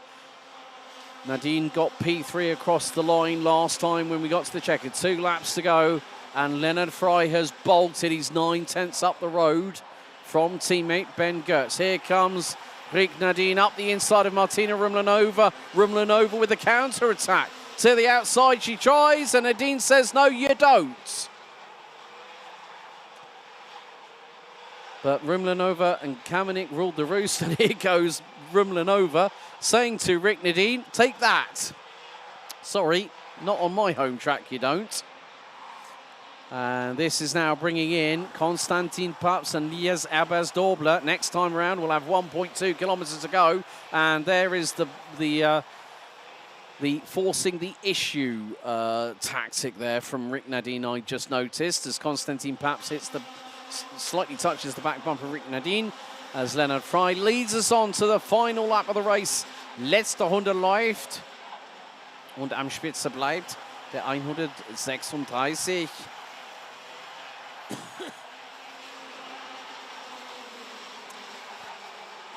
Und er hat einen Vorsprung über Ben Götz. Das ist ungefähr knapp in die Nähe von 17 Sekunde. Aber letzte Runde kommt der schnellste Runde in Richtung Ben Götz. 51,724. Now to the top part of the circuit, through the triangle, and then into the 90 left, over the bumpy, undulating track surface here. But Was kann man sagen? Neuer Rennsieger. Gratulation von ADAC Motorsport, der Nummer 136. Lennart Frey und ein Doppelsieg für den Mannschaft Richtung Ben Götz, der Nummer 117, Jakub Kamenik, und bleibt auf der dritten Platz Martina Rumlenova, vierter, vorne von Rick Nadin, Konstantin Papst, Lias Erbers-Doble, Jan Schwarzer, Adrian Lorenz und auf Platz 10 Len Aber. Oi, was hat da passiert denn? Lennart Frey ist beim zweiten Sektor jetzt völlig gestoppt. So, Lennart Frey comes to an abrupt halt, still takes the race win on the road. Ben Fritz, Marius Bonconce, Maxim Becker, Lionel Hünecker, Niklas Simic ran out your top 15 ahead of Semyon Valleja, Julius Berthold, Tom Wickhoff, Emilio Berndt, Charlotte Tiller. And then we have also Maximilian Engelstetter, Henry Melchior, Jan Scheitel, and Johannes Musotta, who were the last drivers to cross the line. Ah, hello, Luca Motorsports on YouTube. Say hello to Jan Eckstein. Okay, I will when I see him in the paddock. Jan Weibel, Conor McPoylin, Mia Deuschler, Linus Koch, and Sebastian Verga-Morel, unfortunately retiring from the race. And that concludes OKN's racing today. We'll see them tomorrow for their super heats.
Hallo, hast du? Sehr gut. Dann komm ruhig ein Stück rüber. Wir wären soweit.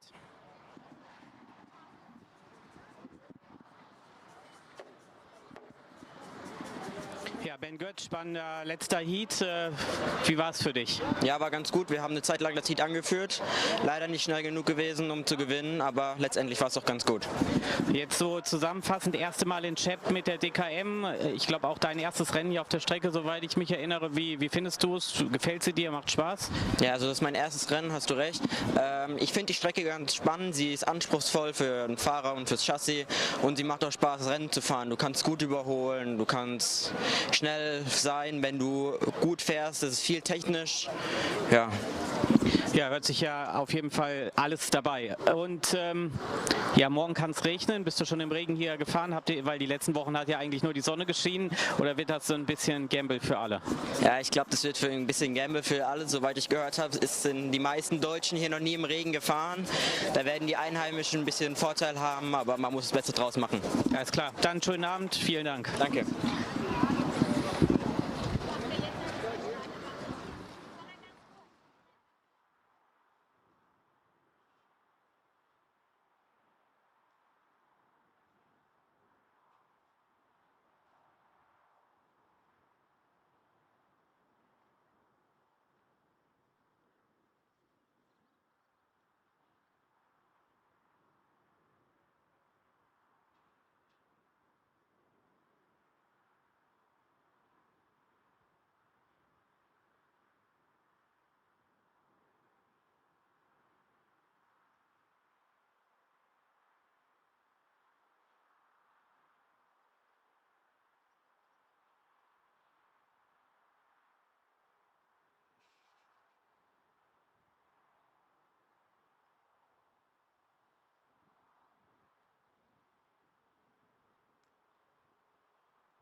Right, okay, we're now heading to our 10th race of the meeting, which is qualifying Heat 2, KZ2. For those wondering, the order will be as follows. We'll have qualifying Heat 2 Mini after this, then OKN Junior, and then the last two KZ2 Cup races to conclude today's this afternoon's running. Emilian Denner starts from pole position, ahead of Matej Brois, so an all Formula K SRP front row with Marek Skrivan and Daniel Stell on row 2. Norton Andreasen and Dion van Verven on row 3. Robert Kindervater joined by Jaden Teen on row 4. Julian Kamen and the Netherlands, Tommy van der Stroys, rounding out the top 10. Jiri Safranek, Simon Billman from Sweden, Matti Vandenbroek and Jelti Boma round out your grid.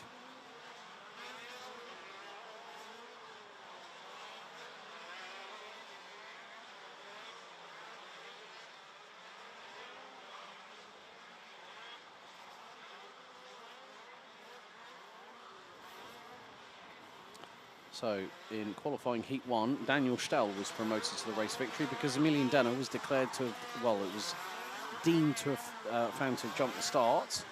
And also, Kart 58, Marek Skrivan got a post-race 5-second time penalty for a front fairing. So, obviously, his push-to-pass attempts meant that the bumper went in.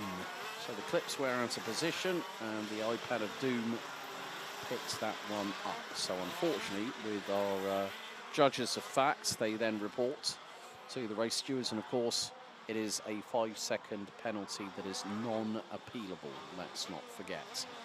Right, drivers now making their way to the starting grid.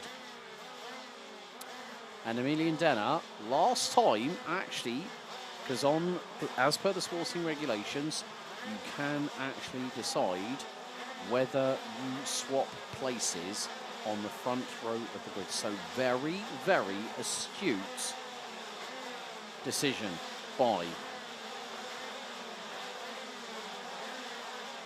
the pole sitter. Green flag is waved at the back, revs rise, and we're underway. Denner gets a good start. Roy starts to go wheel to wheel into turn 1. The Frenchman holds on to the race lead. Even start between the two Formula K SRP teammates, as now it's side-by-side Noah's Ark style through out of turn number 2, and still some people keeping it around the outside, one of which I think was Jaden Teen, and he's gotten through on teammate Dion van Verven. I think Robert Kindervater's made a bit of progress as well. He's up 2 spots, it looks like, but there you see that our leader has bolted. So Emilian Denner leads the way. Second looks to be Marek Skrivan. Third will be Matej Brois. Fourth will be Daniel Stell. Norton Andreasen now being put under pressure by Robert Kindervater, who's got Dion van Verven trying to go up the inside of him. Oh, that nearly came to contact between the pair. It was so touch and go. That could have been a Code Brown moment right there. However, Teen trying to help his teammates and strengthen numbers, and Teen goes 3 wide. Oh, Jaden Teen. Oh, that's shades of old back from his junior racing days. And now he's got through on his teammate. Here's Van der Stroys with them as well. So Van der Stroys has gotten through on Kindervater, who's now just been quite literally assaulted and mugged in broad daylight, and he's going to lose out to Simon Billman, the Swede, to the outside, and Billman's made the move stick. Brilliantly done by Billman. And now Van der Stroy is looking up the inside of Van Verven. Oh dear, it's like their junior days all over again between these three. I've known them all for so many years, and I've seen them really, Van Verven now through on Teen. And Jaden Teen goes round to the outside. Van Verven stops him from trying to get past around the outside at turn 1. And now Kindervater's involved. And Simon Billman to the outside again. Hey, the Swede of the beer a lot says, right. I really don't know what to say. Billman has just literally, if you want to blow the bloody doors off in terms of excitement, Simon Billman is the KZ2 equivalent of the Italian job. He's like literally Mr. Excitement. And he's managed to go through. Van der Stroys in his very, very short time as a KZ2 driver, has been known for being aggressive as all. It's not going to go well. I think Safranek was very close to getting through, but nearly going over the back of somebody else, and I think that might have been Julian Kamen. Yes, it was, who's right in front. Meantime, Emilian Denner is now a second ahead of Manek Skrivan, who's got the fastest lap of the race of 50.856. Matej Preuss has just gone quickest overall in the opening sector.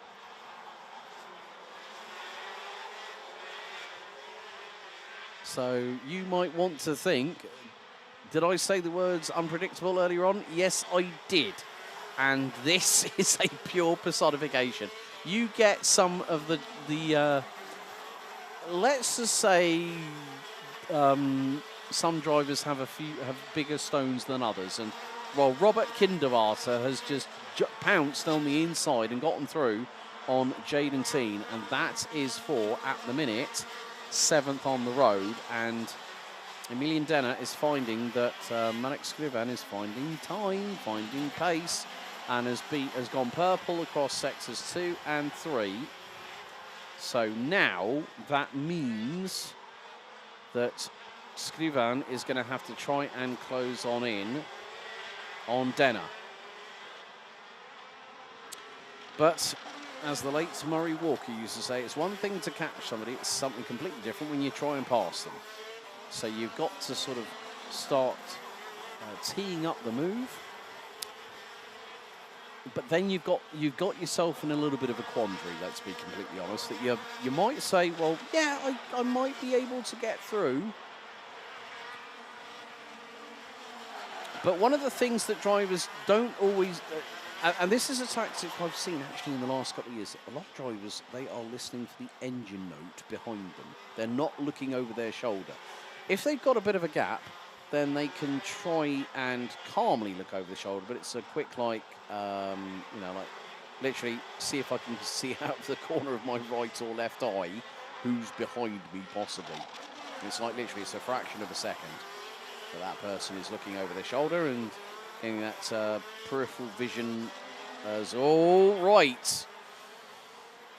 Positional change has happened, and that is going to be Daniel Stell on Matej Preuss. The German now back up into P3. 7 laps remaining, including this one. So lap 6 in the books. Denner leads as Matej Preuss looks to the outside of Daniel Stell at turn number 2. Can't get through, tries here at the next bit. And when you've got that all-important track knowledge, I would have thought that maybe Jiri Safranek might be a little bit further up the order. But it hasn't gone the number 46's way. Meantime, Matej Preuss might have something to say about Daniel Stell being in P3 at the moment on the barrel arts. But still very, very competitive between these drivers.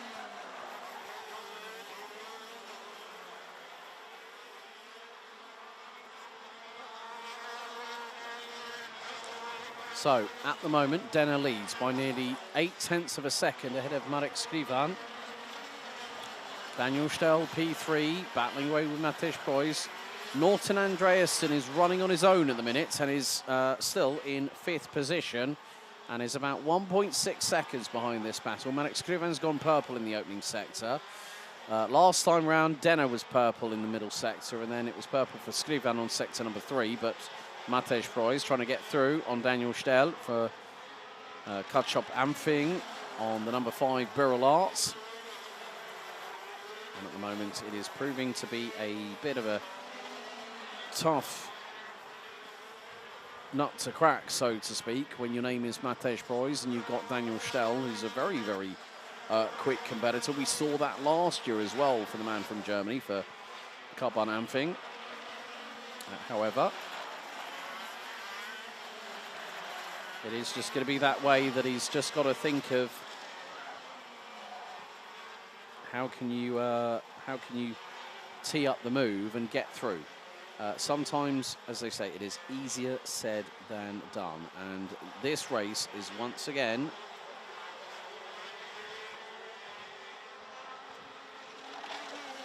showcasing how you've got to have a little bit of a strategy. And like I said in the earlier race for KZ2, it's all about keeping the tyres as best you can.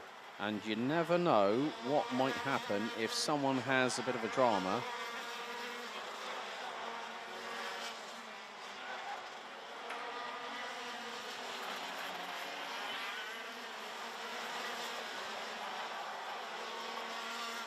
But Emilian Denner is finding his race lead being dwindled away by the Czech Republic driver, chasing him down.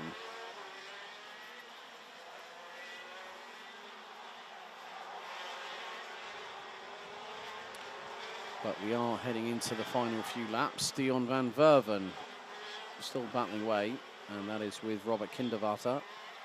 That is for P6 on the road.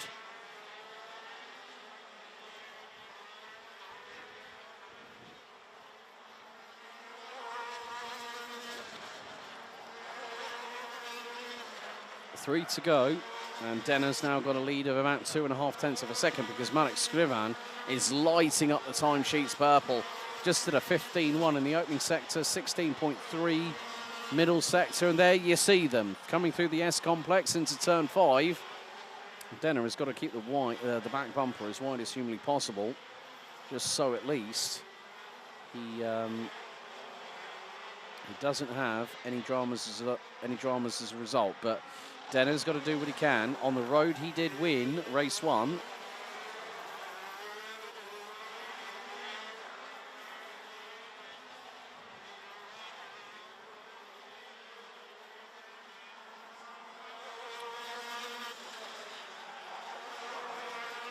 But more to the point, the gap is still about just over 10.5, and Marek Skrivan is still trying to see if he can find a way past Emilian Denner. It's only going to be a matter of time, not if, it's when it happens. And it might not be that far away. We've got about a lap and a half to go. And Emilian Denner will be very, very happy with his performance today, even though, as I said, he was demoted post-race, and he's making up for it. He's getting, hopefully, a little bit of redemption here in race number 2, as next time round it will be 1 lap to go for Emilian Denner, the man from France, out of the final corner. It is going to be a run and a half into turn 1 for the last time. Now accelerates up to 6th gear, pushing 130 kilometers an hour. Then a dab of brakes, then hit the brakes, then down the gearbox through turn 2. Now into 3. And it's, like I said, it's a bit like the S's at Japan at Suzuka. And then it's into the right-hander here at turn 5. On the hairpin at 6. Denner absolutely parking it on the racing line. And Skrivan has got to throw a haymaker. A bit like Lennox Lewis in his boxing days when he used to throw that good old overhand right. And that's not coming anytime soon. But Skrivan gets a real good run coming out to the top of the triangle. But Denner is holding on through into the final sector we go. It's going to be the run to the line. Emilian Denner out of the final corner with Skrivan on his back bumper. The Frenchman on the road wins 2 out of 2. Despite having been demoted in race 1, Emilian Denner once again showcases why he is the man to beat here at Kart Arena Cheb. Marek Skrivan, 0.13 of a second behind. Daniel Stahl, P3. Matej Proys, Norton Andreasen, Dion van Verven, Robert Kinderwater, Jaden Teen, Tommy van der Stroys and Simon Billman round out the top 10. Julian Kamen, Jiri Safranek, Hjalti Buma and Matti Vandenbroek round out the top 14. So by my provisional calculations, if the results stand as they are, that will put Emilian Denner, I think, front row, pole position, superheat tomorrow. Well, there you go. KZ2, day's done for today. They can now relax, respite, go through the debriefs and the data and get themselves ready for their superheat tomorrow. And boy, is it going to be a cracker.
Emilian Dana, great second heat, and I think nearly a perfect day for you here in Cheb.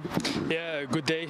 Qualifying, we got it on pole and then won both heats, just first heats, low penalty, but in the end I think we're first overall in the ranking, so good day, yes. At the end it was a bit tight with Marek. Did you be afraid to lose the win, or did you be confident to be faster than him? No, I was confident. It's a really difficult track to overtake, so I feel like if I close 1 or 2 corners I can keep the lead easily, and it was only like for 3-4 laps in the end, so I just keep managing the tires and let's see what we can do tomorrow. First time we are here on the track, what's your feeling about that? Well, I think it's a good track. For the racing, not really. Really, as I said, really difficult to overtake. For example, if you don't start in the front, it's impossible to make a comeback, I think. But otherwise, just to drive, good grip. Little old school, but it's nice. Okay, thanks. Have a good night. See you tomorrow. Thank you. Bye.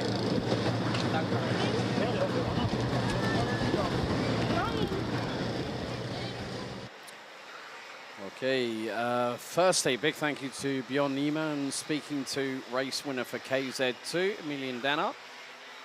Bjorn's doing some of the post-race interviews this afternoon. A big thank you to him and his team, of course, helping with the social media. So don't forget to follow us on Instagram and on Facebook as well.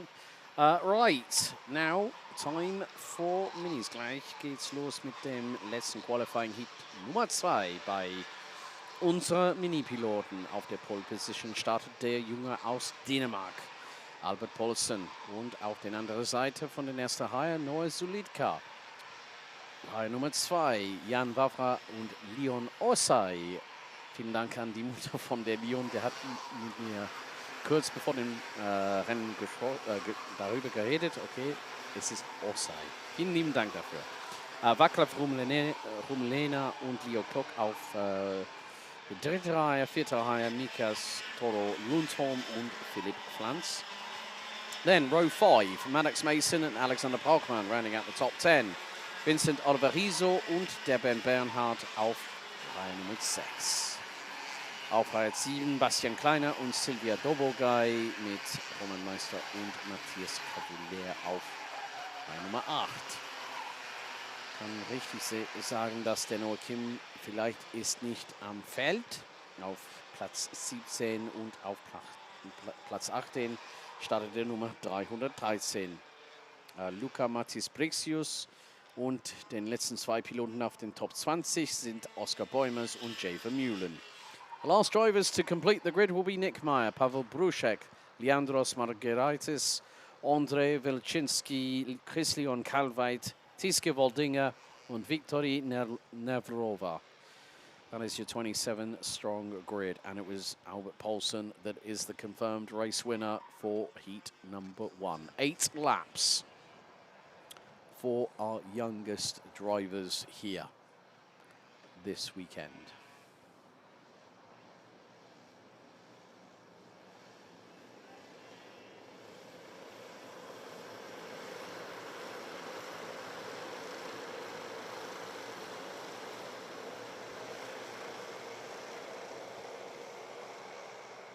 So, effectively, we are under starters' orders. And after this, there will be 3 more races to go. OKN Junior up next, and then the final 2 KZ2 Cup races to conclude the racing action here for Heats Day on Saturday afternoon here in the Czech Republic. It is Poulsen and Sulidka on the front row of the grid with the Dane on the Parolin chassis on pole into the tram lines. Here we go. It's going to be revs up, lights on, and it's going to be, is it going to be a, oh, right. Let's see. Is it going to be that we are green? Oh, we've had a couple of spinners out of turn 1. 4 wide into turn 2 at the back end of the field, but there's a couple of drivers that have not made the best of starts. Aber was kann man sagen? Ich denke, dass der Noah Sulidka jetzt ist am Spitze des Felds und Positionwechsel für Platz 2. Poulsen jetzt Dritte. Und, okay, ich habe schon auf Live-Timing gesehen, dass der Luca Matis Brixius und der Pavel Bruschek sind den zwei Piloten, die haben ein kleines Unfall in Kurve Nummer 1. Und jetzt kommt für den ersten Mal dieses Rennwochenende Full Course Slow. Full Course Slow has now been called. So, race is neutralized. Oh, and a big check up into turn 1. Oi, oi, oi, oi, oi.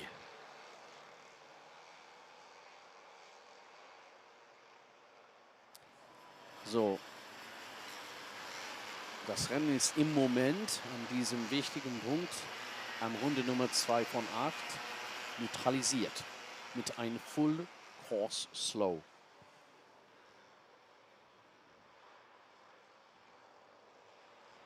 So, im Moment haben wir von 27 Starter jetzt 25. Die sind ganz wichtig am vorne, an der Strecke, in diesem wichtigen Moment. Aber leider Pech am Kurve Nummer 1 für der 313 Luca Matis Brixius und der 346 aus Tschechien Pavel Bruschek. Right, I'm going to explain this in English because it's a lot easier. Race director Kevin Meinhardt said to every single class this weekend of the drivers' briefing, do you want to have a full lap of when we start to go back to green, which is effectively when the slow boards are out, and when those flags go stationary, that means the next lap we go green. Or they said to shorten the full course slow phase, did you want us?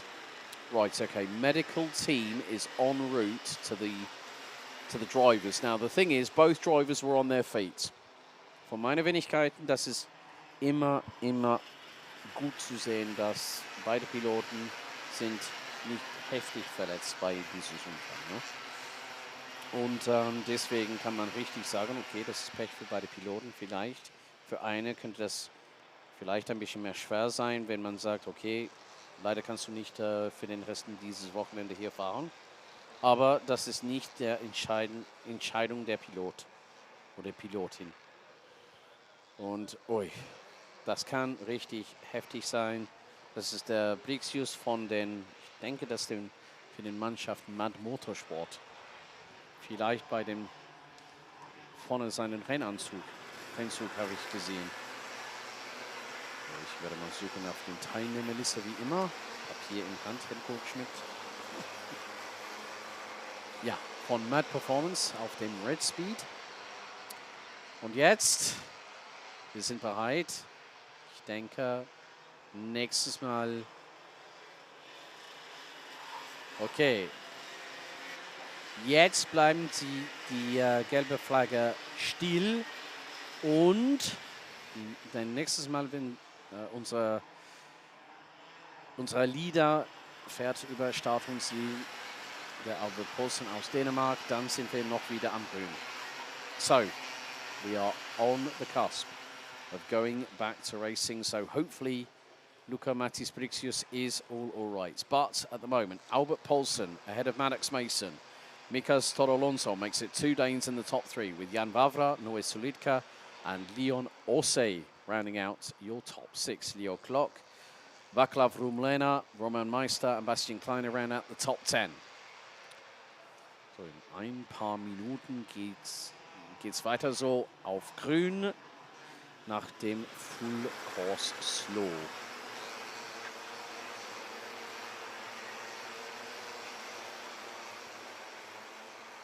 So Albert Poulsen will bring us back to green as we come out of the final sector. And it's going to be a single file restart. Here we go. Poulsen's bolted already, and we're back under green flag. 4 laps to go out of the 8. And now Poulsen got a march on everybody else, and now they're starting to fan out a little bit. As Lunson versus Vavra for P3.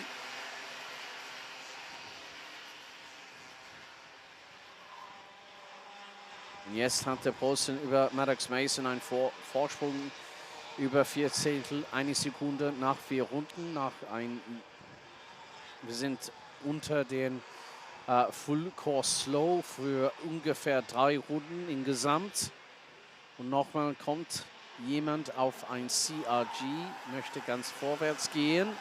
Und jetzt, das war für Vierter, Pech nochmal für den Jan Wawra. Er hat eine Position verloren bei Noe Sulítka auf der Nummer 337.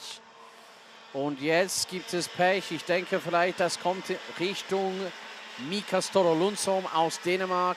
Und jetzt über Start und Ziel, außerseits dem Top 10, gibt es einen Moment, wo wir sind 3 breit, 3 Piloten nebeneinander über Start und Ziel bis zum Kurve Nummer 1 gefahren sind.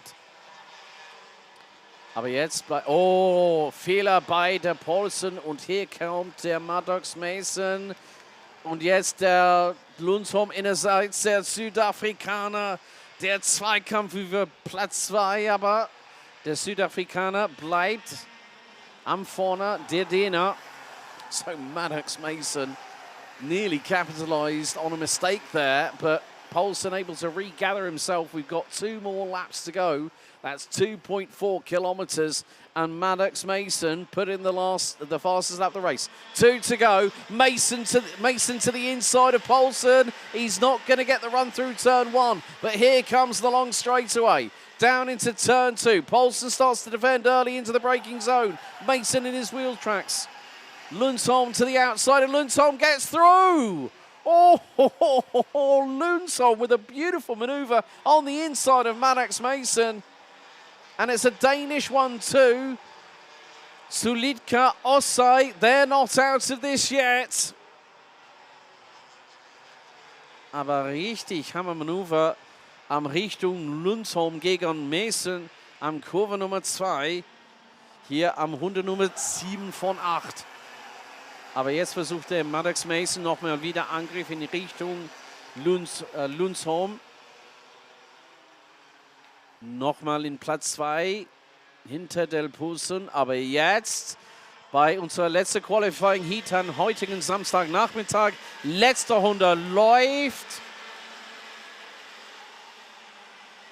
Was könnte man sagen? Ein wirklich enges Dreikampf am Spitze des Felds. Knapp in die Nähe von 1,5 Zehntel, 1 Sekunde zwischen Albert Paulsen am Spitze. Zweiter Mikas Lundsholm und dann dritter der Südafrikaner Maddox Mason. Jetzt neue schnellste Runde seit in Richtung Nummer 394 Leo Clock. 58,310. Aber jetzt kommt Angriff von der Maddox Mason gegen Lundsholm. Vielleicht könnte das sein, dass wir werden ein Fotofinish wie den Indianapolis 500 letztes Wochenende. Aber jetzt kommt der Lundsholm innerseits am letzten Kurve. Drag race to the line. It is going to be Paulsen that takes it.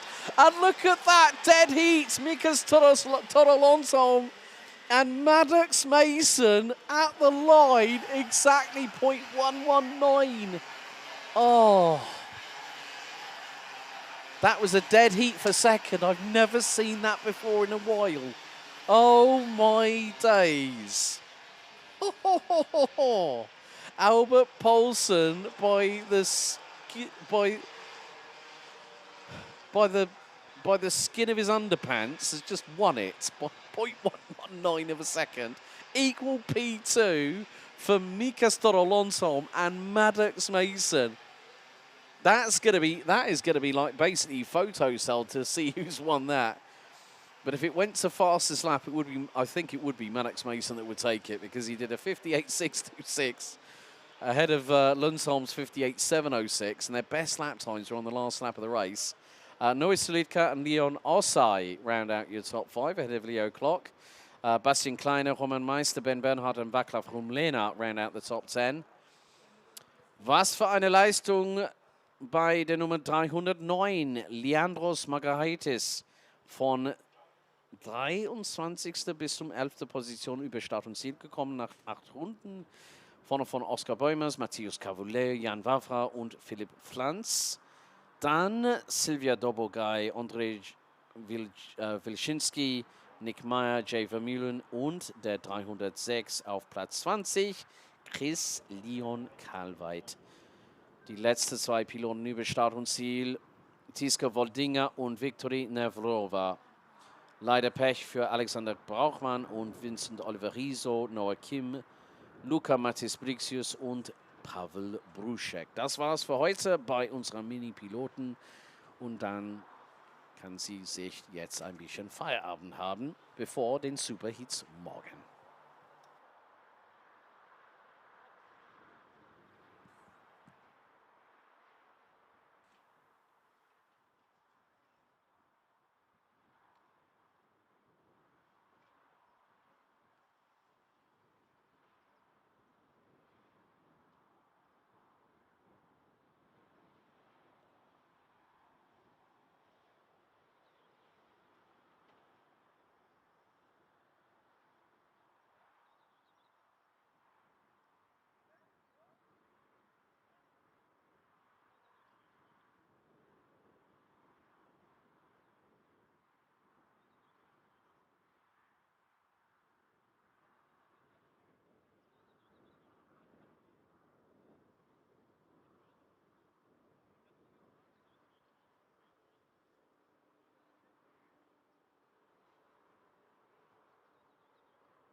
What a great battle in the last corner. It was so tight. What happened? Yeah, I didn't get very good out of the last corner. The back end slipped out. So my teammate got very close to me and got beside me, but he hit the curb on the inside, but there was not enough place for two people in that corner. So he had to let off the throttle, so I got. So at the end, the perfect day for you. You had a pole position, a win in the first heat, now win in the second heat. It was close, but you got the win, and now you are the big favorite for tomorrow. Did you expect it before this weekend? No, I actually didn't expect it so much, but I expect I had good pace, and I was in the front. So I was in Mulsen. I was also in the front a lot of the time, but I didn't really have the pace there. But a perfect day, very good. And now we are heading tomorrow, and the forecast said it can be rain. Are you afraid about that, or is it something it doesn't matter for you? No, it doesn't matter. I'm also very fast in the rain, so it's okay. Okay, perfect. Thank you very much, and yeah, see you tomorrow. Yeah, see you tomorrow.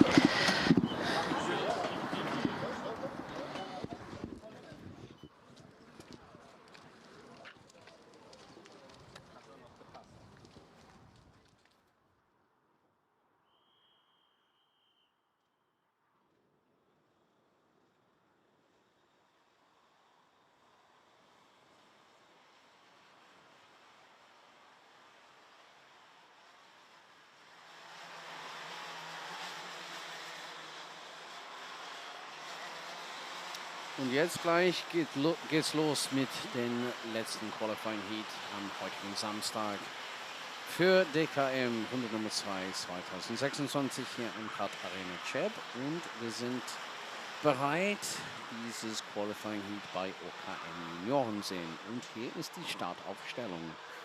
Auf den ersten Reihe startet der Henry Möring auf Pole Position und der Milan Rossi auf deiner rechten Seite auf der ersten Reihe. Bei Nummer 2, Gingerich Svoboda und Matteo Mason. Carlos Nies und Jonathan Meyer auf Nummer 3, vorne von Sebastian Brandt, Edin Keserovic, Elliot Spangtoft und der Schwede Gustav Christensen auf Position Nummer 10. Vorne von Marketa Rumlenova, Peter Mikes, Timothy Dobogaj, Miloš Beginski aus Polen, Nikolai Daniliv, Marvin Zimmermann, Amelie Reuvers, Ruvan Maritz, Paul Bernhard, Patrick Reinhardt, Alex Häuser, Nick Ried, Stavros Sotos Francia, Ben Özdemir, Christian Himmer Rasmussen, Emilio Olas, Diego Battaglia, Pierre Wolf und ein bisschen früher heutzutage bei dieser Übertragung, der Bruno Greiling startet am 29. Position auf die Startaufstellung. Lovely to have Bruno Groening up with me in the commentary box, and great to hear his take on how to make your way around. So a big thank you to him for providing that welcome insight.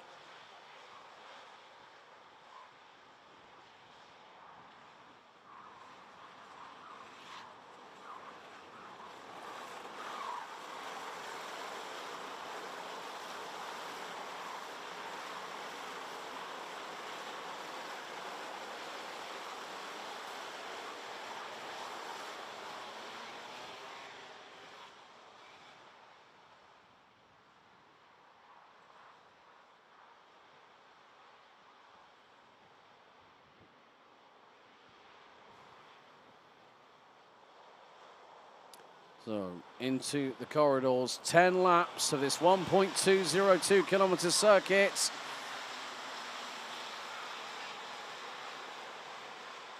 And at the minute, okay, full start.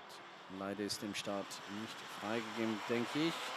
Ja, das ist schon bestätigt.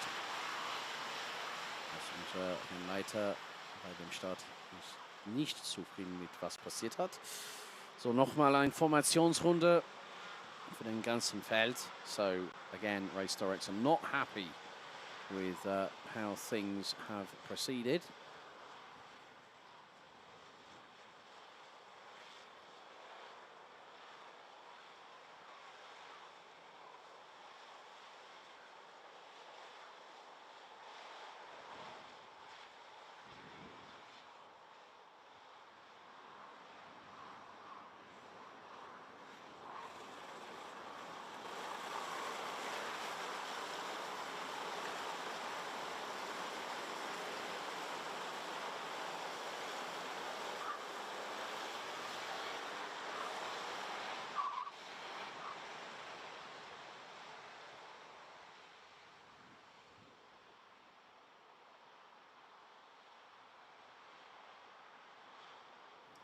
So hopefully we might get a second try. Here we go into the tram lines. Möhring and Rossi on the front row. Revs rise. This looks like we could be under better start conditions. And on this particular occasion, looks like Milan Rossi got through round the outside of Henry Möhring. We're nearly, four wide. Oh, into turn 2 once again. And the drivers in OKN Junior clearly have got their elbows out today.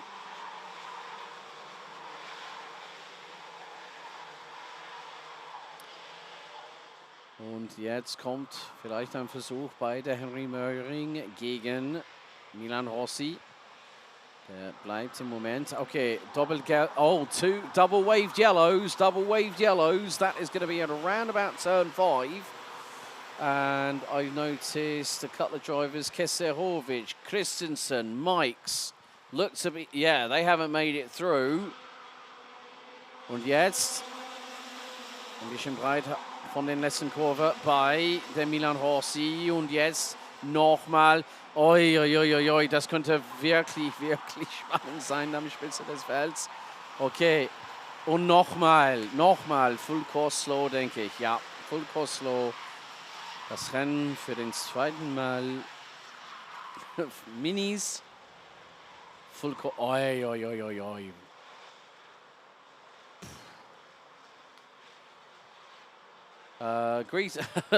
And greetings to Guillaume Alvarez. Oh God, you're enjoying yourself, aren't you, my friend? From a very sunny Val de Loire.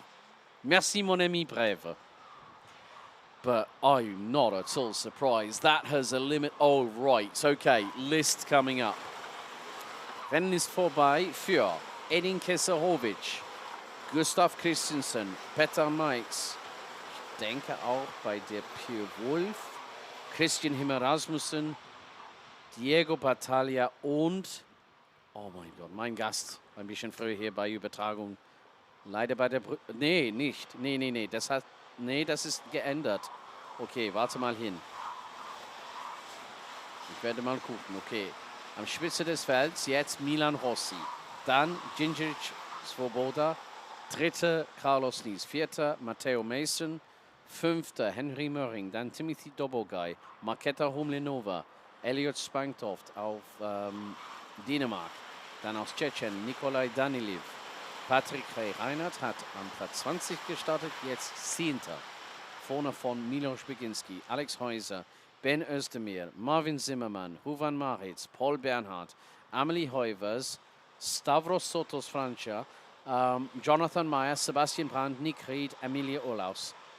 Und das Rennen ist vorbei für Keserovic, Christensen, Mikes, Wolf, Rasmussen, Batalha und leider Greiling. Das kann man richtig sagen. Heftiges Unfall. Und für 7 Piloten ist das Rennen echt vorbei. Das ist warum wir haben schon ein Full Course Slow. Und gleich geht es wieder los auf Grün. So, 7 drivers eliminated on a multi-car incident that forced race director Kevin Meinhardt for the second race in a row to throw a full course slow. So well played, but here we go. We're going to see what happens here. As across the line, we are green flag racing once again. And now it is time to hurtle their way down towards turn 2. Svoboda might have Carlos Knees up the inside through it too. Got to be very, very careful how they proceed over the next few corners. And now Svoboda right on the rear. So is Knees, so is Mason, so is Möhring. A quintet of drivers who were 1.1 seconds. Carlos Knees, don't start doing that because the first thing you're going to do is open the door for the drivers behind. I've known Carlos long enough to know when he... As here we go. Svoboda for the lead on Möhring, and here comes Knees with a head full of steam. He's through for P2. And now Rossi has become the cork in the bottle. As now Svoboda and Knees battling tooth and nail. Möhring to the inside and through. Hammermanöver innerseits am Milan Rossi geht der Henry Möhring vorbei, und innerhalb dieses großartigen Kampfes auch der Südafrikaner. Und jetzt Neupilot am Spitze des Felds. Endlich ist der Carlos Knees am Spitze. Aber jetzt hat er das Spitze verloren am nächsten Kurve. Was kann man sagen? Was kann man richtig sagen?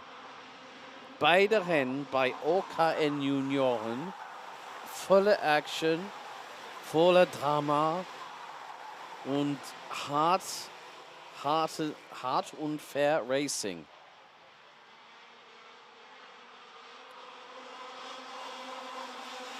Aber jetzt wir sind halbzeitig dieses Rennen, meine sehr geehrten Damen und Herren. Und es gibt von meiner Ansicht 2 Piloten, die beiden hat gleichzeitig 10 Plätze in dieses Rennen gewonnen. Erstens 209 und jetzt der Knees vorbei. Svoboda hat keine Chance da drin. Geht der Knees vorbei, dann kommt der Möhring mit voller Angriff an der Nummer 222.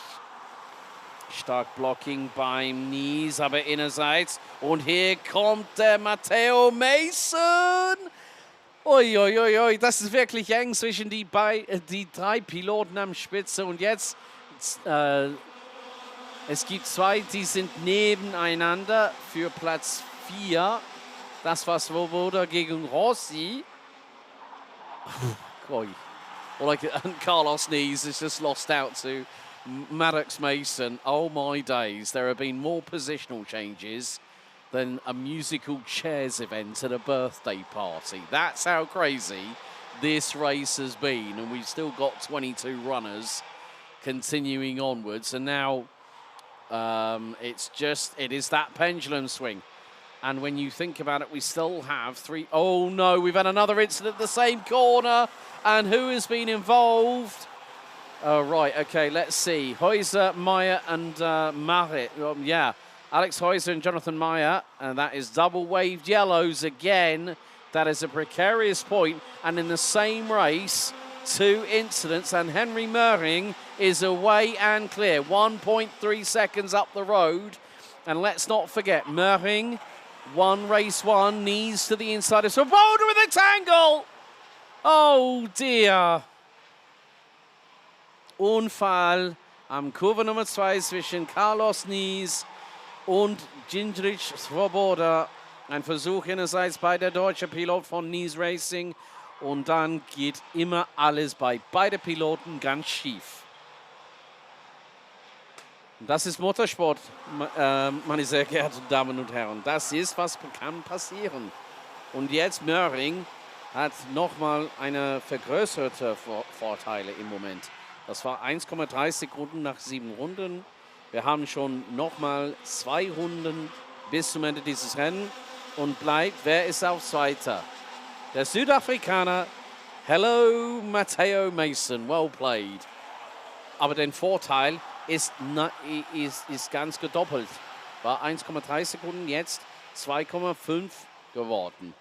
Und schnellste Runde seit bei der Möhring 52,989. Henry Möhring with a new fastest lap of the race, 52.8989. Matteo Mason holding the fort in second position. Elliott spanked off the Dane, who started 9th, now P3, is ahead of Milan Rossi, who's going to look to the inside. Oh, the Dane keeps it around the outside of the German, and Milan Rossi definitely was given the family fortunes buzzer. Spanked off when, I'm sorry, our survey says, So Milan Rossi is now into the clutches of Timothy Dobogai. As the last lap is underway, letzte Runde läuft und am Spitze des Felds. Pole Position bei Zeittraining heute Morgen, hat das erste Qualifying Heat gewonnen und jetzt kommt es in seine Richtung ein ein Dreisieg bei der Henry Möhring Pole Position Award und jetzt hat er so groß einen Vorsprung. Oh, und jetzt kommt der Rückkehr von der Carlos Nies. Jemand hat einen Fehler gemacht, nach Kurve Nummer 6, denke ich.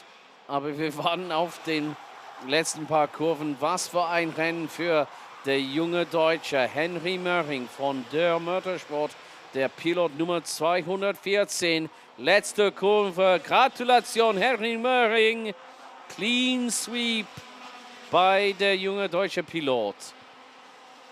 What a drive by Henry Möhring. It all kicked off when Swoboda got tanked by Carlos Nies, and then the floodgates were open. Henry Möhring does the job, wins after 12 kilometers with an average speed of 72.5 kilometers an hour. That's around about the 40 mile an hour mark.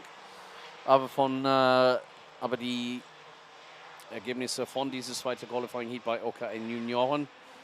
Jetzt ist professionell nach sportlicher und technischer Dinge, das könnte passieren nach dem Rennen. So, Möhring, Rennsieger nochmal wieder.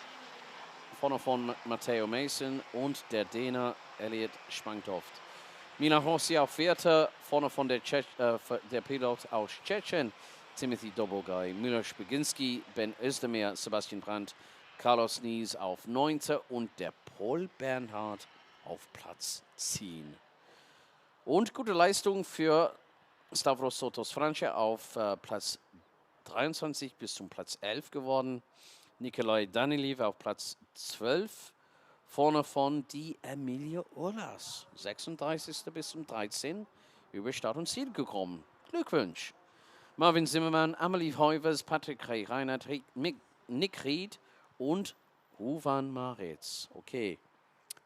List coming up. Marketa Humlinova, Jindřich Swoboda, Alex Häuser, Jonathan Meyer, Edin Kesarovic, Gustav Christensen, Peter Meix, Pierre Wolf, Christian Himmel Rasmussen, Diego Battaglia und Bruno Greiling am ersten Runde am Kurve Nummer 6. Das Rennen war leider vorbei.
Henry Möhring, ja, was für ein Rennen. Ich bin noch ein bisschen sprachlos.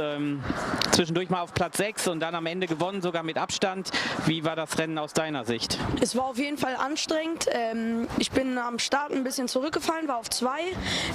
Direkt dann danach in der zweiten Kurve bin ich auf 4 zurückgefallen oder 5 sogar. Und dann gab es eine Slowphase. Und nach der Slowphase habe ich mich dann vorgekämpft wieder auf 1. Es war richtig eng am Anfang.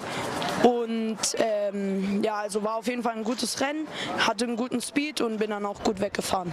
Ja, eigentlich war der ganze Tag gut für dich. Ne? Pole Position und erster Heat auch gewonnen, jetzt zweiter Heat gewonnen, damit reine Weste für heute und morgen dann auch Pole im Superheat. Jetzt habe ich auch schon die anderen Jungs vorhin gefragt, morgen kann es regnen. Ihr wart viel zum Testen hier, aber ich glaube nie so wirklich im Regen. Also da nochmal Karten neu gemischt. Ja, auf jeden Fall wird Regen, sehr anstrengend hier. Hier ist außer die Tschechen, die hier wohnen in der Nähe, noch nie jemand von uns Deutschen im Regen gefahren. Also haben wir vielleicht morgen nur ein Warm-up, um uns die Strecke anzugucken im Regen und sie zu lernen. Gut, dann heute Abend heller aufessen, vielleicht scheint ja doch die Sonne. Super, Dankeschön. Tschüss.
Hey, meine sehr geehrten Damen und Herren, wir sind dabei für Rennen Nummer 13 von 14 am heutigen Samstagnachmittag hier am Kart Arena Cheb. Gleich geht's los für den vorletzten Qualifying Heat Gruppe C gegen D für KC2 Cup. Und hier ist die Startaufstellung. Auf dem Pole Position startet Manuel Kestel und auf seine andere Seite startet der Oliver Stettler. Auf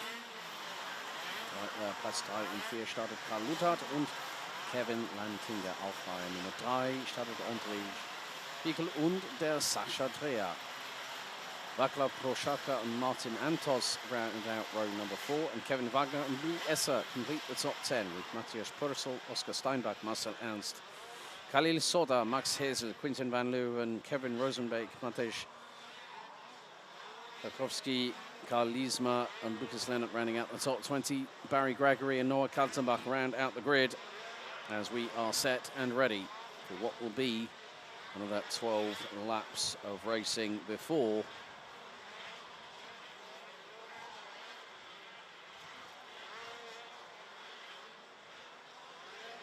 we have one more race to go, and it will be KZ2 Cup, and that will be A versus B.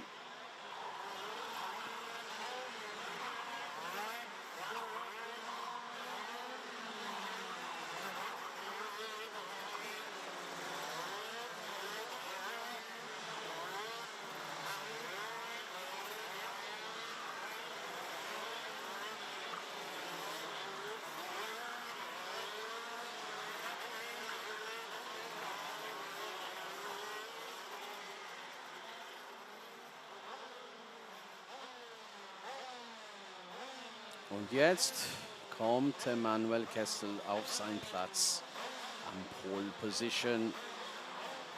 Dann Oliver Stettler auf Startnummer 485. Dann in zweiter Reihe sind in ihrer Position auf dem Startaufstellung. Right, everyone's starting to line up. The drivers have been instructed that they can get their front bumper but cannot get an advantage by going over the front line. Right, green flag waves at the back. Here we go for the penultimate time for KZ2 Cup. The revs rise and we're underway. Good start by our pole sitter. Oh, Lantinga tried to dive through to the inside. Got Piggy in the middle and he nearly jumped through on both Stedler and Luthard at the same time, but he got squeezed.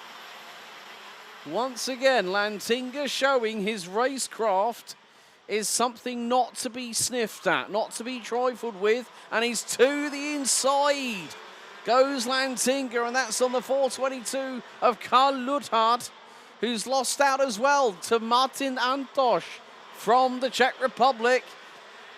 Oh, we've got a firecracker on our hands. Lantinga, I think, set the touch paper alive because he just went, right, I'm going to throw it in and see what happens. He nearly got the job done.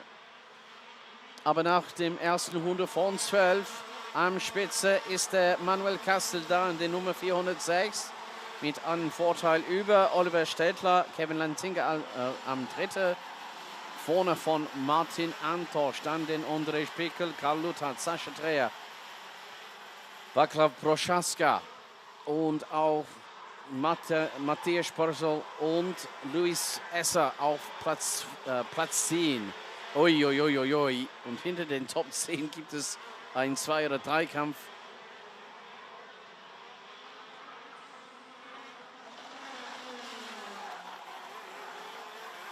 Ich denke so, dass die Leistung, dass der Kevin Lantinga hat unter sich, könnte gut geworden in dieses letztes Qualifying Heat von seiner Seite, aber er hat dritte Platz verloren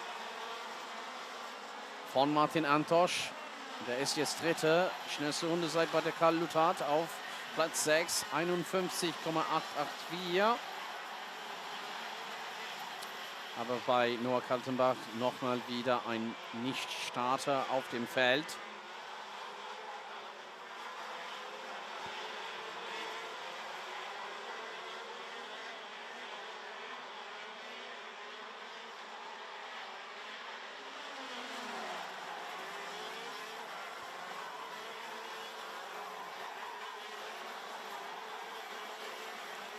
But we're only into the early stages of this race, and it will develop as we still have 20 degrees centigrade. It's been as high as 23 earlier on today. But we are getting towards the evening time here, as local time has just gone 5:15 here in the Czech Republic. Aber jetzt kommt Druck von hinten am Richten der Schultern von Manuel Kastel von der 485 auf Platz 2 von Formula K SAP Racing Team Oliver Stettler. Der war 13. eine Sekunde hinter der Kastel nach 3 Runden. Und jetzt versucht der Stettler etwas Spezielles zu den Party zu bringen. Mit diesem Zweikampf am Spitze des Felds. A bit like musical chairs it could be between these two, but it depends on Stettler. He's got to be the one that's got to chase Manuel Kastel down. But at this point, with a third of the race distance completed, there's a couple of drivers really chancing their opportunities through into turn 2. And it's like saying, no, there's no room in the end. Sascha Drey has just gone purple in the opening sector. So, schnellster ersten Sektor von allen im ganzen Feld bei der Sascha Dreher. 15,452 am ersten Sektor bei der 425 aus Deutschland. Der ist hinter im Moment Karl Luthard auf Platz 6, aber Fehler von jemand.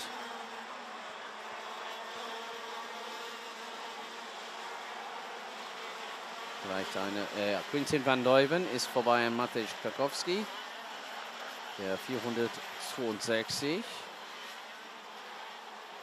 Martin Antosch hat 5 Plätze gewonnen, auch bei der Quintin van Leuven aus Holland.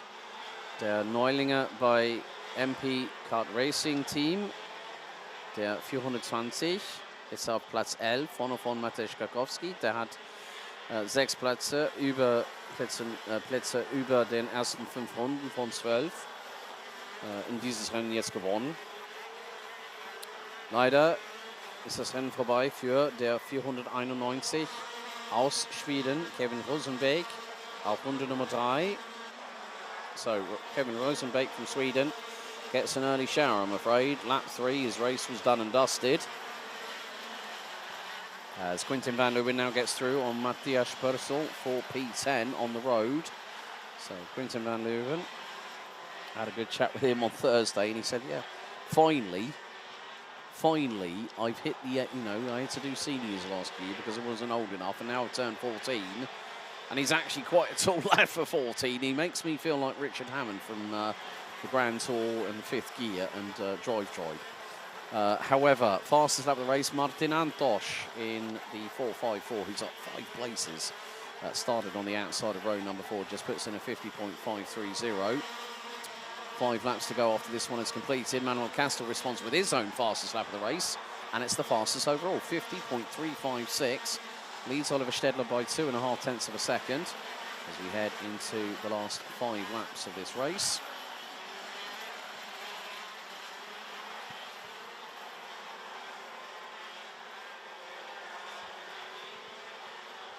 Und noch weiter gibt es den Zweikampf am Spitze des Felds zwischen der Manuel Kastel und der Oliver Stettler. Und vielleicht kommt es ein heftiges Angriff von Richtung hinter der Manuel Kastel bei der Oliver Stettler. Aber im Moment, im letzten Sektor, ist der 406 ein bisschen schneller geworden. Aber nicht in diesem Punkt, nee, nicht im, und ohne keine schnellste Sektor auf den 3 von Oliver Stettler hat er nochmal wieder in seiner Hand die schnellste Runde seit dieses Rennen so weit.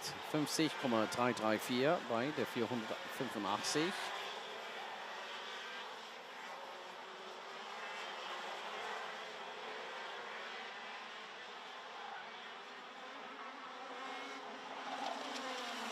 Aber ich habe schon gesehen, dass der Martin Antosch war der langsamer auf dieser Strecke auf dem letzten Runde, dass das gelaufen ist.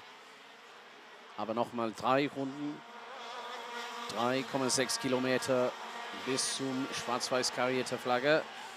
Für den letzten Mal auf dieses Rennen für alle diese Piloten bei KC2 Cup heute am Samstagnachmittag im Cheb.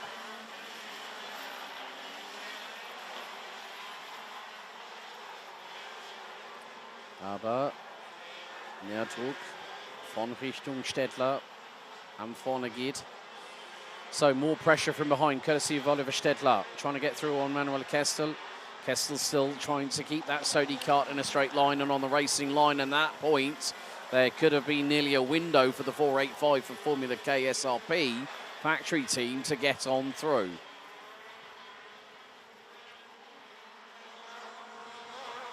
Two laps to go. And the gap over the last 3 laps has not exceeded 0.2 of a second. So Stettler keeping Kastel very, very honest. Someone's kicked up the dust a little bit further back. And Kevin Lantinga trying to see if he can close in on Martin Antosch. I mean, that's a really good set of results for Kevin Lantinga. That's a 2nd, a 3rd and a 4th.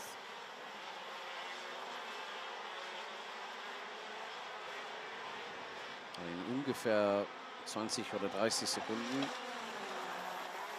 Letzte Runde läuft hier bei den vorletzten Qualifying Heat für KZ2 Cup hier in Cheb.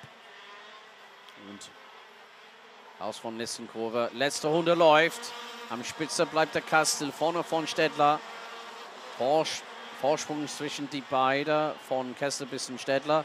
2 Zehntel eine Sekunde, aber Stettler weiß, dass er muss etwas versuchen, an diesem wichtigen Moment der Kessel jetzt zu überholen. Aber das wird ein bisschen schwierig von seiner Ansicht in diesem Moment. Nach dem Hairpin. Jetzt beschleunigt die beiden. Und Kessel bleibt am vorne. Here we go, into the triangle. Stettler trying to carry the momentum through the corner. But there's only a couple more corners left. Und jetzt, wir gingen zum Ende, meine Damen und Herren. Und letzte Kurve. Gratulation, Manuel Kestel. Der ist der Rennsieger nach 12 Runden mit den Distanz zwischen Sieger Kestel und zweiter Stettler 0,168 Sekunden. Dritter war der Martin Antos, vorne von Kevin Lantinga, Andrej Bickel, Karl Luthard. Der hat 3 Plätze verloren über den Renndistanz. Das nach 12 Runden ist 14,42 Kilometer.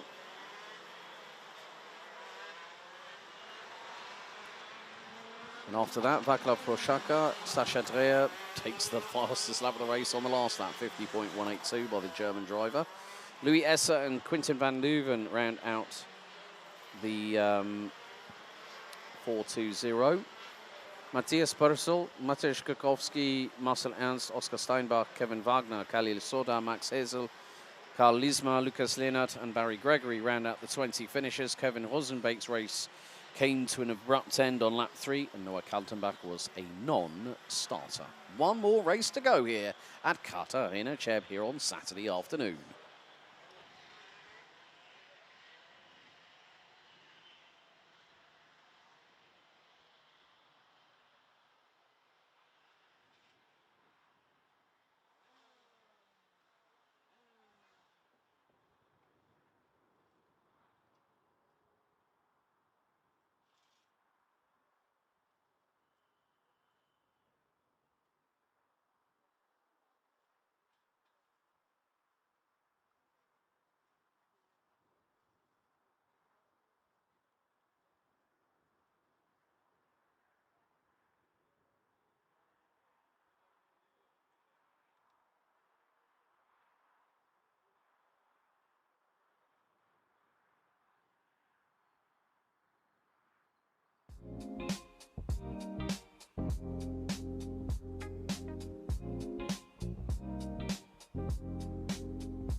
So we now have our last race of the day about to get going. Let's take you through the starting grid of the 14th and final qualifying heat for today. It's KZ2 Cup. Qualifying heat 6, A versus B. It's going to be Pavel Wimmer versus Mark Gestenkorn on the front row. Nico Bogner and Jaden Gushiken, row 2. Tomasz Kujela and Adrian Martins rounding out row number 3. Row 4 is going to be Erik Ves versus Thailand's Mark Svaric, with Emmanuel Mai and Valentin Knödel rounding out the top 10. Vadek Vavra and Jason Dovestein round out row number 6. Yannick Hammett and Milan van Winden, row 7. With an all-German row 8, courtesy of Rick Hartmann and Julian Verb. Eric Müller and Dirk van Siftout complete row number 9, and completing the top 20 will be Maximilian Predarovic and Andrei Juba, Viggo Rasmussen, Lucy Zimilova, Ilian Yankov and Christopher Zaxa rounding out your grid. 12 laps of racing around this 1.2002 kilometre circuit once again, before we call time on today's proceedings, and then tomorrow morning we will be heading into our super heats before the finals tomorrow afternoon.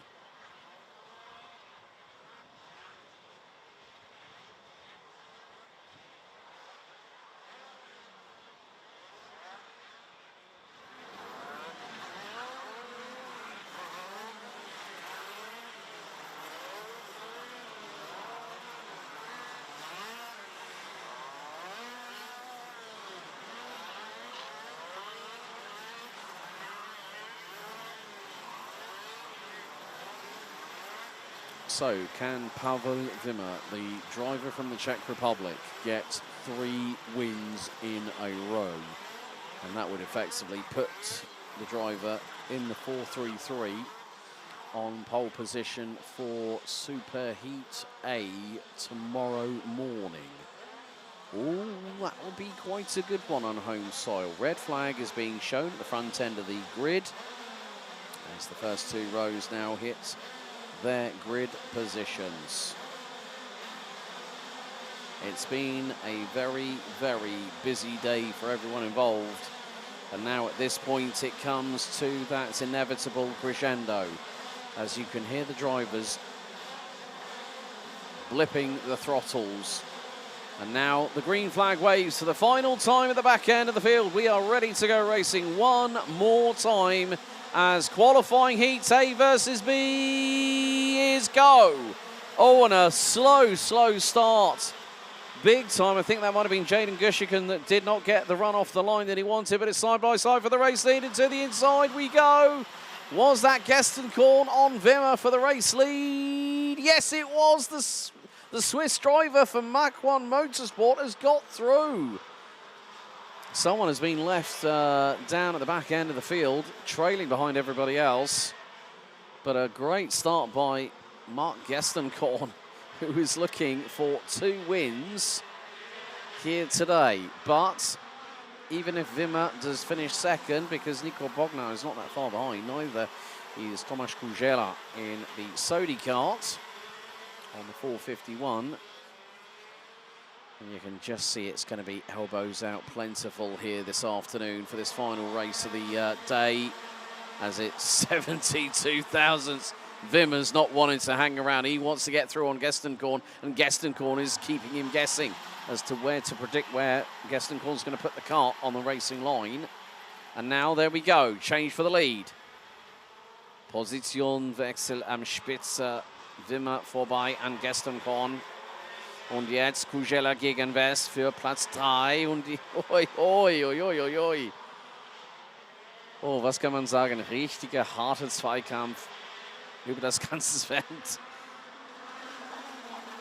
And now to the inside, Gestenkorn tried for the move. He's going to get the inside line for the left hand here. Gestenkorn back through on Wimmer for the race lead. We are about to complete lap number 2, and the battle lines between Gestenkorn and Wimmer have clearly been drawn, folks. They put their line in the sand, and now it's time to see who will blink first. At the moment, neither is blinking, because they're both steely-eyed and determined.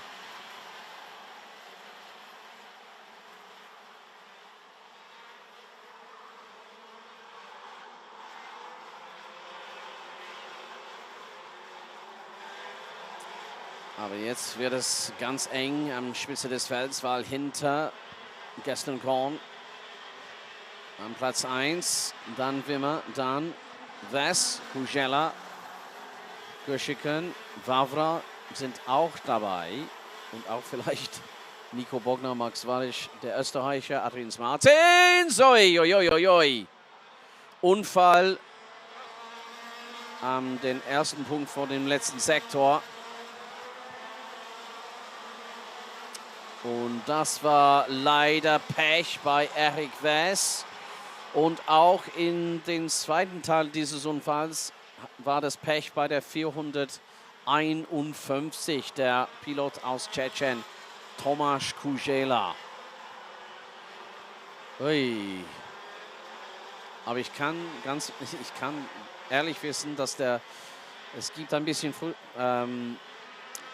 ich denke, dass der Eric Wes ganz nicht zufrieden mit diesem Überholversuch bei Kůžela. Dann kommt ein Unfall und dann Eric Wes war 180 Grad in andere Richtung gedreht. Deswegen.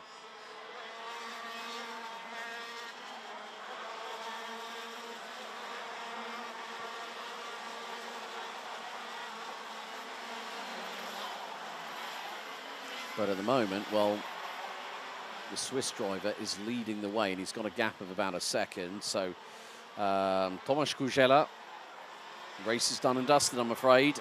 That is it.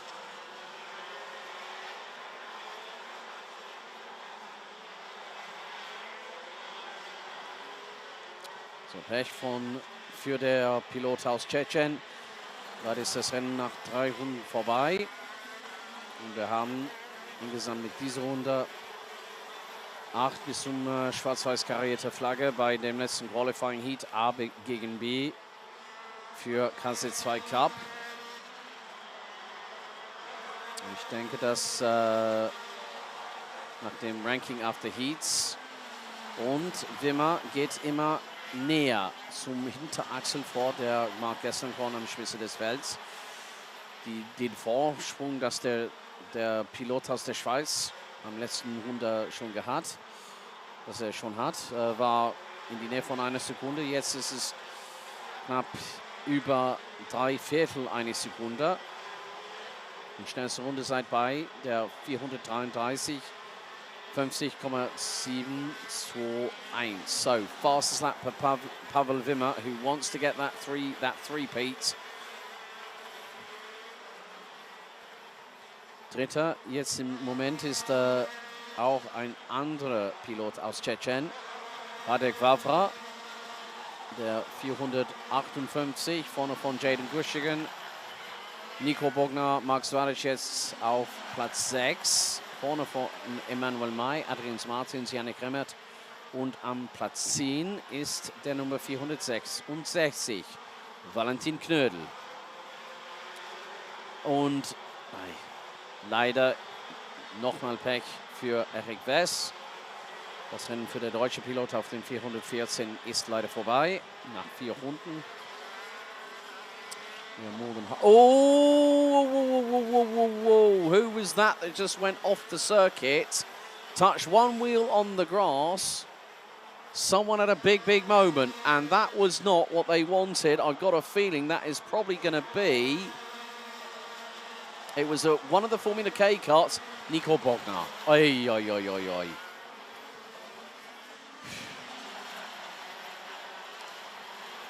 Das war wirklich hart für der Bogner. Der hat einen Fehler gemacht und leider hat so viele Plätze verloren. Deswegen dieses kleine Fehler. Von 4. ist er jetzt auf Platz 12. Ui. Das ist, ich denke, dass für den Nico Bogner, er würde jetzt sagen, das ist richtig von meiner Wenigkeiten ein bisschen unangenehm.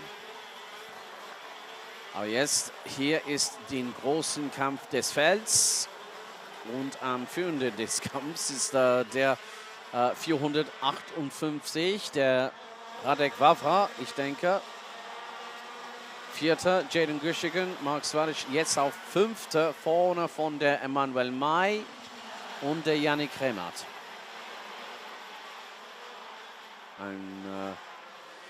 Hartes Kampf zwischen 5 Piloten. Aber wir haben nochmal eine schnellste Runde Zeit. Und der Pavel Wimmer ist nur 3 Zehntel, eine Sekunde hinter Marc Gestenkorn am Spitze des Felds.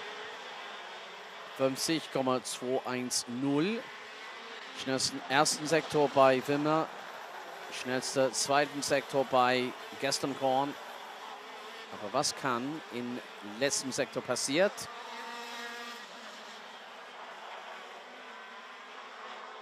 Oi.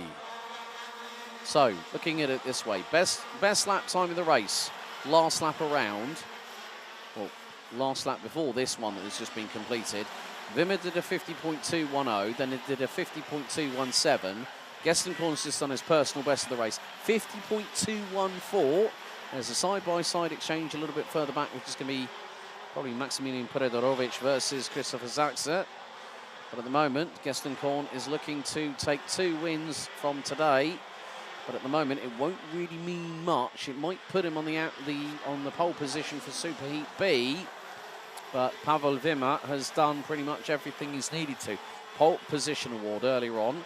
A big thank you to the team at 32.5 for their consistent support, where there is a competition on site at the minute, guessing what the weight of the gloves in the Perspex box is, as we have 2 laps to go. Nochmal 2 Runden bis zum Ende dieses Renntag. Heutigen Samstagnachmittag im Cheb. Bisschen schwarz-weiß karierte Flagge. Und jetzt bleibt der Radek Wawra am Spitze dieses Kampf. Aber kommt der Wimmer immer näher. Nochmal eine schnellste Runde seit bei der Pilot aus Tschechien. 50,111. Und das Ende kommt immer näher in dieses Rennens. Für Qualifying Heat 6 von 6. Gruppe A gegen B. Letzte Runde läuft. Gestenkorn gegen Wimmer. 1,2 Sekunden, 2 Kilometer bis zum Ende dieses Rennen. And the gap is just 1 3/4 tenths of a second. Look at this. And now Jaden Gushikan's got himself up into P3. Here comes Wimmer with the attack on Gestenkorn in the dying stages of the race. Through out of turn number 5 they go. And Wimmer is just going to wait and tee it up. But the case of not if, it's when, if he has not run out of time. Through the hairpin. Up to the triangle point on the top part of the circuit. Through they go at breakneck speed. Look over the left shoulder by Gestenkorn for the Mach 1 car. And look at the run that Wimmer got round through at the top of the triangle. But it wasn't enough to try and catch through. Marc Gestenkorn is going to come through out of the final corner and be the race winner. Pavel Wimmer is going to take second. That's going to provisionally put him, by my calculations, P1 on the ranking after heats. And I'm sure that TB Racing Team are going to be apt. And look at the show sportsmanship between the two. 4 tenths apart. Gushikan takes P3. Well done to Jaden. Ahead of Mark Svalic from Thailand. Radek Wawra, Emmanuel Mai, Adrian Martins, Jason Duvenstein, Yannick Remmert, Valentin Knödel round out the top 10 with Milan van Winden, Nico Bognar, Dirk van Sifthout, Ilian Yankov, Rick Hartmann, Eric Müller, André Duba, Lucy Zimilova, Maximilian Predorovic and Christopher Sachse round out the 20 that finished. Julian Bubb out on lap 9, Eric Vess lap 4, Tomasz Kurzela on lap number 2. And that concludes today's on-track running here at DKM Round 2 2026 at Katarina Cheb.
That was the first day here in Cheb, and yeah, so far I'm really happy about that. What's your opinion?